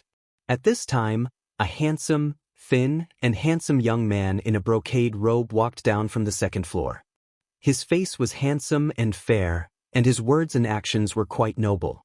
However, his temperament was slightly feminine. When he walked into the hall and stood on the seat of honor, everyone in the hall stood up and saluted him. Greetings, young master. Greetings, King Luo Yen. Clearly, this handsome young man in a brocade robe was the owner of the Spirit Fire Palace and the host of the Dragon's Gate banquet, King Luo Yen. Ji Ling raised his hand to indicate that everyone was at ease. His gentle gaze swept across the hall. When he saw Ji Tianxing in the corner, his face froze and his pupils constricted. However, he quickly regained his composure and smiled at the crowd. You are all the pillars of our country, the hope of the future. It is this king's honor to have all of you here at the banquet. Tonight's banquet will be the same as usual. I have gathered everyone here so that everyone can learn from each other and improve together. Ji Ling smiled and said some polite words to allow everyone to learn from each other freely. Then he bid farewell and left. He went straight to the 2nd floor. After turning around a row of screens, he entered a luxurious and elegant room. Seeing that the little prince had left, the people in the main hall visibly relaxed and became lively. Everyone gathered in 2s and 3s to chat and laugh. However, most of them were complimenting each other. Very few people were discussing martial arts. Moreover, when everyone was talking, they would intentionally or unintentionally glance at the corner to see Ji Tianxing's reaction. Ji Tianxing was still the same as before. He was sitting behind a short table with his eyes closed. He came to the banquet tonight only to see the people from the sky-bearing sect. Other than that, he was not interested in anyone else. However, just because he was not interested in others, it did not mean that others were not interested in him. A tall and sturdy young man wearing an animal skin vest and shorts suddenly stood up. The corners of his mouth curled into a malicious sneer as he walked straight towards Ji Tian. He stood in front of Ji Tianxing and looked down at Ji Tianxing. He said in a mocking tone, Ji Tianxing, I heard that you became a trash in the 3rd layer of body refinement in one night. You even had your engagement annulled by the Ling family. Is this true? The tall and sturdy young man's voice was very loud. He purposely raised his voice so that everyone in the hall could hear him. Suddenly, the hall quieted down. Everyone's eyes gathered on Ji Tianxing. Everyone knew that the show was about to begin. Ji Tianxing slowly opened his eyes. He expressionlessly looked at the tall and sturdy young man and calmly said, "Yes." No one would have thought that Ji Tianxing would be able to remain calm in the face of the tall and sturdy young man's deliberate humiliation. He even answered truthfully. The tall and sturdy young man was also stunned for a moment before he reacted. He grinned and revealed a mouthful of yellow teeth. "Hee, since you're a trash in the third layer of body refinement, what qualifications do you have to participate in the Dragon's Gate banquet? Tonight's banquet is attended by talented youths. Everyone has received the young master's invitation. Where's your invitation?" Ji Tianxing indifferently said, "I don't have an invitation."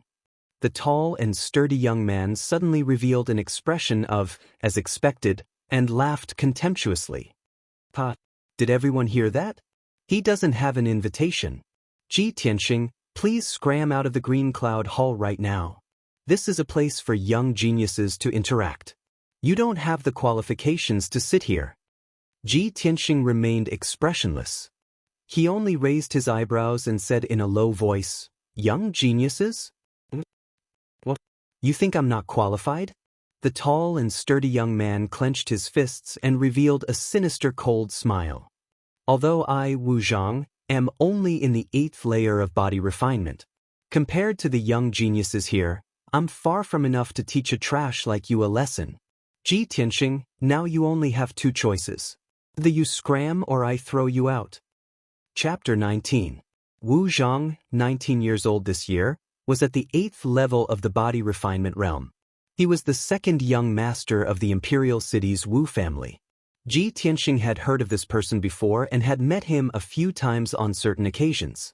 But the Wu family was only a second-rate family in the imperial city, and Wu Zhang's talent was average. There was nothing good about him.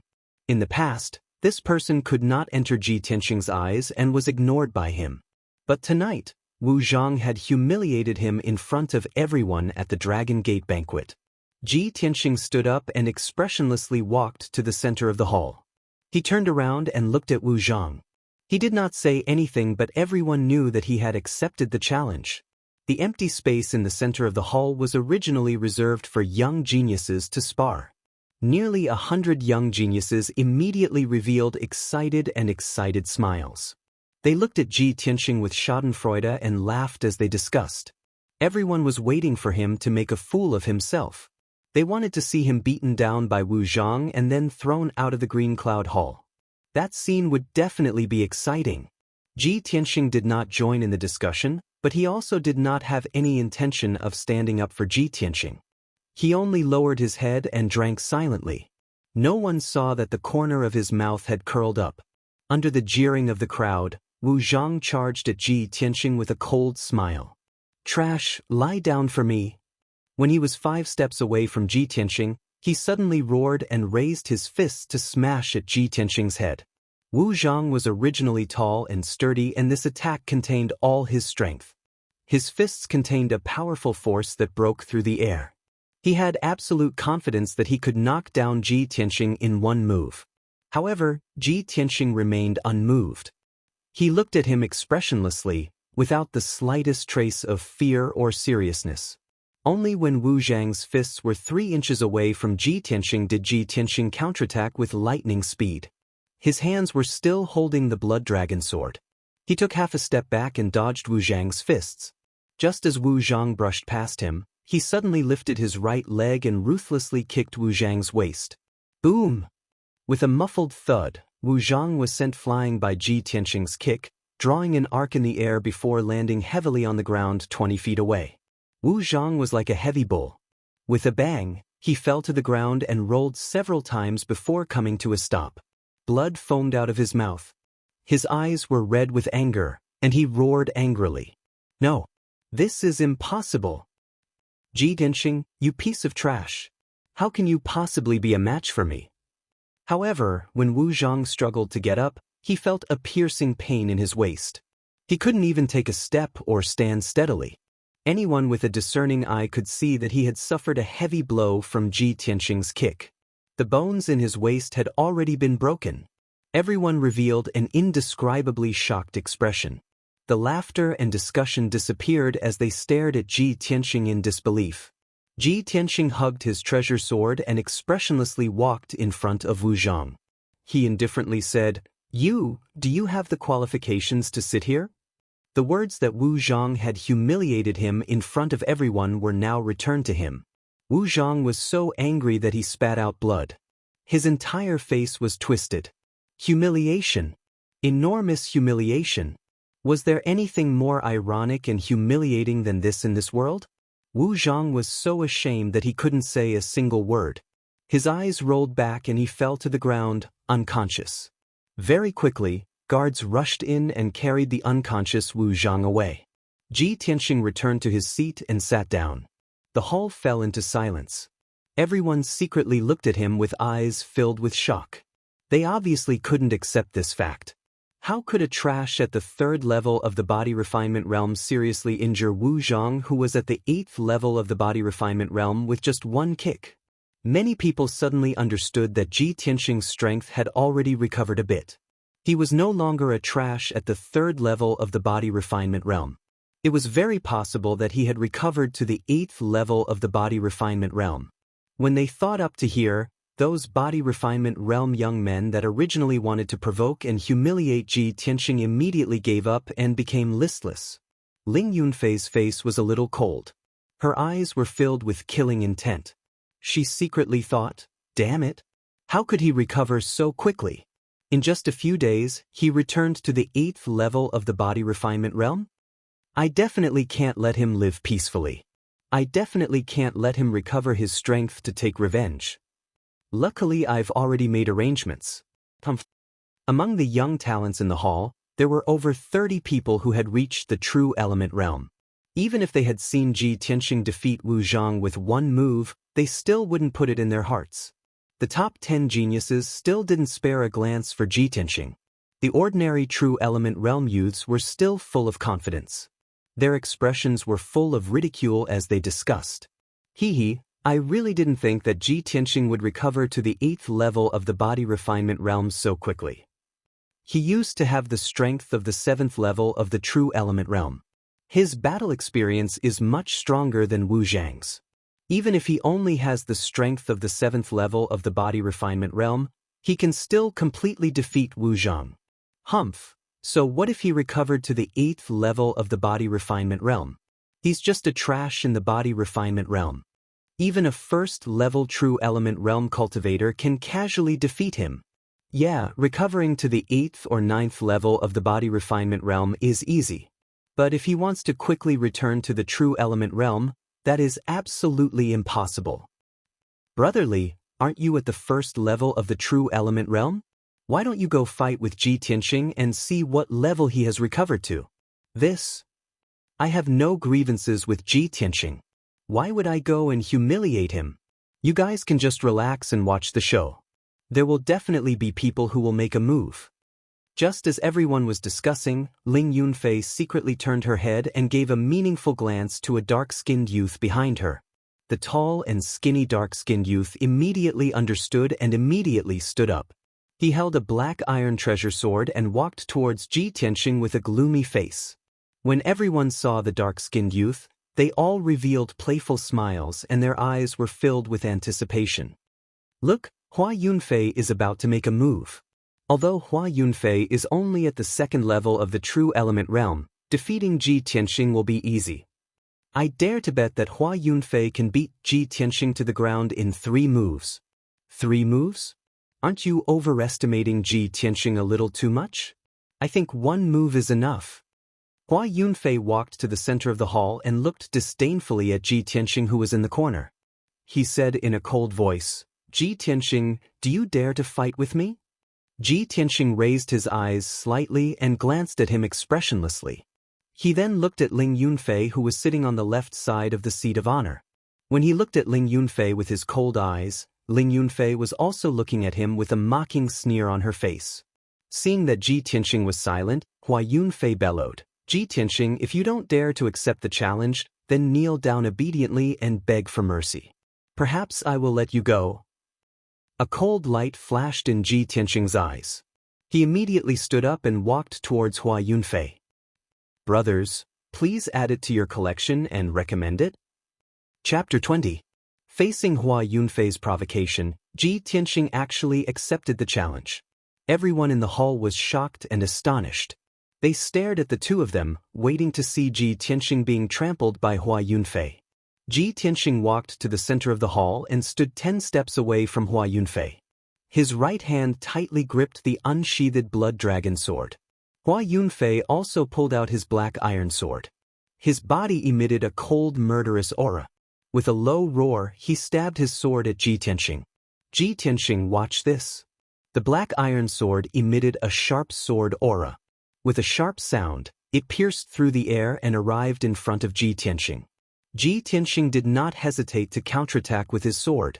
Holding the crimson blood dragon sword, he began to fight with Hua Yunfei in close combat. He did not use the 12 sword auras in his body. He only used his strength at the 9th layer of body refinement to display his most proficient 10 mysterious sword art. The two swords collided and suddenly there was a ding-ding-dang-dang sound that echoed throughout the hall. In the blink of an eye, Ji Tianxing and Hua Yunfei had exchanged 3 moves. The two of them moved with exquisite footwork, their figures flashing and shifting in the hall, like a falcon swooping down like a rabbit.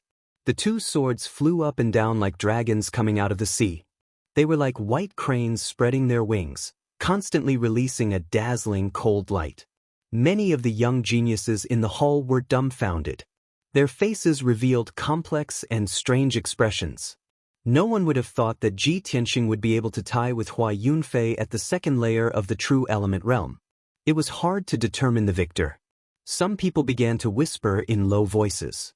3 moves have passed, why hasn't Ji Tianxing been defeated yet? Impossible. Even if he has the strength of the 9th layer of body refinement, it is impossible for him to tie with Hua Yunfei. Could it be that Ji Tianxing's strength has returned to the true element realm? Most people did not understand and their hearts were filled with doubt and shock. However, the geniuses ranked in the top 10 realized what was going on. Their expressions relaxed a lot as smiles appeared on their faces. The black and white heroes looked at the battle between Ji Tianxing and Hua Yunfei with arrogant expressions and commented on it with arrogance. Ji Tianxing is not cultivating true essence, he has not recovered to the true element boundary. At most he is at the 9th body refinement layer. The reason why he was able to tie with Hua Yunfei was because Hua Yunfei had yet to use his full strength. The young geniuses came to a sudden realization after hearing the explanation of the black and white heroes. As expected, Hua Yunfei was unable to gain the upper hand after a few moves. He was instantly enraged and unleashed his full strength. His face was as gloomy as ice, and his entire body was emitting a terrifying chill. A dark blue true essence light was surging in his palm, and the blade of the black iron sword was also covered with a layer of blue light. He pushed his true essence to the limit, causing the power of his sword technique to become even more berserk and his speed to double. Dang dang dang. After the black iron sword and the blood dragon sword clashed 3 times, Ji Tianxing was knocked back and staggered back several steps. Seeing this scene, the young geniuses in the hall all cheered and applauded for Hua Yunfei. Hua Yunfei seemed to have received a great boost of morale. His expression became even more ferocious and his aura became even more terrifying. He did not give Ji Tianxing any time to catch his breath. He immediately charged forward and wildly attacked with his sword. Ji Tianxing was suddenly covered in dark blue sword shadows. Each sword shadow was aimed at his forehead, throat, chest, and other vital points. His situation was very dangerous. If he was not careful, his blood would be spilled. But he was still calm and unhurried. He calmly waved the blood dragon sword and blocked Hua Yunfei's fierce attacks. Relying on the incomparably exquisite 10 profound sword art, he blocked Hua Yunfei's killing moves again and again. However, Hua Yunfei's true essence became more and more berserk, and his attacks became more and more ferocious. Ji Tianxing could not withstand Hua Yunfei's fierce attacks with just his physical strength and the 10 profound sword art. He could only continuously retreat and dodge. The 12 streaks of sword qi in his body began to stir and were ready to be unleashed. But he resisted the thought of using the sword qi and stubbornly held on. He did not want to expose his true strength and his greatest secret in front of everyone and Ling Yunfei. But the people in the hall became more and more excited. They cheered with high spirits. Every time Hua Yunfei's sword was about to hit Ji Tianxing's vital points, everyone would exclaim and show an expectant expression. Hua Yunfei became more and more furious. He felt ashamed and angry that he could not defeat Ji Tianxing. Finally, his patience ran out, and he unleashed his ultimate sword technique without a care in the world. Ji Tianxing die. With a murderous roar, he instantly stabbed 9 streaks of sword shadows toward Ji Tianxing, covering all the vital points on Ji Tianxing's body. Ji Tianxing did not dare to take this sword technique head-on, nor could he fight Hua Yunfei head-on. He could only retreat and dodge. However, he was too slow and was stabbed in his left calf by one of the streaks of sword shadows. A wound immediately appeared on his left calf. Blood gushed out and dripped onto the marble floor. Under the light, it glowed with a dark red color. It was a ghastly sight.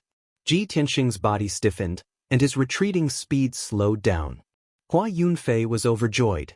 He immediately chased after him and stabbed out 9 streaks of sword shadows. Go to hell! This time, the 9 streaks of sword shadows surrounded Ji Tianxing's vital points, making it impossible for him to dodge. He was about to be stabbed by the sword light and die under Hua Yunfei's sword. At this critical moment, Ji Tianxing's eyes flashed with a cold, murderous intent. He made a decision without hesitation. He was going to use the sword qi in his body. Not only did he have to block Hua Yunfei's ultimate attack, but he also had to kill him. Even if he had to expose his strength and trump card in front of everyone, he could not care less. However, just as he was about to activate his sword qi, a dazzling golden sword qi suddenly flew down from the 2nd floor of the hall and arrived in front of Hua Yunfei in an instant. It was a huge sword light that was more than 2 meters long and as wide as a palm. It contained a terrifying power and instantly destroyed Hua Yunfei's 9 streaks of sword shadows. Bang! With a muffled sound, the 9 streaks of sword shadows collapsed at the same time and dissipated immediately. The huge sword light stabbed into the ground and left a huge crack in the marble floor before disappearing. Hua Yunfei was also sent flying by the terrifying power. He spat out blood and fell 30 feet away. This sudden scene left everyone dumbstruck. They were completely dumbfounded. Even Ji Tianxing did not expect that an expert would save him at this critical moment. He subconsciously raised his head and looked at the 2nd floor of the main hall. His gaze landed on a room that was blocked by a screen. At the same time, a clear and melodious female voice came from the room. It's just a friendly exchange of pointers. Why do you have to kill me? Hearing this familiar and pleasant voice, Ji Tianxing's body trembled and a smile flashed across his eyes. He knew that she had made a move. Chapter 21. It wasn't until the woman finished speaking that everyone in the hall came back to their senses. Everyone raised their heads and looked at the room on the 2nd floor with deep reverence. Everyone could see that the person who could use a sword ray to stop Hua Yunfei and create a crack in the ground was definitely a great expert. The woman's voice sounded very young, as if she was only 17 or 18 years old. Some of the smarter youths immediately guessed that the woman must be a genius disciple of the Sky Pillar sect. Previously, everyone was very puzzled. Didn't the little prince say that the people from the Sky Pillar sect would come tonight?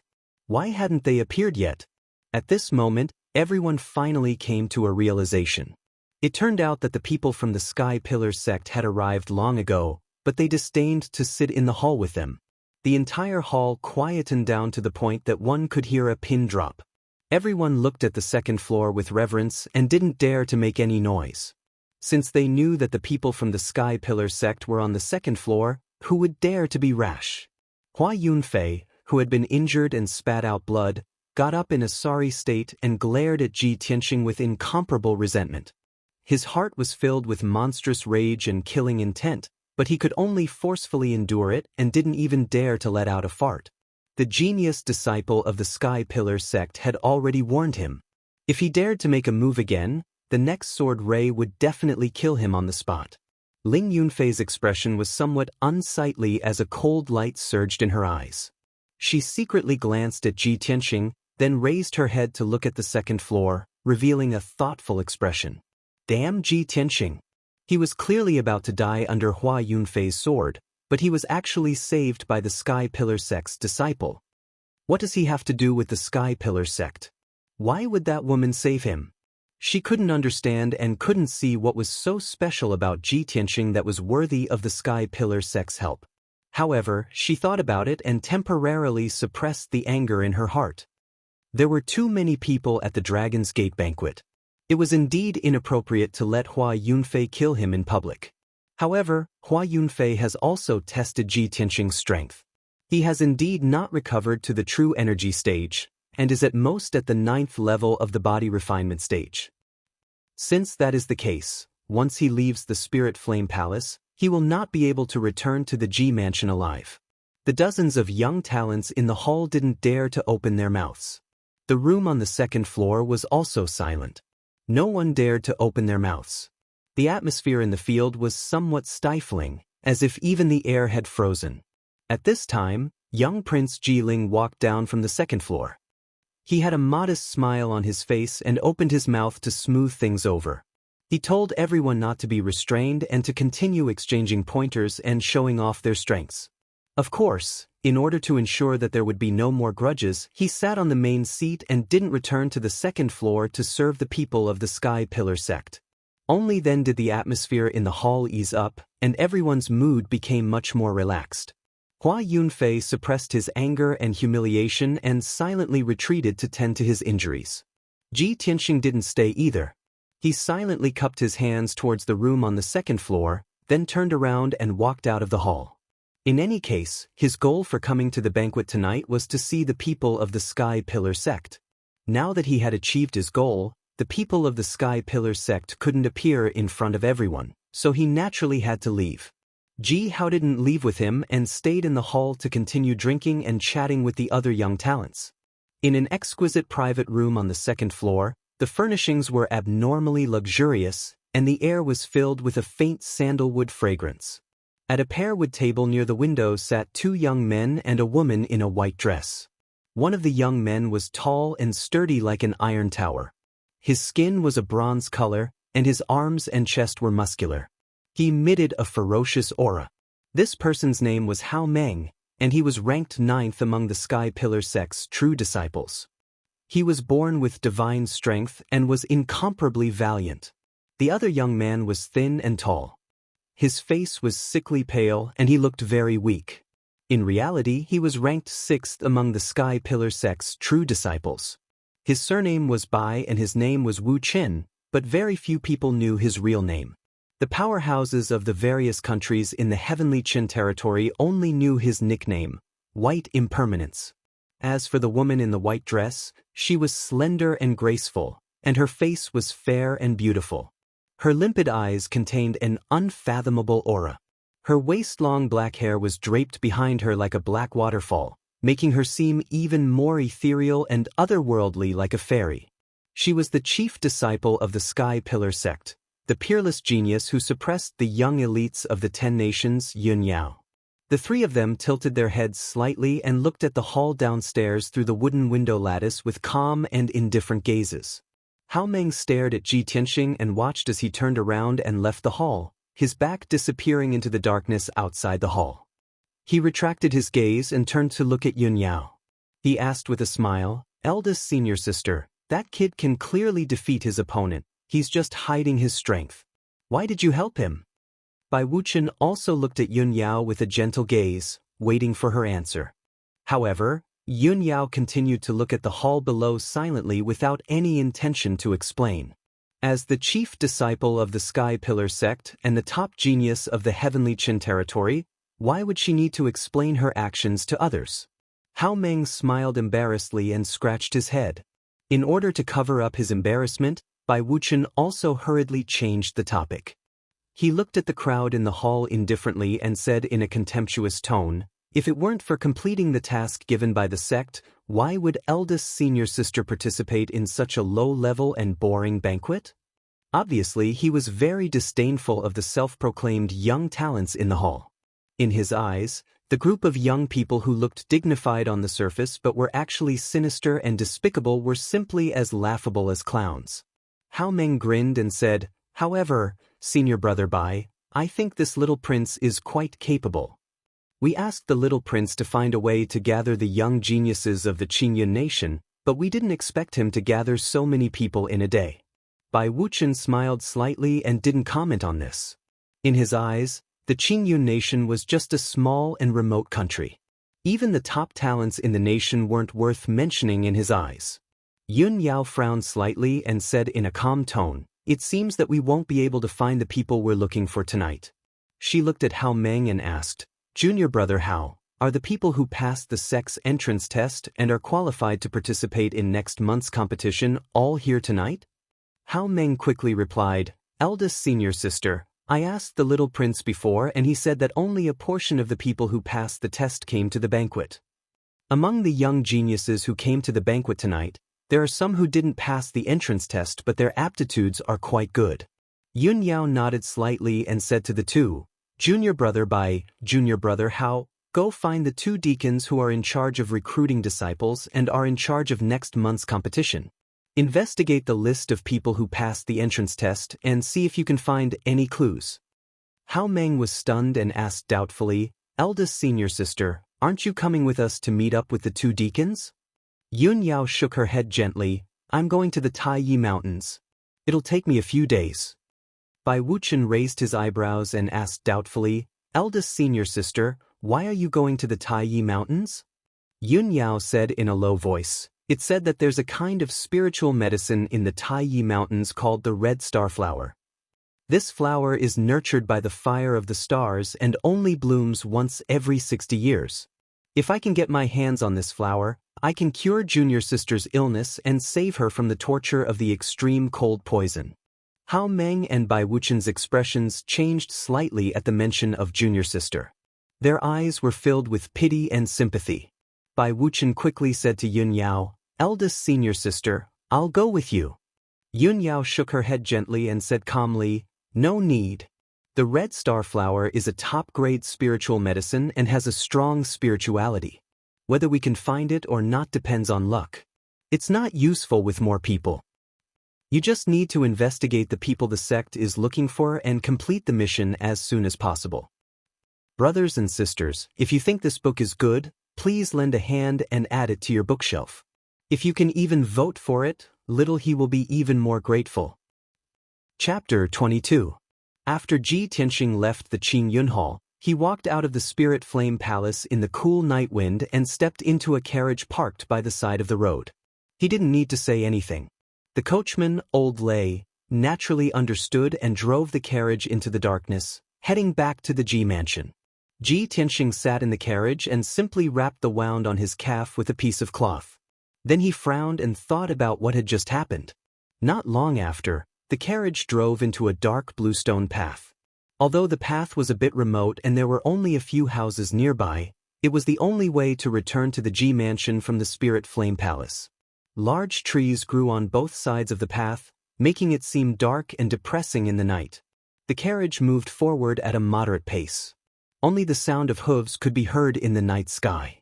Suddenly, a sharp sound broke through the air.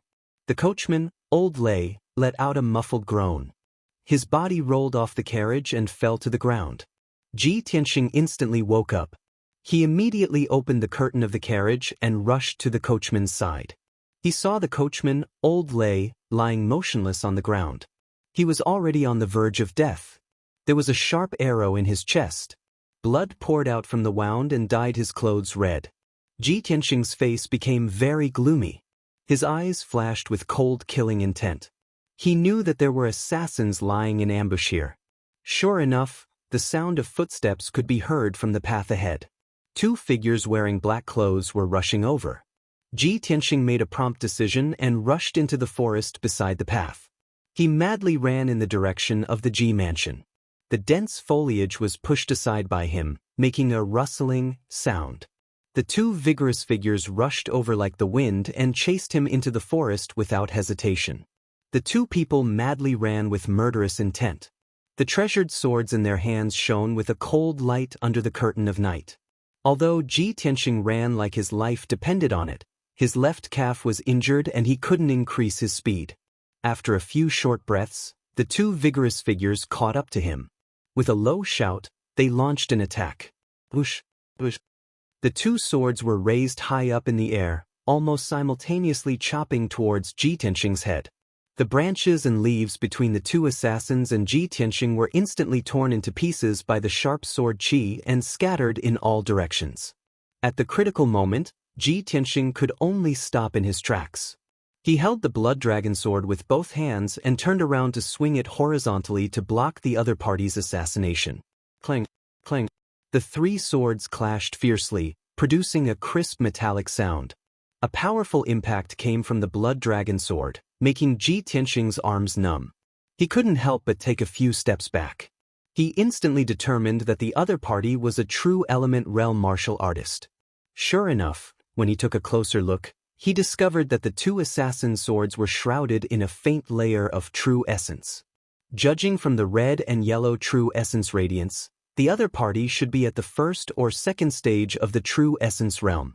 You want to assassinate me with only the strength of the first or second stage of the true energy realm? However, I can't be sure how many assassins there are. I have to be careful. Ji Tianxing sneered in his heart, his eyes surging with dense killing intent. He pretended that he was no match for them and continued to flee in a hurry. The two masked assassins in black were indeed fooled. They rushed forward without any regard for their own safety and stabbed their swords at his back with all their might.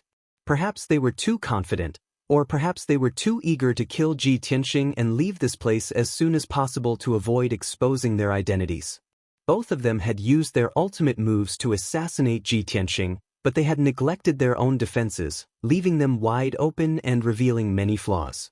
Just as the two of them were full of excitement and thought that they could kill Ji Tianxing on the spot, they saw Ji Tianxing suddenly turn around and reveal a mocking sneer. Ji Tianxing growled with a murderous aura. He suddenly bent down and squatted down, narrowly dodging the two swords. The two swords brushed past his head, only 2 inches away, but they both missed. Moreover, the chest and abdomen of the two masked assassins were exposed in front of him without any defense. Ji Tianxing was waiting for this moment. He did not hesitate to put down the blood dragon sword and raised both of his palms to attack the chest of the two assassins. Ping ping.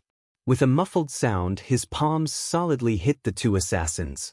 2 rays of dark golden sword qi shot out from his palms and pierced the hearts of the two assassins without any hindrance. The two masked assassins suddenly trembled and their charging footsteps stopped. The two of them turned around, widened their eyes in disbelief, and stared at Ji Tianxing. Their mouths let out a muffled shout. "You're not. This? How is this possible?" Their eyes were filled with fear and anger. They could not believe that they were defeated by a third-level body refinement trash. The two of them knew that they were going to die, but they were unwilling to give up. They waved their swords and stabbed towards Ji Tianxing's head. But Ji Tianxing had already grasped the blood dragon sword. He waved his hand and swept out, deflecting their swords. The two assassins retreated a few steps and weakly held onto a tree. Blood poured out of their mouths and soaked their masks. The two of them could not say another word. Their throats made a deep sound and the life in their eyes quickly disappeared. In the blink of an eye, the two of them softly fell to the ground. They laid in the grass and no longer made a sound. Ji Tianxing hurriedly used his sword to remove their veils. After seeing their faces clearly, he sneered, as expected. "Ling Yunfei, you still won't let me go." This was because he recognized one of the assassins. It was the bodyguard that always followed Ling Yunfei. He was worried that there were more assassins nearby, so he did not dare to stay. He turned around and continued to run. After passing through the dense forest, he followed a small path to the Ji mansion. After a quarter of an hour, Ji Tianxing returned to the Ji mansion safely. He did not encounter any more ambushes on the way. After returning to his room in the cool breeze courtyard, he asked Huan to bring him a medicine box. He carefully treated the sword wound on his leg. After taking care of the wound, he let Huan leave to rest. He entered the secret room and went into closed-door cultivation. Tonight's events made him realize that his opponent couldn't wait to get rid of him. Not only could he not leave the city, even the imperial city was not safe. On the way home, he would be ambushed by assassins. He could not help but wonder if his opponent would send someone to the G mansion to assassinate him. Thinking of this, his desire to increase his strength became even stronger. Cultivate. I must quickly condense a sword embryo and return to the true element realm. Ji Tianxing quickly entered into a state of cultivation. He focused on cultivating his heart of the sword and condensing new sword qi. The night passed quickly. On the morning of the second day, he condensed 2 more sword qi and stored them in 2 acupuncture points in his body. He recovered the strength of 12 sword qi and endured the pain of being dismembered. He tried to move the sword qi towards his dantian. The result was obvious. He failed again. The 12 sword qi were stored in 12 acupuncture points in his body. These acupuncture points were distributed on the back of his hand, arm, shoulder and chest. It was almost impossible to move all the sword qi to the dantian in his abdomen. His weak meridians could not withstand the sword qi's tearing and cutting. Ji Tianxing had no choice but to stop cultivating. He lay down in the secret room to rest. He closed his eyes and laid on the ground. His mind was constantly thinking. What went wrong? Why was it that after he had condensed the 12 sword qi, he could not condense a sword embryo even after trying more than 10 times? Could it be that something went wrong with his cultivation? Or was his cultivation method wrong? Chapter 23. Ji Tianxing's heart was filled with doubts and apprehension. The path of the heart of the sword that he cultivated was a strange and unheard of cultivation path. Now that he was unable to condense the sword embryo and was stuck in a bottleneck, he would not be able to break through in a short period of time. Moreover, he did not have the cultivation experience of others or his ancestors to learn from. He could only rely on his own comprehension and exploration. This unique path of the heart of the sword was destined to be a bumpy and extremely difficult cultivation path. Ji Tianxing thought for a long time without any clue, so he thought of Kenshin's tomb. He decided to enter Kenshin's tomb again to observe the tombstones, hoping to find the crux of the problem. He held his breath and concentrated his mind, gathering his consciousness in the black hole in his dantian. This method worked, and his consciousness was quickly swallowed by the black hole. Ji Tianxing's body remained in the secret chamber, but his consciousness entered a cold and dark space. Swoosh! His consciousness condensed into a translucent body, which looked exactly like him, and entered the space of Kenshin's tomb again. Beneath his feet was still cold and hard soil and sand, and the air was still filled with gray fog, emitting the aura of death. Although this was Ji Tianxing's second time here, he still felt a sense of novelty and awe towards this space. His consciousness floated forward, observing the situation in the wilderness along the way. Unfortunately, the gray fog was very thick, as if it would never dissipate. It blocked his vision, making it impossible for him to see the scene in the distance. Not long after, he came to the black sword tombstone that was as huge as a mountain. The words, "Tomb of Kenshin," on the sword tombstone were still so sharp and intimidating that he did not dare to look at them. The 18 black and cold tombstones still stood quietly on the left and right sides of the sword tombstone. The first time Ji Tianxing came here, he saw the path of the heart of the sword on the 9 tombstones on the left. This time, he paid special attention to the 9 tombstones on the right and observed them for a while. The 9 tombstones on the right also had ancient words engraved on them, but for some reason, the words were hazy and blurry, making it impossible for him to see them clearly. Ji Tianxing guessed that the words on the 9 tombstones must be even more profound and obscure. With his current realm, he couldn't read them. Thus, he withdrew his gaze and walked to the tombstones on the left. He stared at the first tombstone, wanting to study the words on the tombstone again to verify his cultivation method and see if there were any mistakes. However, the tombstone was completely blank. The 100 or so words that had clearly existed before had all disappeared. How could this be? Ji Tianxing was a little dumbfounded. Fortunately, he had already memorized the words on the first 5 tombstones and could recite them backwards. The disappearance of the words on the first tombstone would not affect his cultivation. He quickly looked at the other tombstones.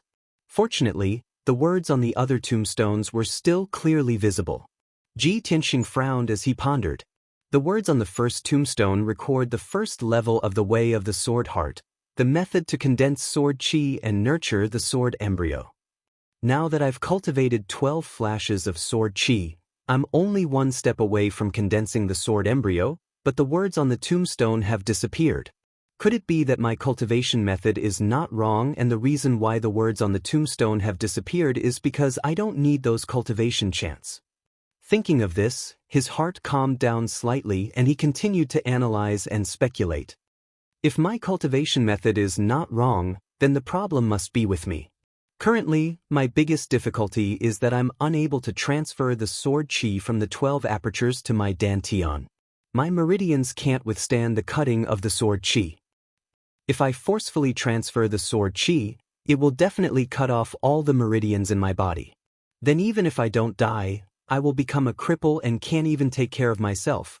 Looks like the crux of the problem is that my meridians aren't strong enough.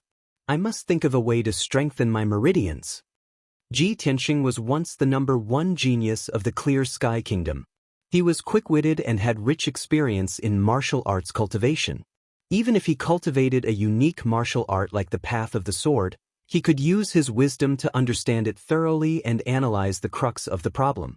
After figuring out the crux of the problem, he left Kenshin's tomb with peace of mind. Ji Tianxing's consciousness returned to his body. He opened his eyes and sat up. He was thinking about strengthening his meridians and immediately thought of the red meteorite flower. He took out a metal box and opened it. Looking at the dark golden compass inside, he muttered softly. Father said that the red meteorite flower can repair the dantian, strengthen the meridians, replenish the true vitality and greatly increase one's strength. If I can find the red meteorite flower, I can use it to strengthen my meridians and increase my strength. Maybe then I can successfully condense the sword embryo. The red meteorite flower will appear in 6 days. From the Imperial City to Taiyi Mountains, even if I ride the fastest horse, it will take me 2 days. Looks like I should prepare to set off. Ji Tianxing left the secret chamber and returned to his room. It was already noon. After eating lunch, he began to pack his luggage, preparing to set off for Taiyi Mountains early the next morning. At 1 o'clock in the afternoon, Huan suddenly ran into the room and reported the news to Ji Tianxing. Eldest young master, Princess Cuckoo is here. Ji Tianxing was stunned for a moment, then he revealed a distressed smile. Why is the little princess here? He hid his luggage and walked out of the room. He went to the courtyard to welcome the little princess. Although Ji Ku was a noble princess of the imperial family, she loved to play with Ji Tianxing since she was young. When she had nothing to do, she would sneak out of the imperial palace to play with him. Their relationship had always been very good. That mischievous, lively, and mischievous little princess would often come up with some bizarre ideas. Ji Tianxing didn't know whether to laugh or cry, giving him a headache. Ji Tianxing thought to himself, the little princess came to the Ji residence again today. What kind of trouble will she cause this time? Not long after, the sound of footsteps could be heard from the entrance of the small courtyard. The first thing that entered Ji Tianxing's eyes was a young girl wearing a green silk skirt and golden threaded jade boots. The young girl was about 14 or 15 years old. Her figure was petite and cute. Her fair and tender face still had a bit of baby fat. Her pair of clear and bright eyes were very lively. She wore a fiery red jade bracelet on her fair, jade-like wrist. Her shoulder-length hair was combed into dozens of small braids. She looked exceptionally cute. Without a doubt, this was the emperor's most beloved little princess, Ji Ku. Just the little princess alone was enough to give Ji Tianxing a headache. However, he didn't expect that there would be more than 10 people following behind the little princess. Among the 10 people, there were 6 middle-aged men with dignified looks and extraordinary bearings. There was also a white-haired old man with a dignified aura and a sage-like demeanor. In addition, there were 8 imperial bodyguards wearing the imperial guard's armor following behind the crowd. They were actually carrying 4 heavy chests. Ji Tianxing, I've come to visit you. The little princess greeted Ji Tianxing with a smile while directing the 8 imperial bodyguards to carry the 4 large chests into Ji Tianxing's room. Chapter 24. Ji Tianxing couldn't help but frown as he watched the 8 imperial bodyguards carry the 4 chests into the room. He revealed a bitter smile. "Little princess, what are you trying to do?"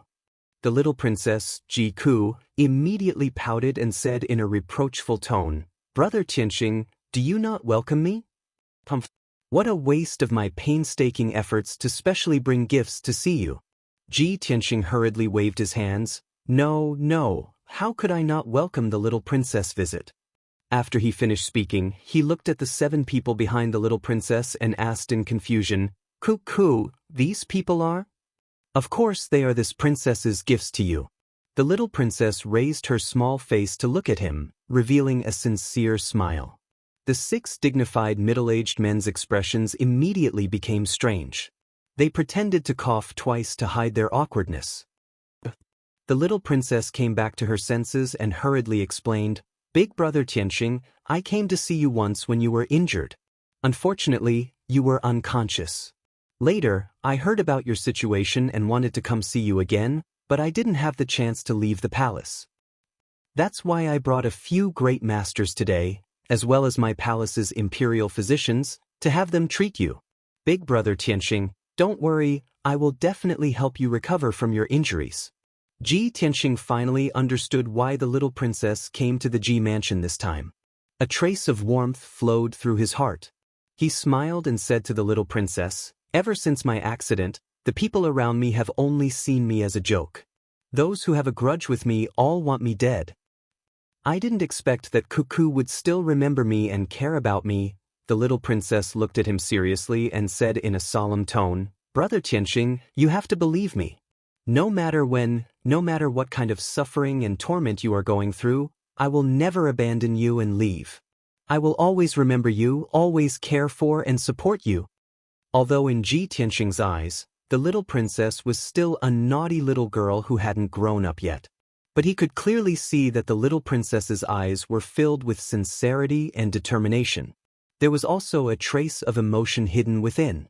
How could he not understand why the little princess loved to pester him and often sneak out of the palace to play with him? It was because she had feelings for him.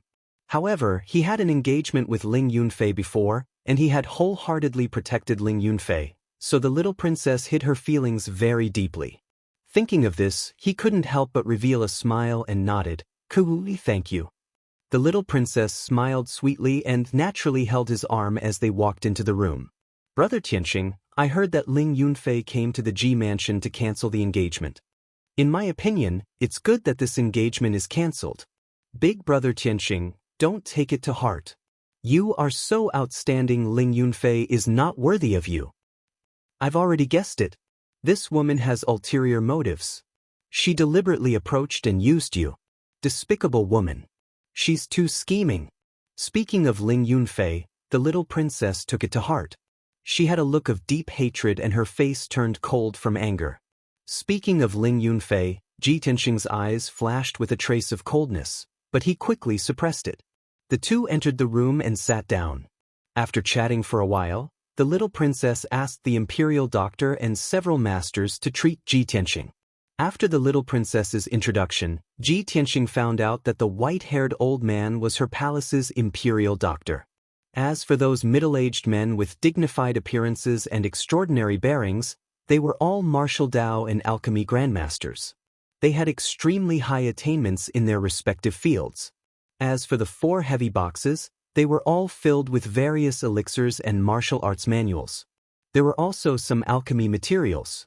The value of the items in the 4 boxes was at least 5 million taels. Ji Tianxing repeatedly waved his hand to reject the little princess's kind intentions. He explained with a smile, "Ku, I appreciate your kind intentions. I have already found an expert to treat me. Currently, my body is fine. As long as I rest well, I will recover." Although the little princess was worried about him, she did not want to force him. Thus, she asked the imperial doctor and the masters to leave. "Brother Tianxing, even if you don't need the imperial doctor and the masters to treat you, you must accept the boxes of elixirs and materials that I am giving you. Otherwise, you won't treat me as a friend. Seeing her determined attitude, Ji Tianxing did not reject anymore. He smiled and nodded in agreement. The little princess then smiled and said to him in a low voice, "Brother Tianxing, I have asked my father and the imperial doctor before. I know something that can help you recover your strength quickly. There is a kind of elixir in Taiyi Mountains called the red star flower. It is said that it only appears once every 60 years. This flower has magical effects. It can repair damaged dantian and meridians, greatly increasing a martial artist's strength. My grandfather's dantian was damaged when he was young. He could not cultivate his true essence his entire life. He used the red star flower to repair his dantian and become a Tongxian expert. Brother Tianxing, the imperial doctor said that the red star flower will appear in about 6 days. I have decided to go to Taiyi Mountains to find the red star flower to save you." Hearing this, Ji Tianxing's heart skipped a beat. His expression changed slightly. He quickly shook his head. "Ku, you cannot go to Taiyi Mountains. That is the famous forest of death in Yunzhou. Taiyi Mountains is dangerous. There are countless ferocious beasts and powerful demonic beasts. If you are not careful, you will lose your life. Moreover, the red star flower is about to appear. Many factions will definitely take action. When the time comes, many experts will gather and it will be even more dangerous." The little princess smiled and said, "Brother Tianxing, don't worry. I will bring the imperial experts to protect me. You, on the other hand, have fallen to the body refining realm after you were severely injured. You must not go to Taiyi Mountains. Stay in the Ji Mansion and recuperate. I will definitely find the red star flower to save you. You can stay at home and wait for my good news." Ji Tianxing was full of worry. He tried to persuade the little princess. However, the little princess had already made up her mind. She had clearly made her plans and preparations. Her attitude was very firm. After discussing this matter, the little princess comforted him with a concerned tone. She gave him a few words of advice before leaving. After sending the little princess off, Ji Tianxing returned to his room. Looking at the 4 large chests filled with medicinal pills and materials, the corners of his mouth revealed a bitter smile. This little princess has really put in a lot of effort for me. She is going to Taiyi Mountains rashly. I only hope that she will not encounter any danger. Although I am going to Taiyi Mountains as well, I must keep this a secret. I cannot tell anyone." After a while, Ji Tianxing moved the 4 big boxes filled with elixirs and ingredients into the secret underground room. He opened the boxes to take a look. There were many martial arts manuals and ingredients inside, as well as dozens of small white jade bottles filled with elixirs. It was a pity that most of the elixirs were for healing and increasing one's power. There were no elixirs that could strengthen one's meridians.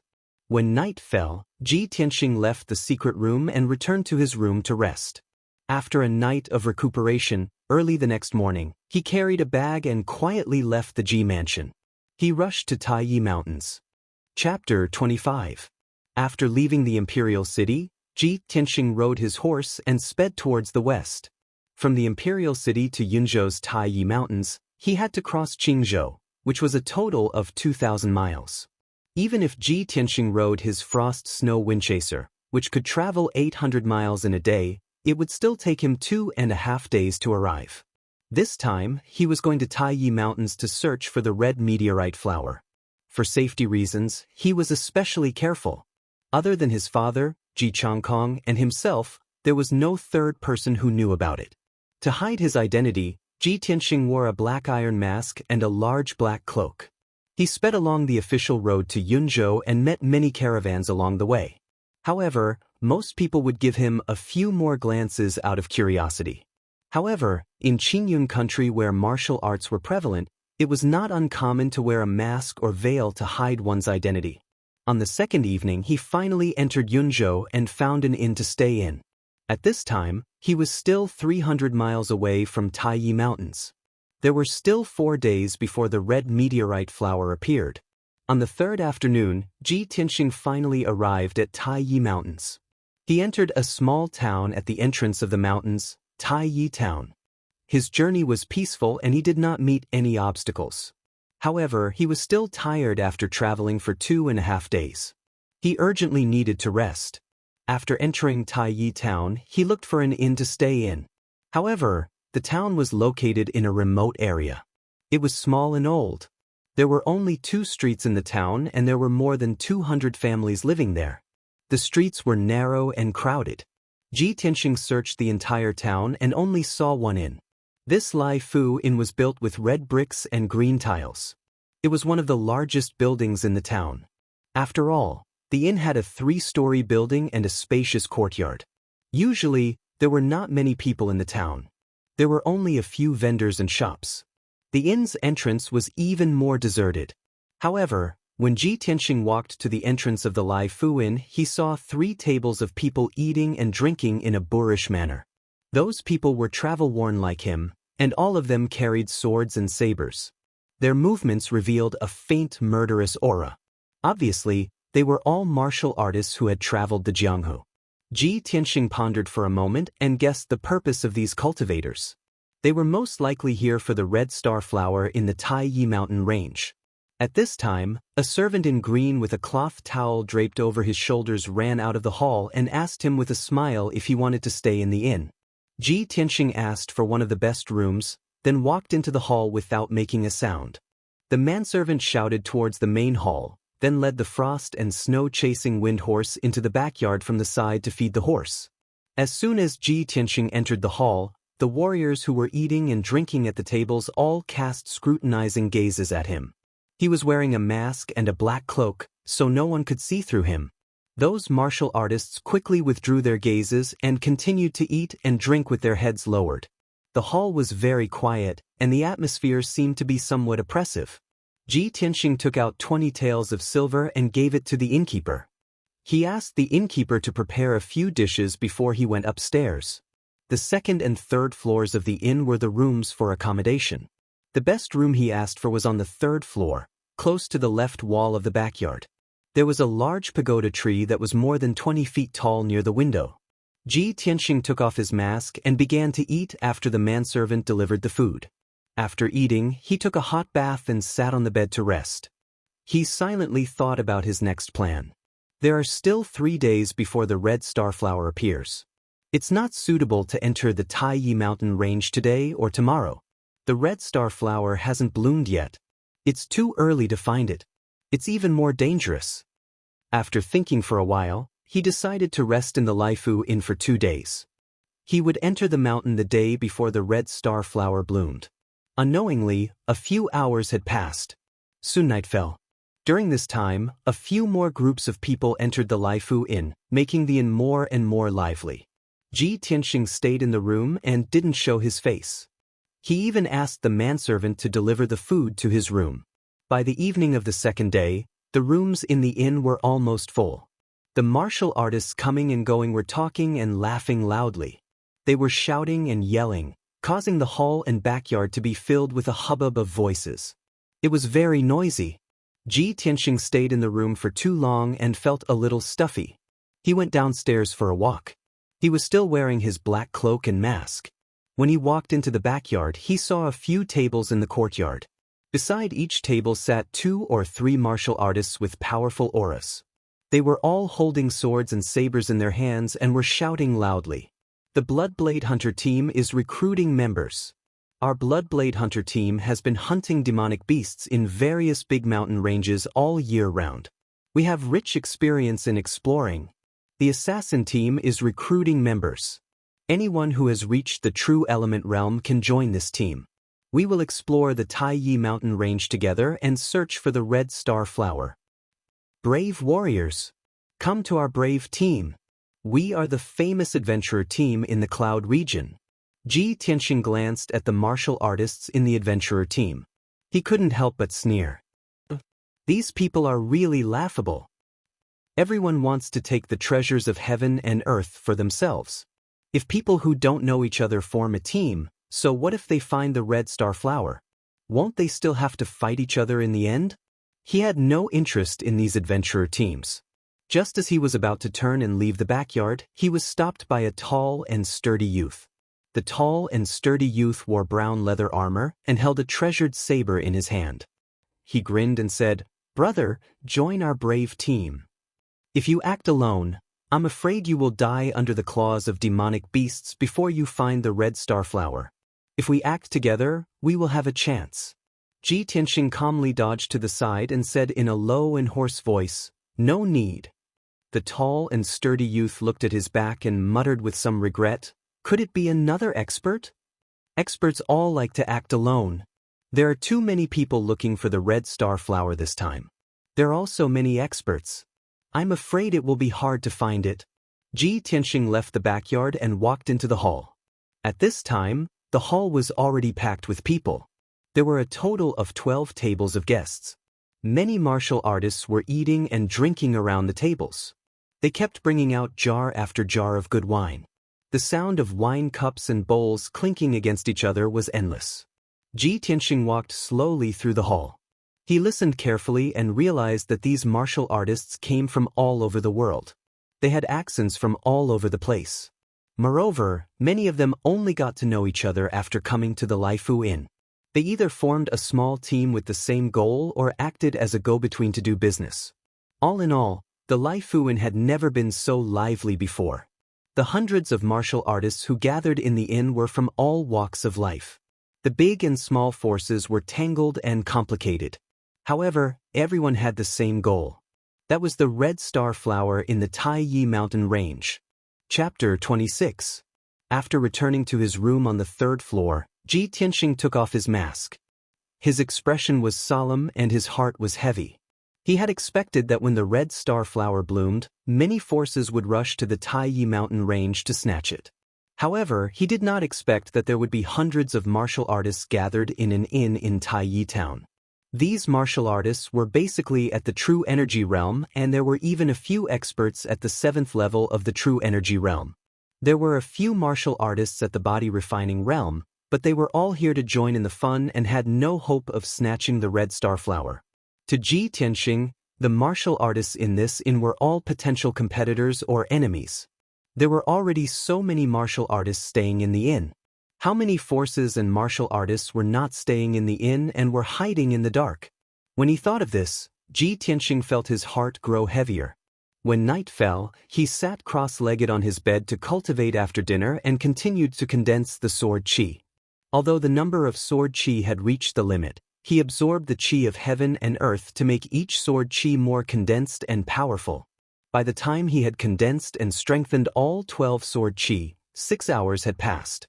In the middle of the night, the Laifu Inn fell into silence. Most of the guests had already gone to bed.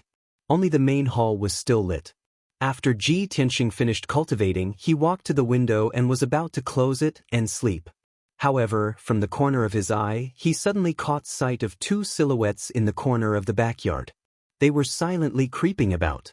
The 2 martial artists were dressed in black and seemed to be wearing masks. Their movements were very cautious and did not make any sound. Although the night was dark, Ji Tianxing could vaguely see that the 2 men were carrying a big box and creeping to the back door. The 2 men quietly opened the back door and carried the box out. Ji Tianxing frowned and vaguely felt that something was wrong. He subconsciously went out of the room and crept silently toward the back door of the courtyard. He was wearing a black cloak and a mask. He was not afraid of being discovered in the night. When he reached the back door, he saw the 2 cultivators carrying the box and entering an alley along the courtyard wall. In order to avoid being discovered by the other party, he did not dare to get too close. A moment later, 2 masked warriors carried the box into the depths of the alley and carried it into a pitch-black room. Then, the 2 of them withdrew and quietly returned to the Fortune Inn. Ji Tianxing hid in a dark corner of the alley, holding his breath and not making a sound. After the 2 cultivators left, he entered the pitch-black room. The room seemed to have been uninhabited for many years. It was filled with a decaying smell. There were cobwebs everywhere, and the floor was covered with dust and debris. Ji Tianxing searched in the dark for a while before he found the big box in a pile of firewood in the corner.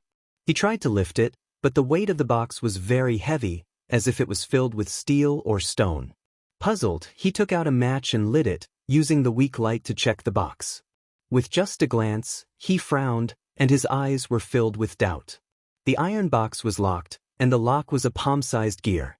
It needed to be rotated to the correct position to open it. Ji Tianxing was very familiar with this kind of box, because the Ji family's forging workshop used this kind of box to store weapons and equipment. He tried to rotate the black gear and twisted it to the correct position. The lock opened with a pada sound. Ji Tianxing opened the box to take a look. Inside the box, there were more than 20 treasured swords with scabbards made of mermaid skin. Mermaids were high-level vicious beasts in the sea. The Ji family's forging workshop would only use this kind of scabbards for profound-grade treasured swords. Ji Tianxing casually picked up a treasured sword and examined the sword hilt. He saw the word Ji engraved on the sword hilt. His face became even gloomier, and the doubt in his eyes became even stronger. He looked at the patterns on the sword's blade. The thorny flower pattern made him immediately conclude that this profound-grade treasured sword came from the profound sword workshop in the eastern suburbs of the imperial city. It really is a treasured sword forged by my Ji family. These 24 profound-grade treasured swords are worth more than 1,000,000 taels. Why would they appear here? Isn't the profound sword workshop in the eastern suburbs under second uncle's control? Ji Tianxing's heart was filled with doubt. He felt that this matter was a little fishy. In order not to be discovered, he put the treasured swords back into the box and locked the lock again. Then he extinguished the torch and quietly returned to the Laifu Inn. However, when he returned to the Laifu Inn, there were endless quarrels and curses coming from the main hall. When Ji Tianxing walked into the main hall, he saw two figures fighting fiercely, and the clanging sound of swords clashing could be heard. He understood after hearing a few words. It turned out that the inn was full, and there was only one room left. Two groups of people just happened to arrive at the inn at the same time, so they quarreled over that room. One of the groups was 3 youths from the imperial city of Green Cloud. The 3 of them were dressed gorgeously and had a noble aura. Naturally, they were proud and arrogant, and when they spoke, they were overbearing. The other group of 4 came from the valiant barbarian state. They were all dressed in beast-skin clothes, and all of them had full beards and braids. Their arms and chests were full of tattoos. The leader of the 4 had a fiery temper. He did not care if the other party was a noble from the imperial city, and just a few words would cause a fight. The quarrel and fighting between the 2 sides woke up more than 10 guests, and they all ran to the main hall to watch the show. Ji Tianxing did not want to get involved in this kind of thing. He walked through the main hall and was about to step onto the stairs to return to his room. Unfortunately, when the true energy boundary white-robed youth slashed his sword at the bald man with the tattoo on his forehead, the bald man's sword was fiercely chopped at. Immediately, the sword that was flickering with a cold light changed its direction and went straight for Ji Tianxing. The white-robed youth was already very close to Ji Tianxing, only 5 steps away. This sword came out of nowhere and was as fast as lightning. Although Ji Tianxing retreated in time to dodge, he was still unable to avoid the treasured sword, and his cheek was immediately slashed by the blade. With a crisp clang, the black iron mask on his face was cut in half by the treasured sword and fell to the ground with a clang. Ji Tianxing's face suddenly became gloomy, and his eyes flashed with a cold light. The white-robed youth and the bald man glanced at him, and without any change in expression, continued to fight. However, the white-robed youth's 2 companions who had been watching the fight and cheering suddenly let out a cry of surprise when their eyes fell on Ji Tianxing's face. Isn't this Ji Tianxing? Young Master Ji of the Ji family? Haha, as expected of the former number 1 genius, but now the great trash Ji. He can't even dodge the sword. If young Master Ji's face is accidentally injured, we can't afford to pay for it. Obviously, the 2 noble youths knew Ji Tianxing and saw through his identity on the spot. Brothers and sisters, please recommend, my new book needs everyone's support, Xiaohe thanks you. Chapter 27. The hall quietened down. Even the white-robed youth and the bald man stopped fighting at the same time. Everyone's eyes fell on Ji Tianxing, sizing him up with a playful look. Although most of the martial artists present had never seen Ji Tianxing before, they had never seen him before. But everyone had heard of his name. In the past 3 years, his title as the number 1 genius of the imperial city had spread throughout the Azure Sky Kingdom. Almost all the martial artists knew of him. 10 days ago, his strength had dropped and he became a trash at the third level of the body refinement realm. He had become the biggest joke in the Azure Sky Kingdom. This incident had made his reputation even more resounding. Recently, he had been the topic of gossip and jokes among the common people. The dozens of martial artists in the hall who were watching the show all looked at him with ridicule and whispered to each other. Unfortunately, the blue-robed youth of the two aristocratic youths seemed to be afraid that others didn't know about Ji Tianqing's deeds and unscrupulously mocked him. Everyone look, this is the man of the hour in the Azure Sky Kingdom, Ji Tianqing. Not only did this guy become a trash at the third level of the body refinement realm, he even had his marriage annulled by the eldest daughter of the Ling family. The funniest thing is that this guy doesn't even dare to let out a fart. What a coward. Saying this, he even gave Ji Tianqing a disdainful sneer. Young Master Ji, you secretly came to Tai Yi Town. Could it be that you want to snatch the red star flower and use it to recover your strength? Ha, you're really delusional and indulging in wild fantasies. Before the blue-robed youth could finish his words, everyone suddenly felt the temperature in the hall drop by a few degrees. Swish! Ji Tianqing's figure flashed and rushed in front of the blue-robed youth. With a clang, he pulled out the blood dragon sword and stabbed towards his chest. The blue-robed youth turned pale with fright and subconsciously retreated to dodge. He didn't expect that the third level of the body refinement realm, Ji Tianqing, would dare to attack him. He had the strength of the first level of the true element realm. If not, he wouldn't dare to mock Ji Tianqing so unscrupulously. However, Ji Tianqing's sword was too fast. It was so fast that he couldn't dodge it at all. He was about to be stabbed in the chest by the blood dragon sword and die on the spot. He let out a terrified scream. Save me! The blood dragon sword suddenly changed from a stab to a slap and slapped on his face. The incomparably powerful force caused him to stagger, and he fell to the ground with a plop.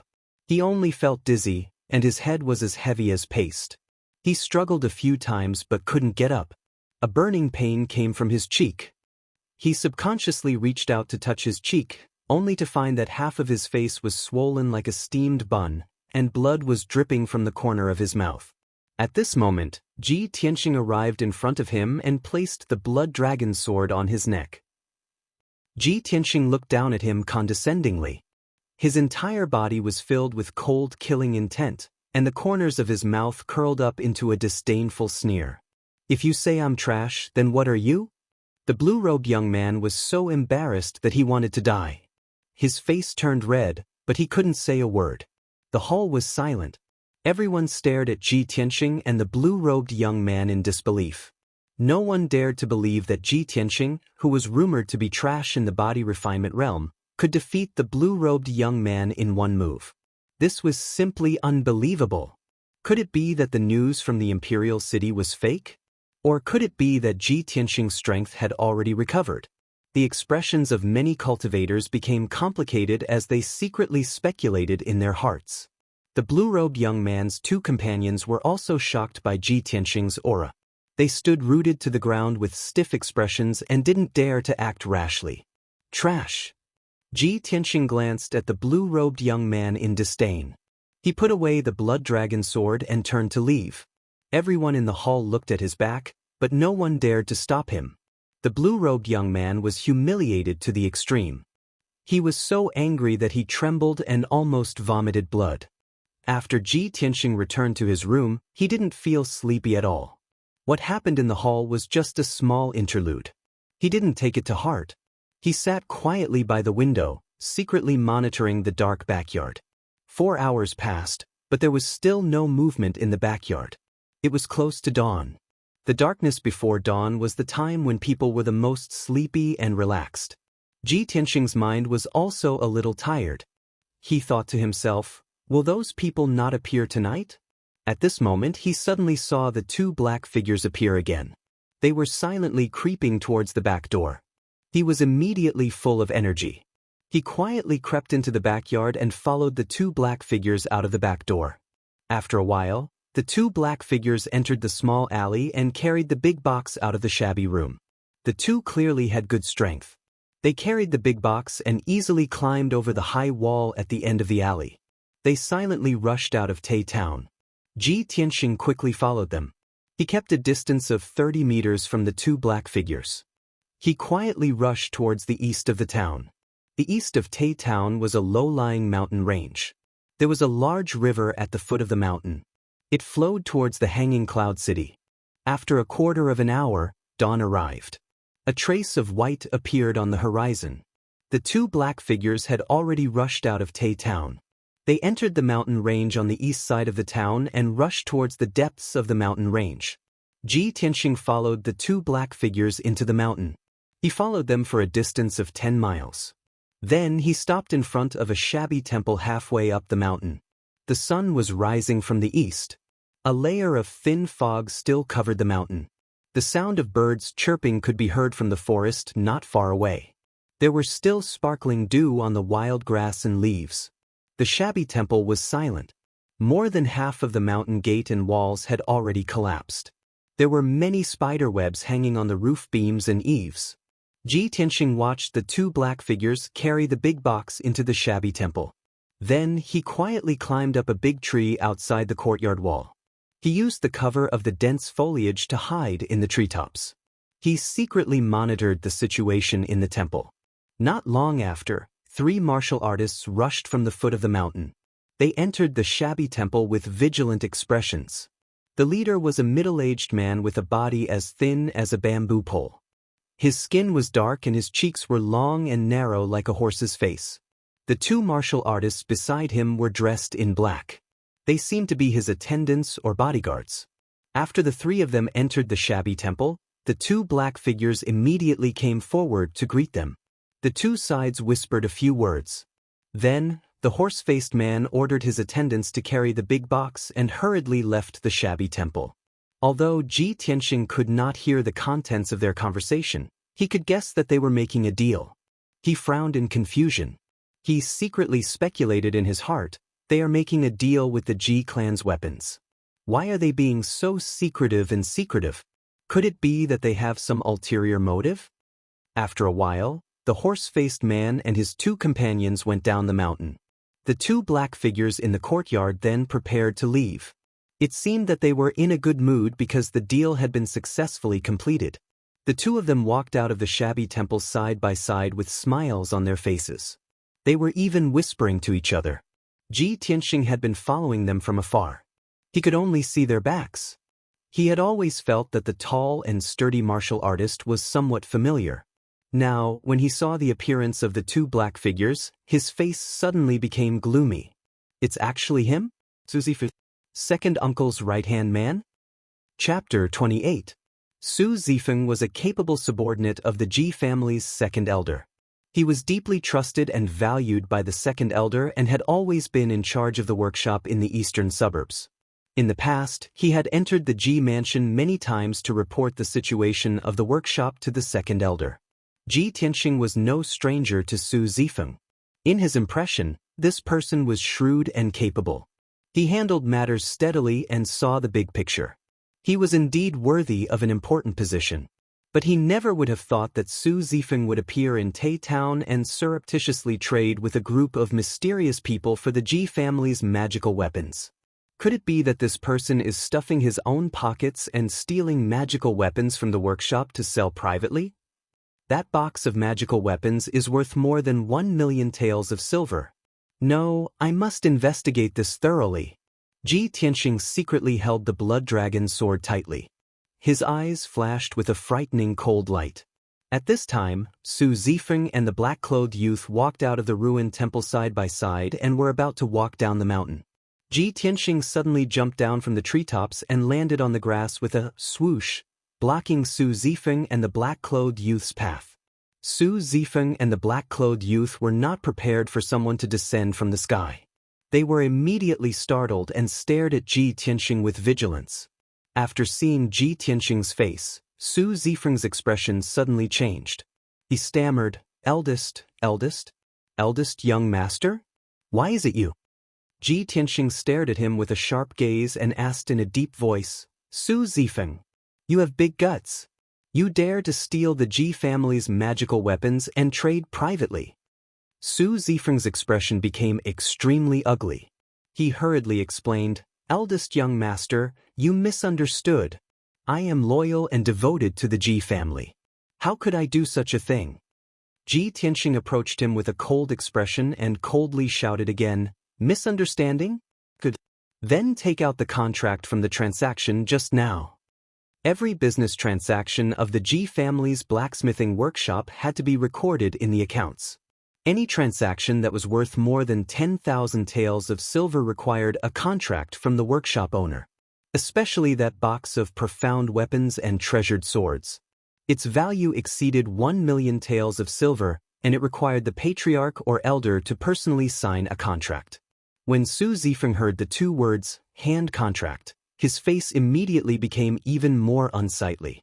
His eyes evaded Ji Tianqing's gaze, not daring to meet his eyes. Ji Tianqing was even more convinced that there was something wrong with this deal, and he shouted in a dignified tone, "Su Zifeng, this young master knows that you don't have the guts to do such a thing. Speak. Who instigated you?" A hint of hesitation flashed in Su Zifeng's eyes. After exchanging glances with the black-clothed young man, he gritted his teeth and made up his mind. When he raised his head to look at Ji Tianqing again, his face was filled with a sinister sneer. "Young master, since you've already found out, then don't blame me for being ruthless. You're the one who forced me to do this. Kill him." Su Zifeng shouted at the black-clothed young man and leaped towards Ji Tianqing. His hands were like the claws of an eagle as he tried to grab Ji Tianqing's head and neck. He was at the second level of the true energy realm. In his opinion, even without a weapon, he could easily kill Ji Tianqing, who was at the body-refining realm. The black-clothed young man was also at the first level of the true energy realm. His fists flashed with a faint red light as he viciously smashed towards Ji Tianqing's chest. "You're courting death." Ji Tianqing shouted with a cold expression and instantly drew his blood dragon sword to meet the attack. Swoosh! He used all his strength to slash with his sword and forced the murderous Su Zifeng to retreat. Seeing the black-clothed young man aggressively charging towards him, he changed his steps and retreated sideways, dodging the black-clothed young man's fists. When the black-clothed young man brushed past him, he unhesitatingly struck out with his palm and activated the sword energy in the Huizong meridian on his arm. Bang! Ji Tianqing's palm hit the black-clothed young man's back. The sword energy shot out from his palm and drilled into the black-clothed young man's body. Suddenly, the black-clothed young man staggered forward for 6 steps before stopping. When he turned around and wanted to pounce on He Wuhan, his face was already pale. Blood dripped from the corner of his mouth and his strength was quickly dissipating. The black-clothed young man glared at Ji Tianqing with an expression of disbelief, but he could not say a word. His body swayed as he moved his feet. Unable to support himself any longer, he fell to the grass with a plop and gradually died. Su Zifeng saw with his own eyes that the black-clothed young man was killed by Ji Tianqing with a single palm strike. His face was full of surprise and the speed of his fists slowed down a bit. Taking advantage of this opportunity, Ji Tianqing repeatedly waved his blood dragon sword, thrusting a few sword lights at him, aiming at his face, throat, and chest. Su Zifeng was forced into a fluster and could only retreat to dodge. After 7 moves, he revealed a flaw in his panic and was immediately stabbed in the shoulder by Ji Tianqing. The indestructible blood dragon sword directly pierced a bloody hole in his shoulder, revealing his white shoulder bone. Su Zifeng let out a mournful scream. His face was pale and his forehead was covered in cold sweat. Although he did not dare to believe it, he had to accept the fact that Ji Tianqing's strength was definitely not the rumored body refining stage. It was very likely that he had recovered to the true element stage. Thinking of this, Su Zifeng no longer had a trace of fighting spirit. He jumped back 2 feet and fled down the mountain while holding his shoulder. But before he could escape 10 feet, Ji Tianqing caught up with him. "Where do you think you're going?"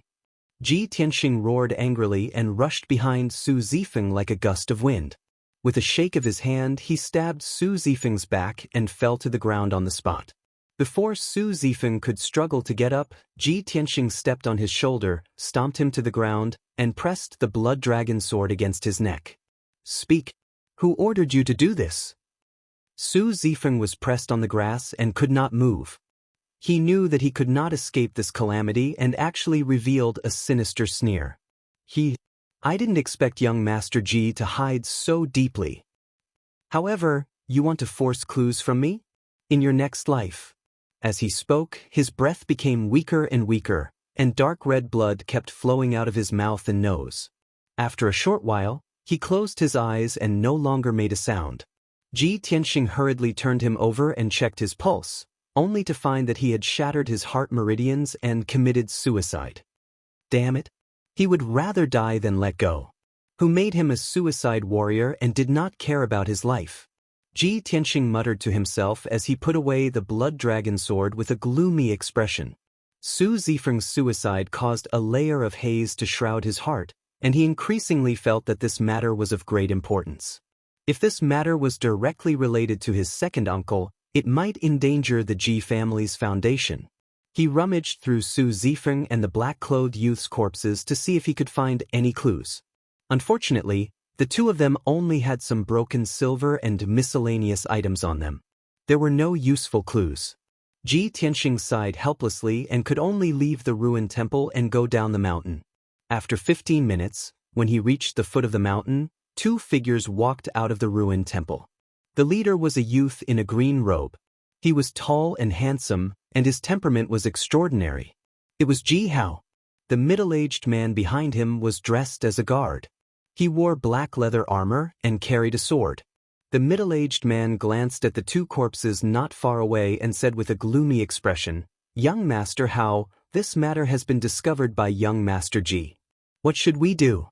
Should we?" As he spoke, he made a throat-slitting gesture. Ji Hao frowned and said with a gloomy expression, "If we make a move, no matter how covert it is, there will be traces left behind.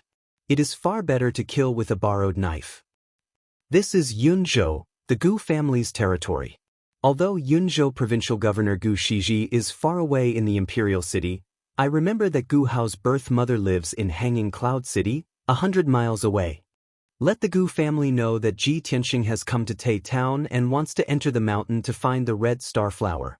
I believe that Gu Hao's mother will not let go of this opportunity to avenge her son. Also, remember to remind the Gu family that Ji Tianxing's strength seems to have recovered to the true energy boundary. Chapter 29. When Ji Tianxing returned to the Laifu Inn, all the guests were still asleep. Only the shopkeeper and servants were busy. He returned to his room and sat cross-legged on the bed to cultivate. He had used up a strand of sword qi to kill Su Zifeng's companion, so he had to replenish it as soon as possible. As for Su Zifeng's private trade, he had decided to investigate and find out who the mastermind was. He had a strong premonition that this matter was related to his second uncle. However, he was in Tai Town and could not investigate this matter.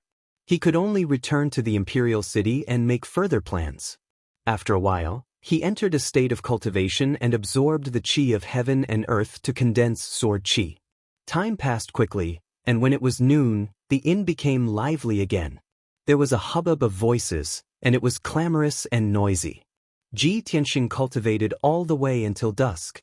Not only did he condense another strand of sword qi, but he also cultivated the 12 strands of sword qi to be more solid and powerful.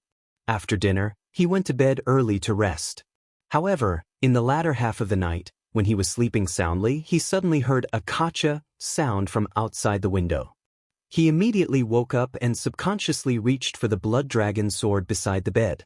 When he held the blood dragon sword and opened his eyes, he saw that the window was wide open.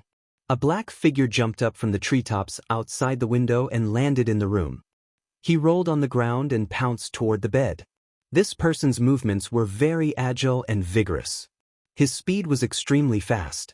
He held a treasured sword in his hand that was emitting cold light in all directions and fiercely stabbed towards Ji Tianxing.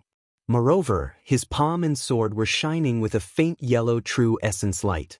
He was obviously a true element boundary martial artist. This sword was fast and ruthless. If Ji Tianxing was still asleep, he would have been stabbed to death on the spot. At this critical moment, Ji Tianxing did not have time to think. He subconsciously waved the blood dragon sword to block. Clang! There was a sound of metal colliding. The blood dragon sword blocked the opponent's attack but was shaken by the huge force. Ji Tianxing was also pushed back by the huge force and almost hit the wall of the bed. He rolled to the bottom of the bed and swung his sword at the assassin. The black-clothed assassin clearly hadn't expected that he would wake up from his stupor. His sword strike, which he thought would surely kill him, had been blocked. He couldn't help but let out a soft cry of surprise. Seeing the blood dragon sword slashing towards him, his body curled up strangely. After dodging the blood dragon sword, he charged towards Ji Tianxing. Ji Tianxing was enveloped by the 3 sword lights. He felt a chill run down his spine. He instantly determined that the assassin's strength was at least at the 3rd level of the true energy realm, and he was no match for him.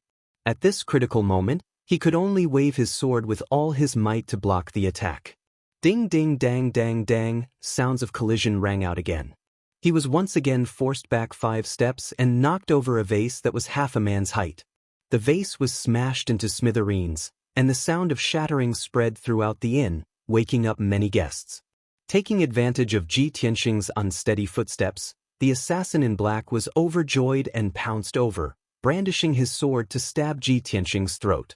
In a moment of desperation, Ji Tianxing subconsciously struck out a palm at the black-clothed assassin, releasing a streak of sword chi. Swish! The 2 of them were too close, and the black-clothed assassin was caught off guard. His left eye was pierced by the sword chi. Ah! The black-clothed assassin let out a blood-curdling scream. He immediately withdrew his sword and retreated 2 steps. He covered his bloody eyes with his hands, and his entire body trembled in pain. Ji Tianxing thought to himself, good chance. He immediately counterattacked, and once again struck out a palm at the black-clothed assassin's chest, releasing another streak of sword chi. Even though the black-clothed assassin was blind in one eye, his strength was indeed powerful. At this critical moment, he was still able to maintain his calm, and brandished his sword with all his might, releasing 2 streaks of dazzling sword chi. Dang! Ji Tianxing's sword chi was shattered by the treasured sword. Bastard, go to hell! The black-clothed assassin angrily roared. His strength and speed suddenly doubled. He brandished his sword with all his might, releasing 6 streaks of dazzling cold light, enveloping Ji Tianxing's vital points. Obviously, he had used all his strength and wanted to kill Ji Tianxing on the spot and then escape far away. Ji Tianxing was forced to retreat. After retreating 3 steps, his back hit the wall. He had no way to retreat. His front and sides were blocked by the dazzling sword chi, and there was nowhere to hide. Seeing that his vital points were about to be pierced by the sword chi, blood splattering everywhere. At this moment of life and death, he still maintained a calm mind, and his eyes stared at the incoming sword chi. If you want me to die, don't even think about living. Instead of retreating, he advanced and rushed toward the black-clothed assassin as if he was courting death. He brandished his sword with his right hand, releasing a streak of sword chi to block the assassin's sword chi, and his left hand fiercely slapped toward the assassin's head. Dang dang dang dang.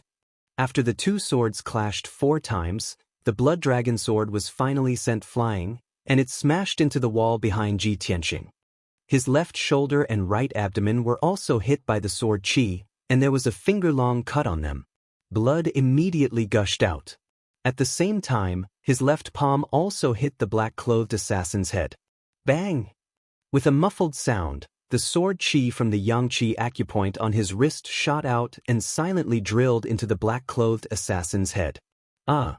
The black-clothed assassin immediately let out a muffled groan. He threw away his sword, covered his bleeding head with both hands, and staggered back.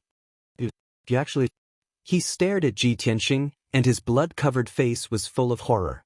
Unfortunately, he didn't even finish his sentence before his vitality was cut off, and he fell to the ground.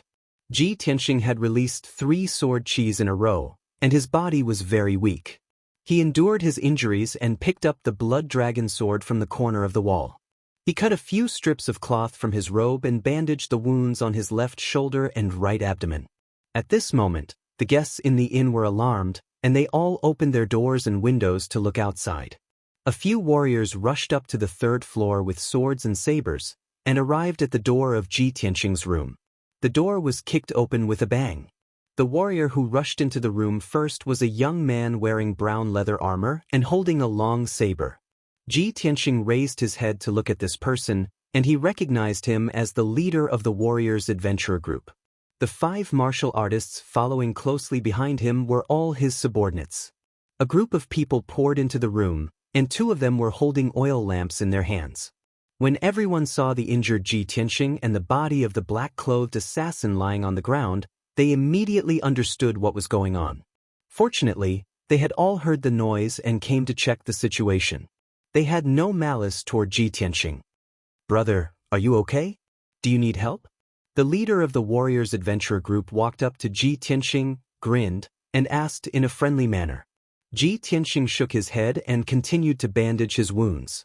The leader of the warriors' adventurer group withdrew his gaze and checked the body of the black-clothed assassin with an oil lamp. He found a purse and a badge on the body. He picked up the badge and observed it for a moment. Suddenly, his expression changed, and he whispered to Ji Tianxing, "Brother, this assassin is from the blood-clothed tower. It seems that you're in big trouble." Ji Tianxing raised his eyebrows and asked in confusion, "What do you mean?" The leader of the warriors' adventurer group moved closer and said in a low voice, "Brother, the blood-clothed tower is the #1 assassin organization in Yunzhou. They have many fierce assassins under their command. The blood-clothed tower's assassination success rate is very high, and there are few cases of failure. They will not give up until they achieve their goal. However, the blood-clothed tower's commission is very expensive, and ordinary forces can't hire them. It seems that you've offended a big force. I'm afraid you can't stay in Tai Town any longer. Run for your life as soon as possible. Brothers, please add and recommend me." Chapter 30. Ji Tianxing nodded to show that he understood and thanked the head of the warriors for his kind reminder. The head of the warriors did not say much. He waved his hand and left the room with his subordinates and went downstairs. Ji Tianxing could see that the famous warriors' adventurer group in Yunzhou was also very afraid of the blood-clothed tower and did not dare to get involved in this matter. In fact, even if the head of the warriors' adventurer group had not reminded him about the blood-clothed tower, he had decided to leave the inn. At present, his identity had been exposed. Those forces that wanted to kill him would definitely attack him one after another. In 2 days, the red star flower will bloom. I'll heal here tonight. Tomorrow morning, I'll leave Tai Town and enter the Tai Mountains as soon as possible. Ji Tianxing had a plan in mind. He took out the powder from his bag to stop the bleeding and bandage the wound. After treating the wound, he closed the door and window and sat on the bed to cultivate and continue to condense the sword qi. As for the body of the blood-clothed tower assassin, he did not bother to deal with it and just let it lie on the ground. 3 hours later, the sky outside the window was bright. Ji Tianxing condensed a new sword qi and stored it in the yang qi acupoint on his wrist. At present, he only had 10 sword qi in his body. His strength was 20% lower than before. But he did not care so much and did not have time to continue condensing the sword qi. Before the guests in the inn woke up, he took the bag and the blood dragon sword and quietly left the Laifu Inn. The Tai Mountains were located in the south of the town. The entrance was a deep canyon. After Ji Tianxing left the town, he quickly rushed to the entrance of the Tai Mountains. For him, the best choice at present was to escape into the Tai Mountains. Even if there were many fierce beasts and monsters in the mountains, it was safer than staying in Tai Town. Anyway, the Tai Mountains were vast and boundless, with dense vegetation and deep forests. If the blood-clothed tower assassins wanted to find him, it would be like looking for a needle in a haystack. For hours later, Ji Tianxing entered the canyon and rushed along the deep canyon to the depths of the mountains. The moment he entered the Taiyi mountain range, he could clearly feel that the moist air contained dense heaven-earth essence qi, causing his pores to open up. The jungles on both sides of the canyon were verdant and lush. As far as the eye could see, there were towering trees. The ground was also covered with dense thorns, flowers, and other vegetation. Ji Tianxing walked in the canyon, feeling the gentle breeze blowing against his face. Hearing the cries of birds and beasts coming from the forest on both sides, he felt relaxed. Even though the Taiyi mountain range is dangerous, It's a treasured place that's filled with the energy of the heavens and the earth. If I cultivate here all year round, I'll definitely be able to obtain twice the results with half the effort and swiftly improve my strength. We've only just entered the mountain range, and it's already so refreshing. Wouldn't it be even more delightful if we were to find the spirit veins in the mountain range? Thinking of this, he took out an iron box from his bosom and took out the psychic star chart. The pointer on the psychic star chart swayed gently, and after swaying back and forth a few times, it steadily pointed straight ahead. Ji Tianxing understood that the psychic star chart pointed in the direction of the spirit veins where the heaven-earth essence qi gathered. Most of the rare natural treasures grew near the spirit veins where the heaven-earth essence qi gathered. So he sped up and rushed in the direction pointed by the psychic star chart. In the afternoon, Ji Tianxing finally walked out of the canyon and climbed a mountain that was thousands of feet high. It was the hottest time of the day, and the scorching sun high in the sky was particularly dazzling. However, Ji Tianxing did not feel hot as he walked through the jungles on the top of the mountain. Instead, it was very cool and comfortable. Even if he did not look at the psychic star chart, he could clearly feel that the heaven-earth essence qi on this mountain was abundant, which was very suitable for cultivation. However, this was not the real spirit veins. Ji Tianxing took out some dry food from the package and ate 2 mouthfuls casually. After resting for a while, he continued to climb the mountains and rush to the depths of the mountain range. As time went by, 4 hours passed quickly. In the evening, Ji Tianxing had climbed over 3 mountains in a row and climbed up an even more majestic giant mountain.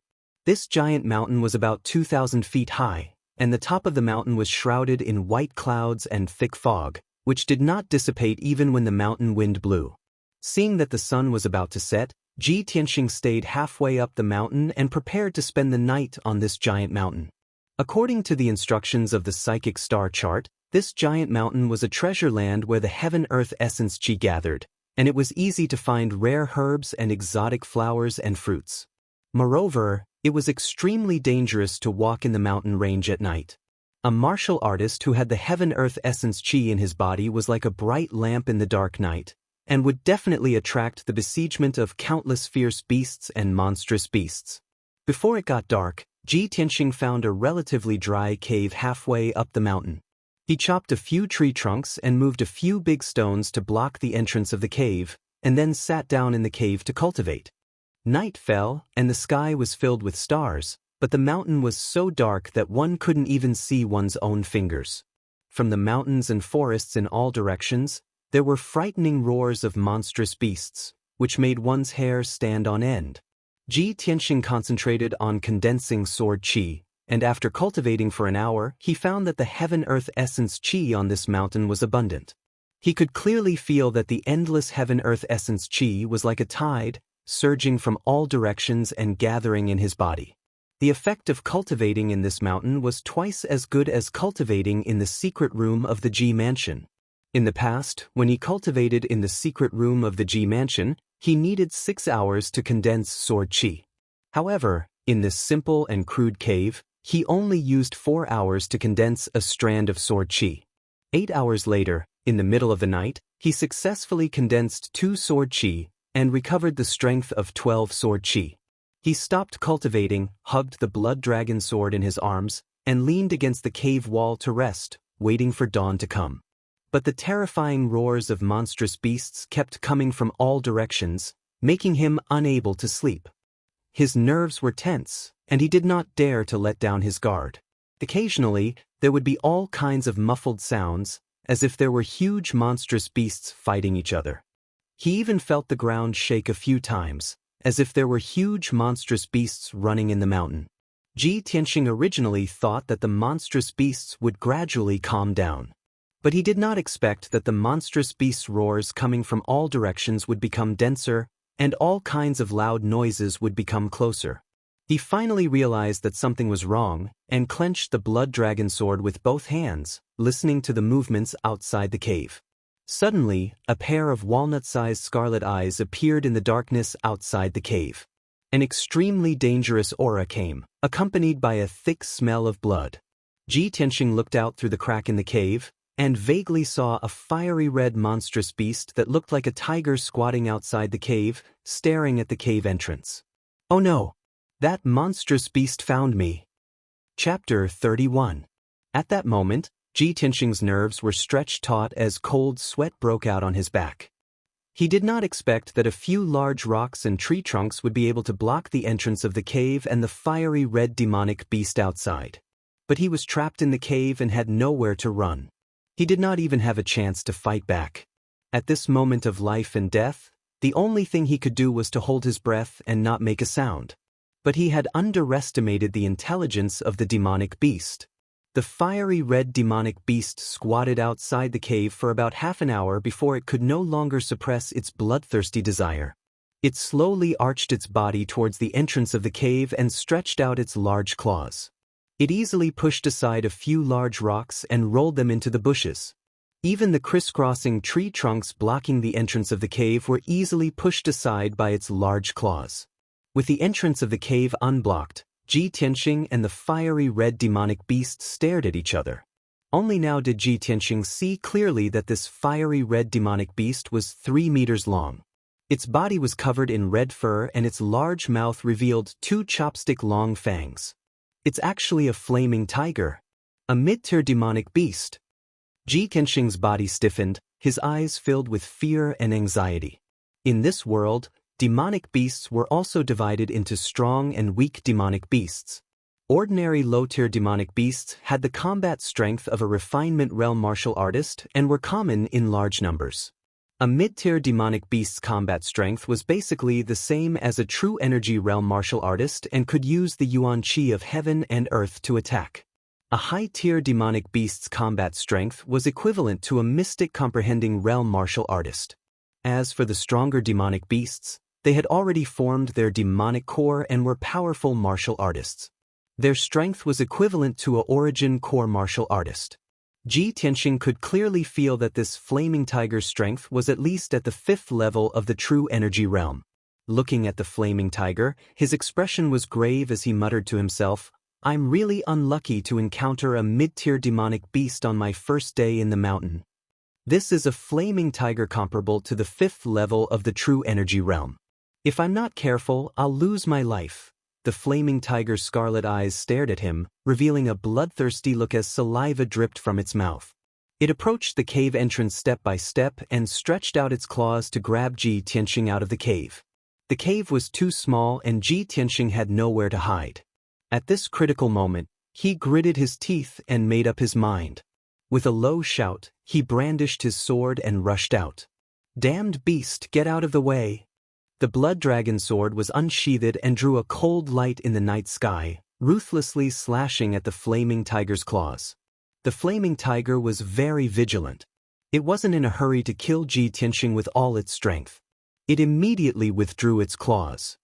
Using the flaming tiger's claws, the flaming tiger's flaming tiger, the flaming tiger, the flaming tiger. The flaming tiger let out 2 angry growls and chased after him like an arrow leaving the bow. The mountain was as dark as ink at night. It was impossible to tell north from south. Ji Tianxing was in a hurry to escape. He didn't care if the direction was right or wrong. He rushed into the forest ahead. Just as he entered the forest, the flaming tiger followed closely and crashed into a thigh-thick tree with a bang. The flaming tiger's speed slowed down a bit, and the big tree was also broken on the spot. Crash! It fell down in the forest. Ji Tianxing was so shocked that his eyelids twitched. He roared in his heart, "What a terrifying strength! If I was hit by the flaming tiger, wouldn't I be smashed to pieces?" Thinking of this, he ran even faster, shuttling through the forest as fast as the wind. No matter how the thorns and branches hit his body and cut him, he didn't care at all. However, the flaming tiger was the overlord of the mountain. It was extremely fast in the forest and quickly closed the distance between them. When the flaming tiger was 6 feet behind him, it suddenly jumped up and pounced on him. At the critical moment, Ji Tianxing jumped more than 10 feet into the air and landed on the top of a tree. He narrowly avoided the disaster. Bang! The flaming tiger missed its target, and its front paws smashed into the ground, creating a crater that was more than a foot deep. Dust and bits of grass flew all over the place. Ji Tianxing continued to run. He was out of breath. His face was pale as he gasped for breath. His clothes were soaked. After 20 breaths, he ran for 2 miles but still couldn't shake off the flaming tiger. Not only that, something even more terrifying happened. The other demon beasts in the forest were alarmed and chased after him. A wind wolf and 2 fire bears also joined the team and chased after the flaming tiger. A flaming tiger almost took my life. Now there are 3 mid-level demon beasts. God, can't you give me a way out? Ji Tianxing roared with grief and indignation. His heart was shrouded in a layer of despair. But at this moment he suddenly found that the flaming tiger slowed down. Not only that, but the wind wolf and the 2 fire bears also slowed down. Ji Tianxing frowned in confusion. He thought to himself, what's going on? A mid-level demon beast like the flaming tiger can't be exhausted so quickly, right? He looked at the 4 demon beasts a few more times and found that not only did they slow down, but they were also staring at the forest in front of him. They seemed to be hesitating and afraid. That's right, it was fear. Ji Tianxing could see that the eyes of the 4 demon beasts were filled with fear. It seemed that they didn't dare to approach the dark forest in front of them. He looked at the forest in front of him in confusion. He looked at it a few times but couldn't find any clues. Under the curtain of night, the forest was pitch black and silent. The intelligence of mid-level demon beasts like the flaming tiger and the wind wolf is only equivalent to a 3-year-old human child. Something that can make them feel fear must be something that they remember deeply. But that forest looks very ordinary. Why would it make the 4 demon beasts feel fear? Ji Tianxing was puzzled.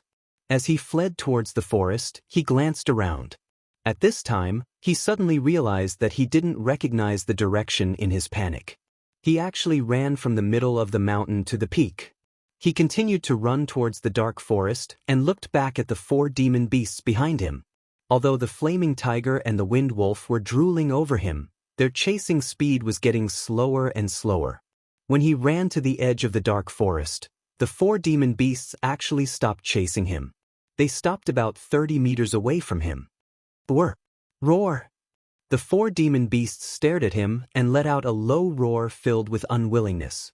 But in the end, they didn't dare to take another step. It seems that they really are afraid of this forest. Phew! I'm finally saved. Ji Tianxing's heart was finally relieved. He let out a long breath. However, he didn't stay in the same place. He turned around and ran into the forest to avoid attracting more demon beasts. If by any chance some demon beasts weren't afraid of this forest and rushed over to attack him, then he would be dead for sure. Chapter 32. Ji Tianxing walked through the dark forest for a while and found that something was wrong. From the outside, it looked like an ordinary forest. But after entering the forest, he found that there were only towering trees in the forest. There were no thorns or bushes. There were no weeds or flowers growing on the ground. It was all hard dark brown soil and strange craggy boulders. Between the many craggy boulders, there were dark holes. He didn't know how deep they were or what was hiding inside. Most importantly, there were no traces or sounds of demon beasts in this forest. There were no birds or even the sounds of insects. It was too quiet. The huge forest was completely silent, as if there were no living things in it. Ji Tianxing kept his guard up. While walking through the forest, he looked around. He recalled the fearful eyes of the 4 demon beasts and suddenly guessed the reason why they were afraid of this forest. This forest is so quiet. I'm afraid there is something strange.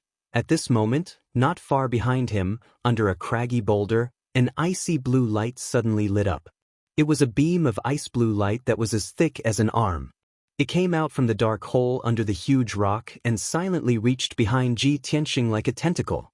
Before he could react, the icy blue light wrapped around him and wrapped around his body at an incredible speed, wrapping him up like a dumpling.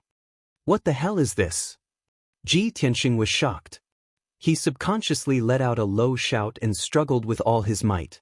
But the icy blue light was indestructible, and its strength was terrifying. He couldn't break free at all. Swish! The icy blue light pulled him like a tentacle and dragged him into the dark hole under the boulder. Ji Tianxing only felt his vision turn black. He fell into a dark bottomless abyss and fell down at an extremely fast speed. After a few breaths, but it felt like a few months, his falling speed finally slowed down. Vaguely, he seemed to see a layer of icy blue bubbles appear under his feet. Then he passed through the layer of huge bubbles and entered a vast and empty cave. Buzz. Just as he was about to hit the ground, the icy blue brilliance around him suddenly tightened and hung him in the air. It finally stopped. If you don't stop, I'll fall to the ground and die. Ji Tianxing looked at the rocky ground not far from his feet and finally breathed a sigh of relief. He calmed down and turned his neck to look around. This was a dimly lit cave that seemed to have been artificially excavated. It was about the size of the Ji mansion. Even if it could accommodate over 10,000 people, it wouldn't feel crowded. The ground of the cave was made of dark brown rocks. It was rough and uneven, and there were large protrusions of sharp edges in many places. The brown walls of the cave were relatively flat, and there were glimmers of light on the walls, like the light of some ores or gems. As for the top of the cave, Ji Tianxing looked up and was stunned. He saw that in the dark sky above his head, there was a huge ice-blue demonic beast. It was a huge beast that was over 100 zhang long. Its whole body was covered in icy blue fur, and it looked like a fox. But that fox was as big as a palace. Its whole body was icy blue, and it had 12 furry tails. When Ji Tianxing saw Yun Yao's spirit crane, he was already surprised and shocked. But now, it seemed that the spirit crane was simply a pitiful little thing compared to the ice-blue fox above his head. Is this a high-level demonic beast? Or a big demonic beast that has condensed a demonic core? Could it be the legendary king of demonic beasts, the nine-tailed demonic fox? But it has 12 tails. Ji Tianxing tried his best to remain calm and secretly speculated. If it wasn't for the constant pain from the wounds on his body that let him know that everything in front of him was real, he would have suspected that he was dreaming. Now he finally understood why the 4 demonic beasts didn't dare to approach the forest on the mountain peak. It turned out that there was a huge cave hidden here, and in the cave, there was a shocking and terrifying giant beast. As Ji Tianxing stared at the giant ice-blue fox, the giant ice-blue fox was also looking at him from above. Ji Tianxing could clearly see that in the giant ice-blue fox's huge silver eyes, there was a mocking sneer that only humans could have. Hee hee, my food, have you seen enough? Suddenly, the giant ice-blue fox opened its mouth to speak. Its tone was as mocking as its eyes. Ji Tianxing was dumbfounded. He cried out subconsciously, "You can speak human language." The giant ice-blue fox smiled and squinted its eyes. Its eyes were long and narrow like willow leaves, and there was a sense of cunning.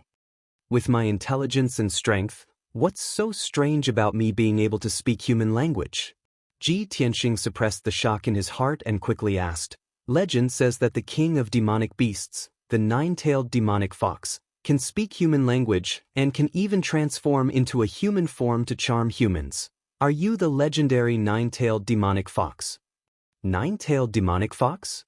The giant ice-blue fox curled its lips and said in a disdainful tone, "How can such a low-level demonic beast be compared to me?"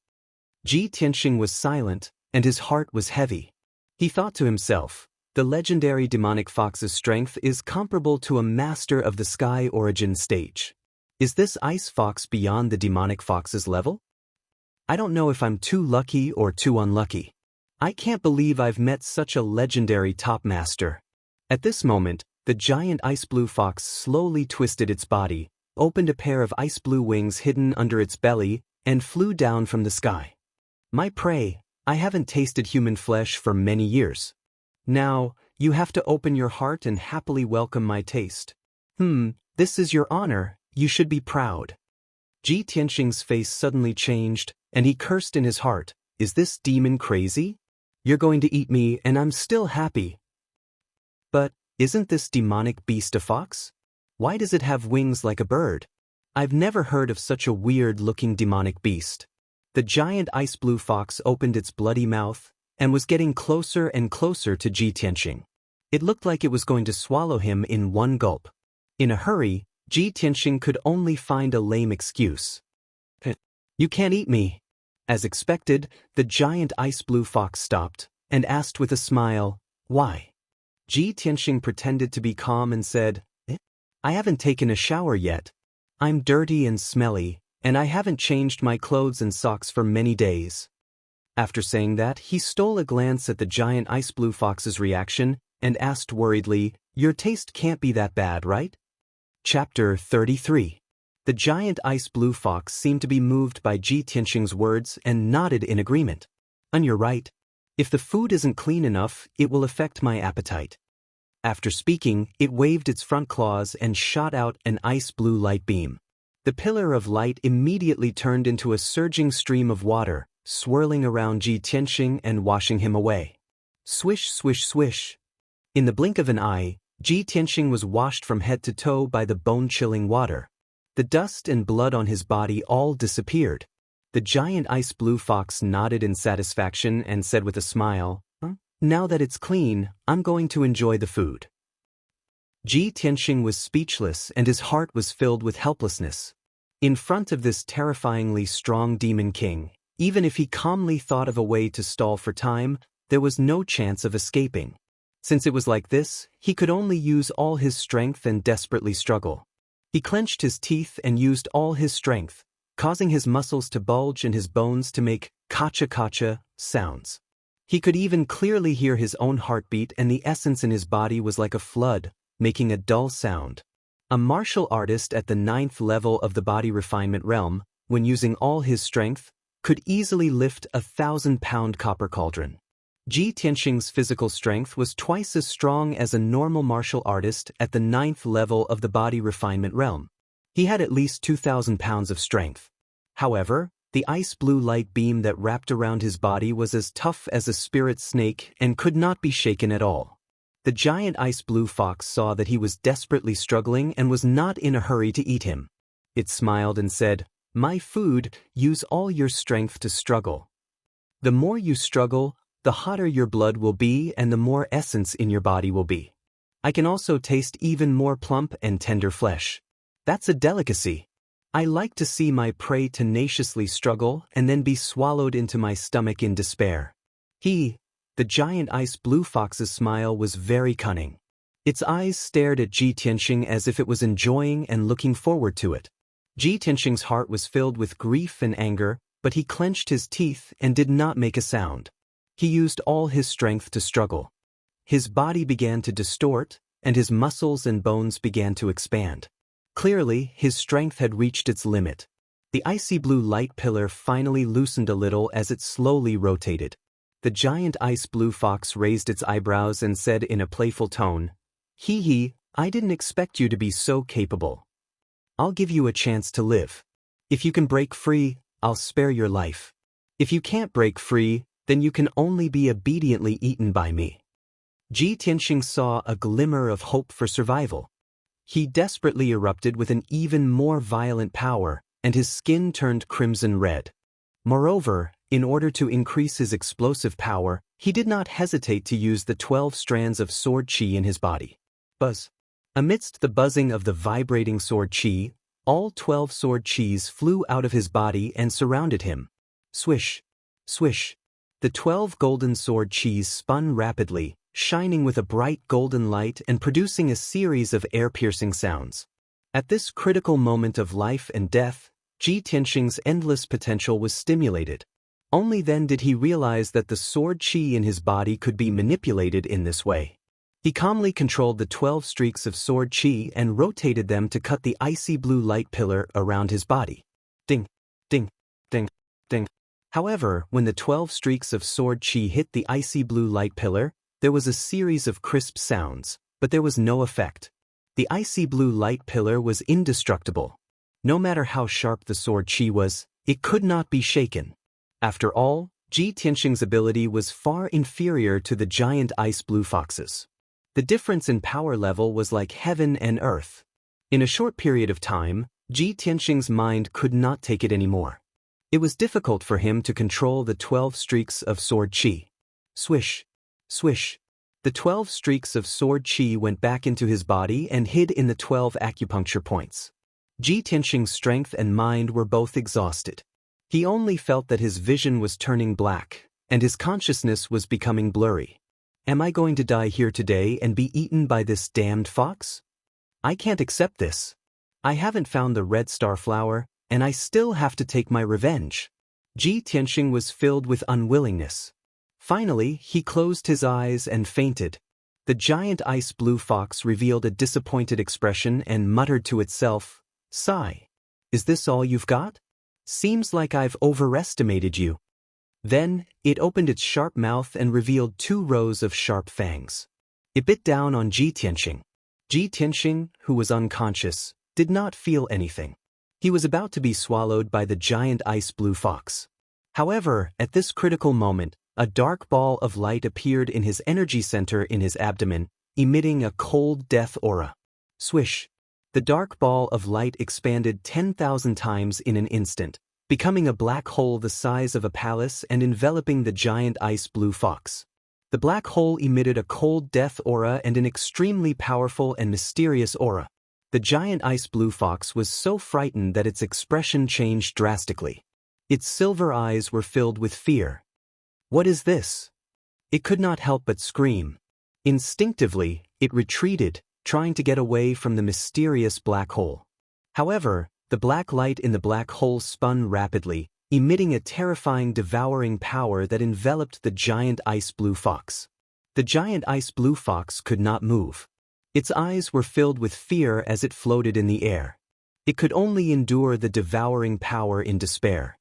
Countless rays of ice blue light flew out of its body and flew toward the black hole like a dense rain of arrows. They were all swallowed by the black vortex. The giant ice blue fox immediately felt that the majestic power in its body was quickly draining away, and its body was gradually shrinking. That black hole, it wants to devour my power.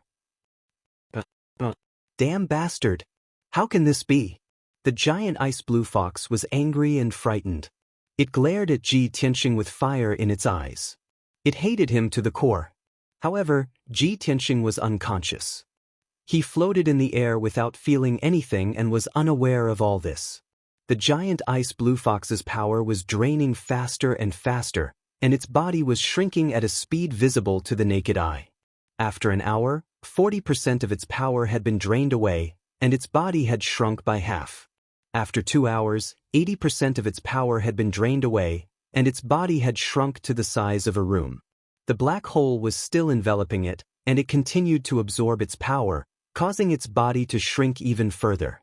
Not only that, the giant ice blue fox was horrified to find that the mysterious black hole was not only devouring its power, but it was also devouring the chi of heaven and earth in the cave. The terrifying devouring power caused a strong wind to blow in the huge cave, and it swept through the cave walls and the ground. There were many gems on the cave walls that contained the chi of heaven and earth. The chi of heaven and earth in the gems had been completely devoured by the black hole, and the sparkling gems had become useless stones. Something even more terrifying happened. The cave began to shake violently. Cracks began to appear on the walls of the cave, and countless rocks began to roll down. The ice blue bubble that enveloped the entire cave began to shake violently, and cracks appeared on it. Kacha, kacha, the sound of something breaking could be heard. Rumble, rumble, rumble, rumble. The loud sound reverberated in the cave. The entire mountain started to shake. The earth quaked and the mountains swayed. The giant ice blue fox was terrified to the extreme. How can this be? What is that black hole? Could it be that the black hole is going to destroy the barrier set up by that person? Chapter 34. After an unknown period of time, Ji Tianxing slowly woke up. He only felt that the light was a little dazzling, so he subconsciously reached out to rub his eyes. The next moment, he suddenly woke up and sat up from the ground with a swish. He looked up and saw a scorching sun in the sky, sprinkling down scorching sunlight. It's already noon? Wasn't I trapped in the cave? He turned his head to look around in surprise. When he saw the surroundings clearly, he couldn't help but be stunned. He was still in the huge and spacious cave, but the cave had already collapsed and shattered. There were huge cracks and ravines everywhere on the ground, and there were many huge pieces of gravel scattered around. The surrounding cave walls had collapsed, revealing huge cracks. Faint light shone in from the cracks. Not far from him, there was a huge crack that was dozens of feet wide, like a canyon. Ji Tianxing's gaze passed through the canyon, and could clearly see a green mountain on the opposite side. What happened? Why did this cave collapse? He got up from the ground and stretched his sore neck and body while observing the situation around him. This cave seems to be inside the mountain. It's at least 3,000 feet from the mountain peak. It's difficult for me to climb out in my current situation, but the cave has collapsed. The entire mountain seems to have split open. I can crawl out of the crack. Ji Tianxing quickly calmed down and decided to escape from the widest crack. He looked around and found the bag and blood dragon sword that had fallen in the pile of rocks. He picked up the blood dragon sword and was about to pick up the bag when the bag flipped a few times. A fluffy little head poked out from inside. Clang! Ji Tianxing was shocked. He subconsciously pulled out the blood dragon sword and slashed with it. The furry little head immediately shrank back into the bag and shouted anxiously, Don't kill me! Ji Tianxing immediately exclaimed and stared at the little head in the bag with a strange expression. The fluffy little head was ice blue, but its eyes were silver and revealed a cunning look. Ji Tianxing immediately recognized it. Aren't you that damn fox? How did you become like this? As he spoke, he grabbed the ice fox's little head and pulled it out of the bag. It was still covered in icy blue fur, and it still had 12 furry tails. However, its body size was extremely small. It was only the size of a cat, and its strength was also extremely weak. Ji Tianxing picked up the little ice fox and examined it carefully. His expression became increasingly strange. No matter how calm and intelligent he was, he couldn't figure out what was going on. He was supposed to die and become food for the giant ice blue fox. However, after sleeping for half a day, he woke up to find that the cave had collapsed and the mountain had collapsed. Even the incomparably powerful, cunning, and evil giant ice blue fox had become a kitten that could be easily slaughtered. Ji Tianxing did not have the slightest bit of pity for the ice fox that had almost eaten him. He grabbed its neck and asked, Speak, what happened when I was unconscious? Little ice fox rolled her eyes and thought to herself, It seems that this guy still doesn't know about the mysterious black hole. I can be saved. It struggled symbolically and said angrily, I can tell you what happened, but you have to promise not to kill me. Ji Tianxing frowned and sneered, You still dare to negotiate with me? Do you believe that I won't kill you now? After saying that, he pressed the tip of the blood dragon sword against Little Ice Fox's head. Little Ice Fox was not afraid at all. She raised her little head proudly and said disdainfully, If you kill me, you will never know the truth. That matter is very mysterious and very scary. It must be your biggest secret. Don't you want to know why? Ji Tianxing was a little hesitant and silently put down the blood dragon sword. The cave collapsed, the huge mountain shattered, the Demon King realm giant ice blue fox turned into a kitten and lost all her power. Were all these strange things related to him? Of course, he wanted to know the truth. Little Ice Fox saw him put away the blood dragon sword and pondered with a face full of doubts. She smiled proudly and said, If that's the case, I'll take it that you agree. You can't go back on your words. Ji Tianxing glanced at her and shouted, Cut the crap and tell me. Little Ice Fox curled her lips unhappily and said slowly, After you fainted, a black hole suddenly appeared in your body and swallowed all my power. So, I became like this, you despicable bastard. Black hole? Ji Tianxing was slightly stunned and a strange look flashed in his eyes. He instantly understood that the black hole that Little Ice Fox was talking about was the black hole in his dantian. It must be Kenshin's tomb in the black hole that saved him at the critical moment and swallowed Little Ice Fox's power. I didn't expect Kenshin's tomb to have such a magical effect. When I go back, I must study it carefully. Ji Tianxing made up his mind and asked Little Ice Fox, What's going on with this cave? Little Ice Fox blinked and said without hesitation, I don't know. At that time, I lost all my power and fainted. Ji Tianxing stared at her coldly. Seeing her naturally cunning eyes, he knew that she must be lying. You're on your own. He snorted coldly, carried the blood dragon sword in the bag, and walked toward the crack in the mountain not far away. The little ice fox hurriedly followed behind him. Ji Tianxing immediately stopped and turned his head to look at her angrily. He asked, "Why are you following me? Go away." Little ice fox was not angry at all. She said confidently, "You swallowed my power and caused me to become like this. Of course, I have to follow you." Ji Tianxing sneered and said, "Little thing, I'm already merciful enough that I didn't kill you with my sword. Don't provoke my anger again." The little ice fox immediately frowned and pouted, revealing an angry and aggrieved look. "You bastard, you don't keep your word. Are all of you humans so treacherous? What do you mean I don't keep my word?" Ji Tianxing frowned and shouted in a deep voice, "I only promised not to kill you, but I didn't promise to take you with me. I don't care.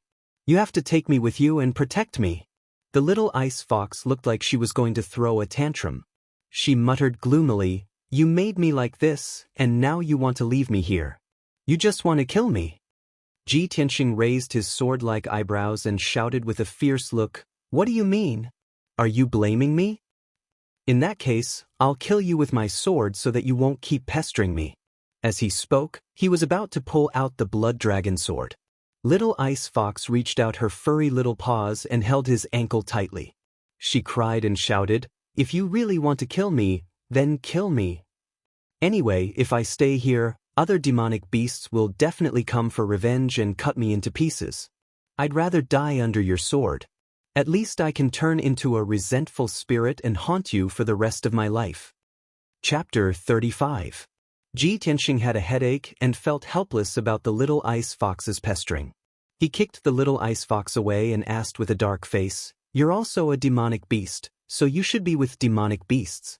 Why would the other demonic beasts seek revenge on you?" The little ice fox snorted disdainfully and said in a muffled voice, "Humph, how could I be with those low-level demonic beasts? I'm the overlord of the Tai Yi mountain range. Previously, I had been entrenched in the Xianbing cave and was trapped there for 100 years. When I was hungry, I would catch a few demonic beasts to eat.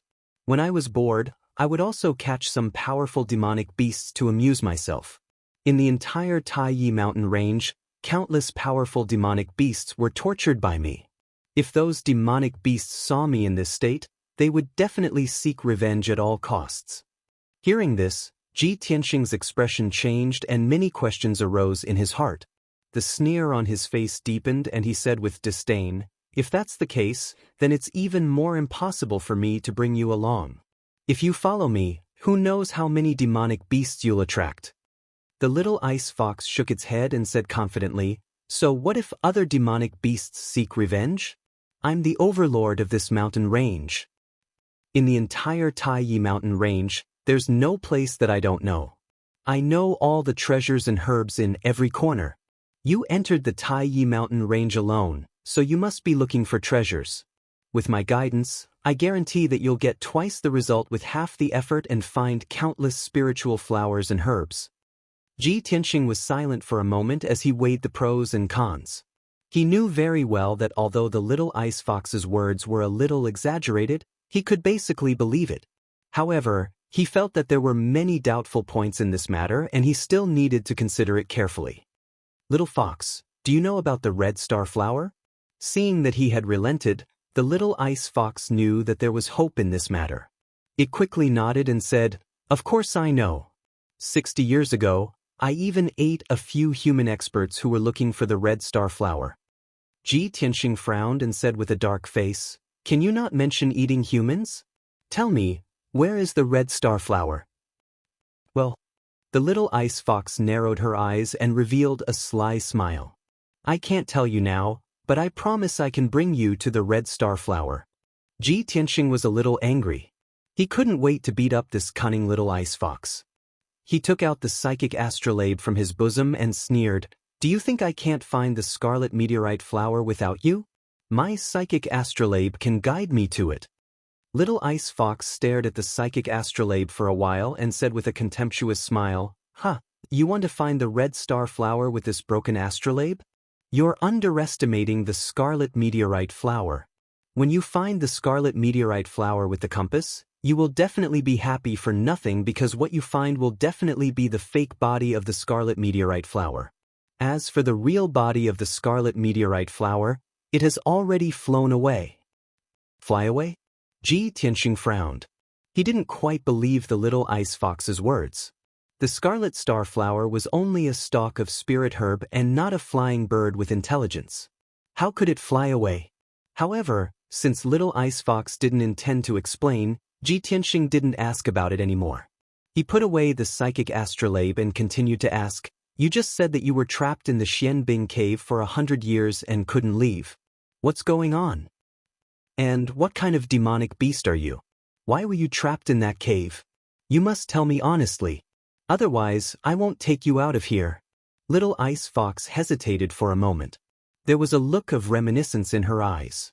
She said in a low voice, "Actually, I don't know what kind of demonic beast I am. Maybe I'm not a demonic beast at all? When I was very young, I was brought here by a despicable human bastard. That bastard was very powerful. He was the one who dug out the Xianbing cave. He set up a spirit array in the cave and left me in the Xianbing cave to cultivate. He also said that he would take me out of here after 100 years. In the past 100 years, no matter how much I cultivated and how powerful I became, I couldn't leave the Xianbing cave. The spirit array set up by that bastard was too powerful. The harder I struggled, the more severe the backlash I suffered. Now that the 100-year deadline is approaching, I estimate that he will come to me in 2 years at most. But I hate that bastard to the core. He made me so miserable. I will never follow him and be used by him." Ji Tianxing looked at Little Ice Fox and saw that her silver eyes were surging with cold hatred. He thought to himself, the legendary demonic beast kings are all old monsters who have cultivated for hundreds or thousands of years. This Little Ice Fox has only cultivated for 100 years, but she already has the strength of a demonic beast king.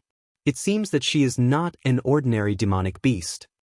Although she is following me now, she will definitely find ways to kill me after she recovers her strength. After I find the red star flower, I will get rid of her so that I don't have to bring this disaster by my side.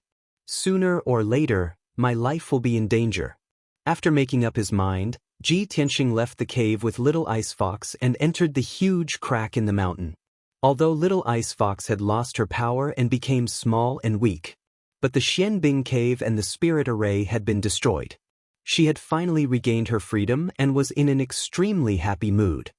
Ji Tianxing held the blood dragon sword and carried the cloth bag on his back. She entered the bag and only revealed her small head to look around. Occasionally, she would chat with Ji Tianxing. An hour later, Ji Tianxing passed through the huge crack and crawled out of the pile of rocks. He finally returned to the mountainside. He turned to look at the peak of the mountain and saw that the entire mountain had split open. The peak of the mountain had completely disappeared as if it had been cut off into thin air. Originally, the entire mountain was covered by a dark green forest. But now, more than 10 huge yellow gullies were exposed. He could clearly see the rock layer in the mountainside. Such an earth-shattering movement is simply like a natural disaster. It's definitely not something that can be done by humans. Ji Tianxing was a little touched and shocked. He increasingly felt that the Kenshin's tomb in his body was mysterious and powerful. At this moment, a huge spiritual crane that was as white as snow was gently flapping its huge wings. It flew leisurely from high up in the sky and flew into the depths of the mountain range. Ji Tianxing immediately raised his eyebrows. A hint of surprise flashed through his eyes. He muttered softly, "She's here too? Is she also here for the red star flower?" Although he recognized the spiritual crane, he did not see the figure of the beautiful woman in white. However, he knew that Yunyao must have come to the Taiyi Mountains. Little Ice Fox also poked her head out and looked up at the spiritual crane in the sky. She smiled and said, "Oh, the chick on the back of that spiritual crane is pretty good. Breasts, long legs, fair skin, and beautiful. If I can marry her, I don't know how many people will be jealous." Tsk. Her tone was a little flirtatious, but it was more of a teasing tone. After saying that, she even glanced at Ji Tianxing with a coquettish look. Ji Tianxing immediately frowned and knocked her little head with the scabbard. He said angrily, "You perverted fox, where did you learn such frivolous words? If she hears you, she'll definitely skin you alive and stew you to eat. But your eyesight is so good? You can actually see the woman on the back of the spiritual crane from so far away?" Little Ice Fox raised her little head and said proudly, "Of course. Not to mention that it's daytime now. Even if it's dark at night, I can see everything within a 10-mile radius clearly. But these are not worth mentioning. If I can recover my strength, you can't imagine how terrifying my strength and means are." Chapter 36. After leaving the collapsed mountain, Ji Tianxing brought the ice fox to the depths of the mountain range. While he was on his way, he was still silently calculating in his heart. Today should be the day when the red star flower blooms.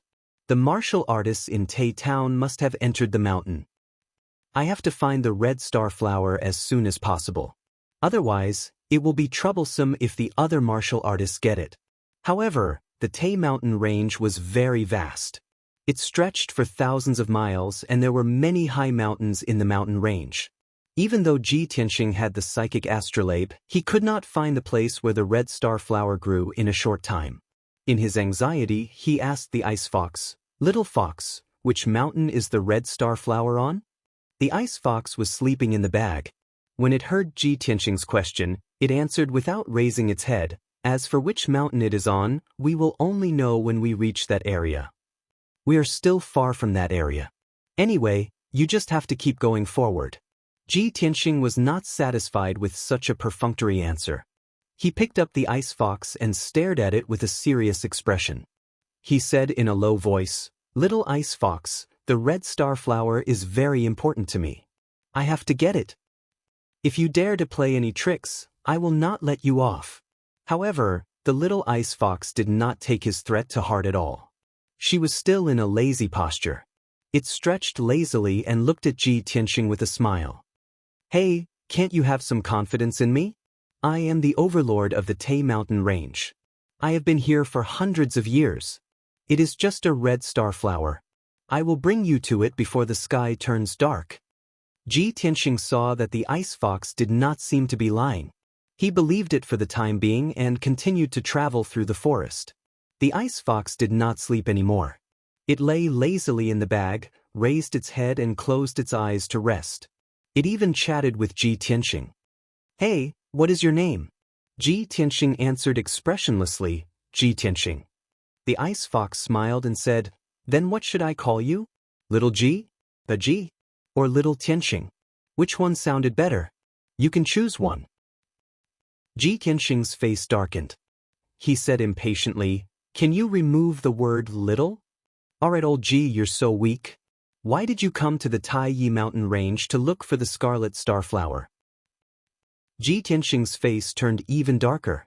"Hey, why aren't you saying anything?" Ji Tianxing couldn't take it anymore. He frowned and shouted, "You are an old monster who has lived for more than 100 years.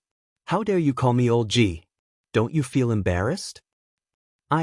Don't talk about me like that." The little ice fox smiled and pretended to be coquettish. She said in a sweet voice, "I'm still a child. In fact, I'm just like a 10-year-old child of your human race." The voice and aura of the Fox clan had an innate charm. The little ice fox's sweet voice made people's hearts tremble. They couldn't help but want to protect it. However, Ji Tianxing did not feel this way. Instead, he felt goosebumps all over his body. Were you a mute in your previous life? Or did you go crazy from being locked in the Shenbing cave? The little ice fox was not angry at all. Instead, she smiled proudly. "Are you angry? Don't be so old-fashioned. It's so boring. Old Ji, tell me about the stories of your human race. For example, once upon a time, there was a scholar who saved an injured fox, and then the two of them consummated their marriage." Ji Tianxing was completely speechless. He ignored the little ice fox and hurried on with his journey. He muttered to himself, "No wonder the demon foxes in the legends are so cunning. This little ice fox has only lived for 100 years, but she has such a sharp tongue. If she is allowed to grow for 300 to 500 years, won't she be able to bring disaster to the country and its people?" Unknowingly, 6 hours had passed. Ji Tianxing hurried on with his journey. He crossed 7 mountains and finally entered the depths of the Taiyi mountain range. Although he was strong and had great endurance, he could travel through forests and mountains as if he was flying. However, he had been hurrying on with his journey for such a long time. He was drenched in sweat and had used up a lot of his energy. In the evening, he stopped at the foot of a tall mountain and sat beside a small stream to rest. He took out a water bottle and dry food from his bag. He ate a few pieces of beef jerky and drank a few mouthfuls of clear and sweet mountain spring water. His energy recovered by a lot. The little ice fox also took out 2 pieces of jerky from its bag. It imitated Ji Tianxing and ate it with its little paws. Ji Tianxing rested for a while and asked, "Little fox, are you sure the red star flower is on this mountain?" The little fox glanced at him unhappily and nodded. "Of course. Why don't you believe me? I can already smell the scent of the red star flower." "Smell the scent of the red star flower?" Ji Tianxing raised his eyebrows and asked in surprise, "Are we very close to it?" After saying that, he looked around a few times. The little ice fox curled its lips in disdain. "Stop looking. We're at least 10 miles away from the red star flower. You can smell the scent of the red star flower from 10 miles away?" Ji Tianxing obviously did not believe it and looked at it with a scrutinizing look. The little ice fox raised its little head proudly and said with a smile, "I've told you before. You can't imagine how sharp my 5 senses are. Besides, the red star flower needs to absorb the essence of the sun and the moon to grow. Of course, it won't grow at the foot of the mountain. It must grow at the peak of this mountain. However, you'll have to go over this mountain and reach the cliff behind to find it." Before it could finish its sentence, it was stunned and a strange look flashed in its eyes. However, it concealed it very well and said to Ji Tianxing with a smile, "Old Ji, it's getting late. Let's go up the mountain quickly." Ji Tianxing saw that its expression was strange. He carried his bag and blood dragon sword and rushed to the peak of the mountain. He asked softly, "Little fox, what's wrong? Is there any movement from the red star flower?" The little ice fox curled up in the bag and said in a muffled voice, "The red star flower can only move at noon and midnight after absorbing the essence of the sun and the moon. You have to find it before midnight. However, we might be in a bit of trouble now. You have to speed up."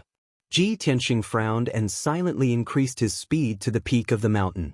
However, after a short 15 minutes, when he was halfway up the mountain, he heard the sound of branches and leaves rustling behind him. He subconsciously turned his head to look and saw a dark red monkey-like demonic beast rushing out of the forest like a gust of wind towards him. The monstrous beast was huge and was more than 3 meters tall. Its limbs were as thick as buckets and it obviously contained a shocking amount of strength. "This is a red fire ape?" Ji Tianxing immediately frowned and his expression became serious. An adult red fire ape's strength is comparable to a martial artist at the 6th level of the true energy realm. Moreover, the red fire ape is very intelligent and strong. It's the most difficult to deal with among the mid-tier monstrous beasts. "Little fox, you call this a little trouble? We're in big trouble.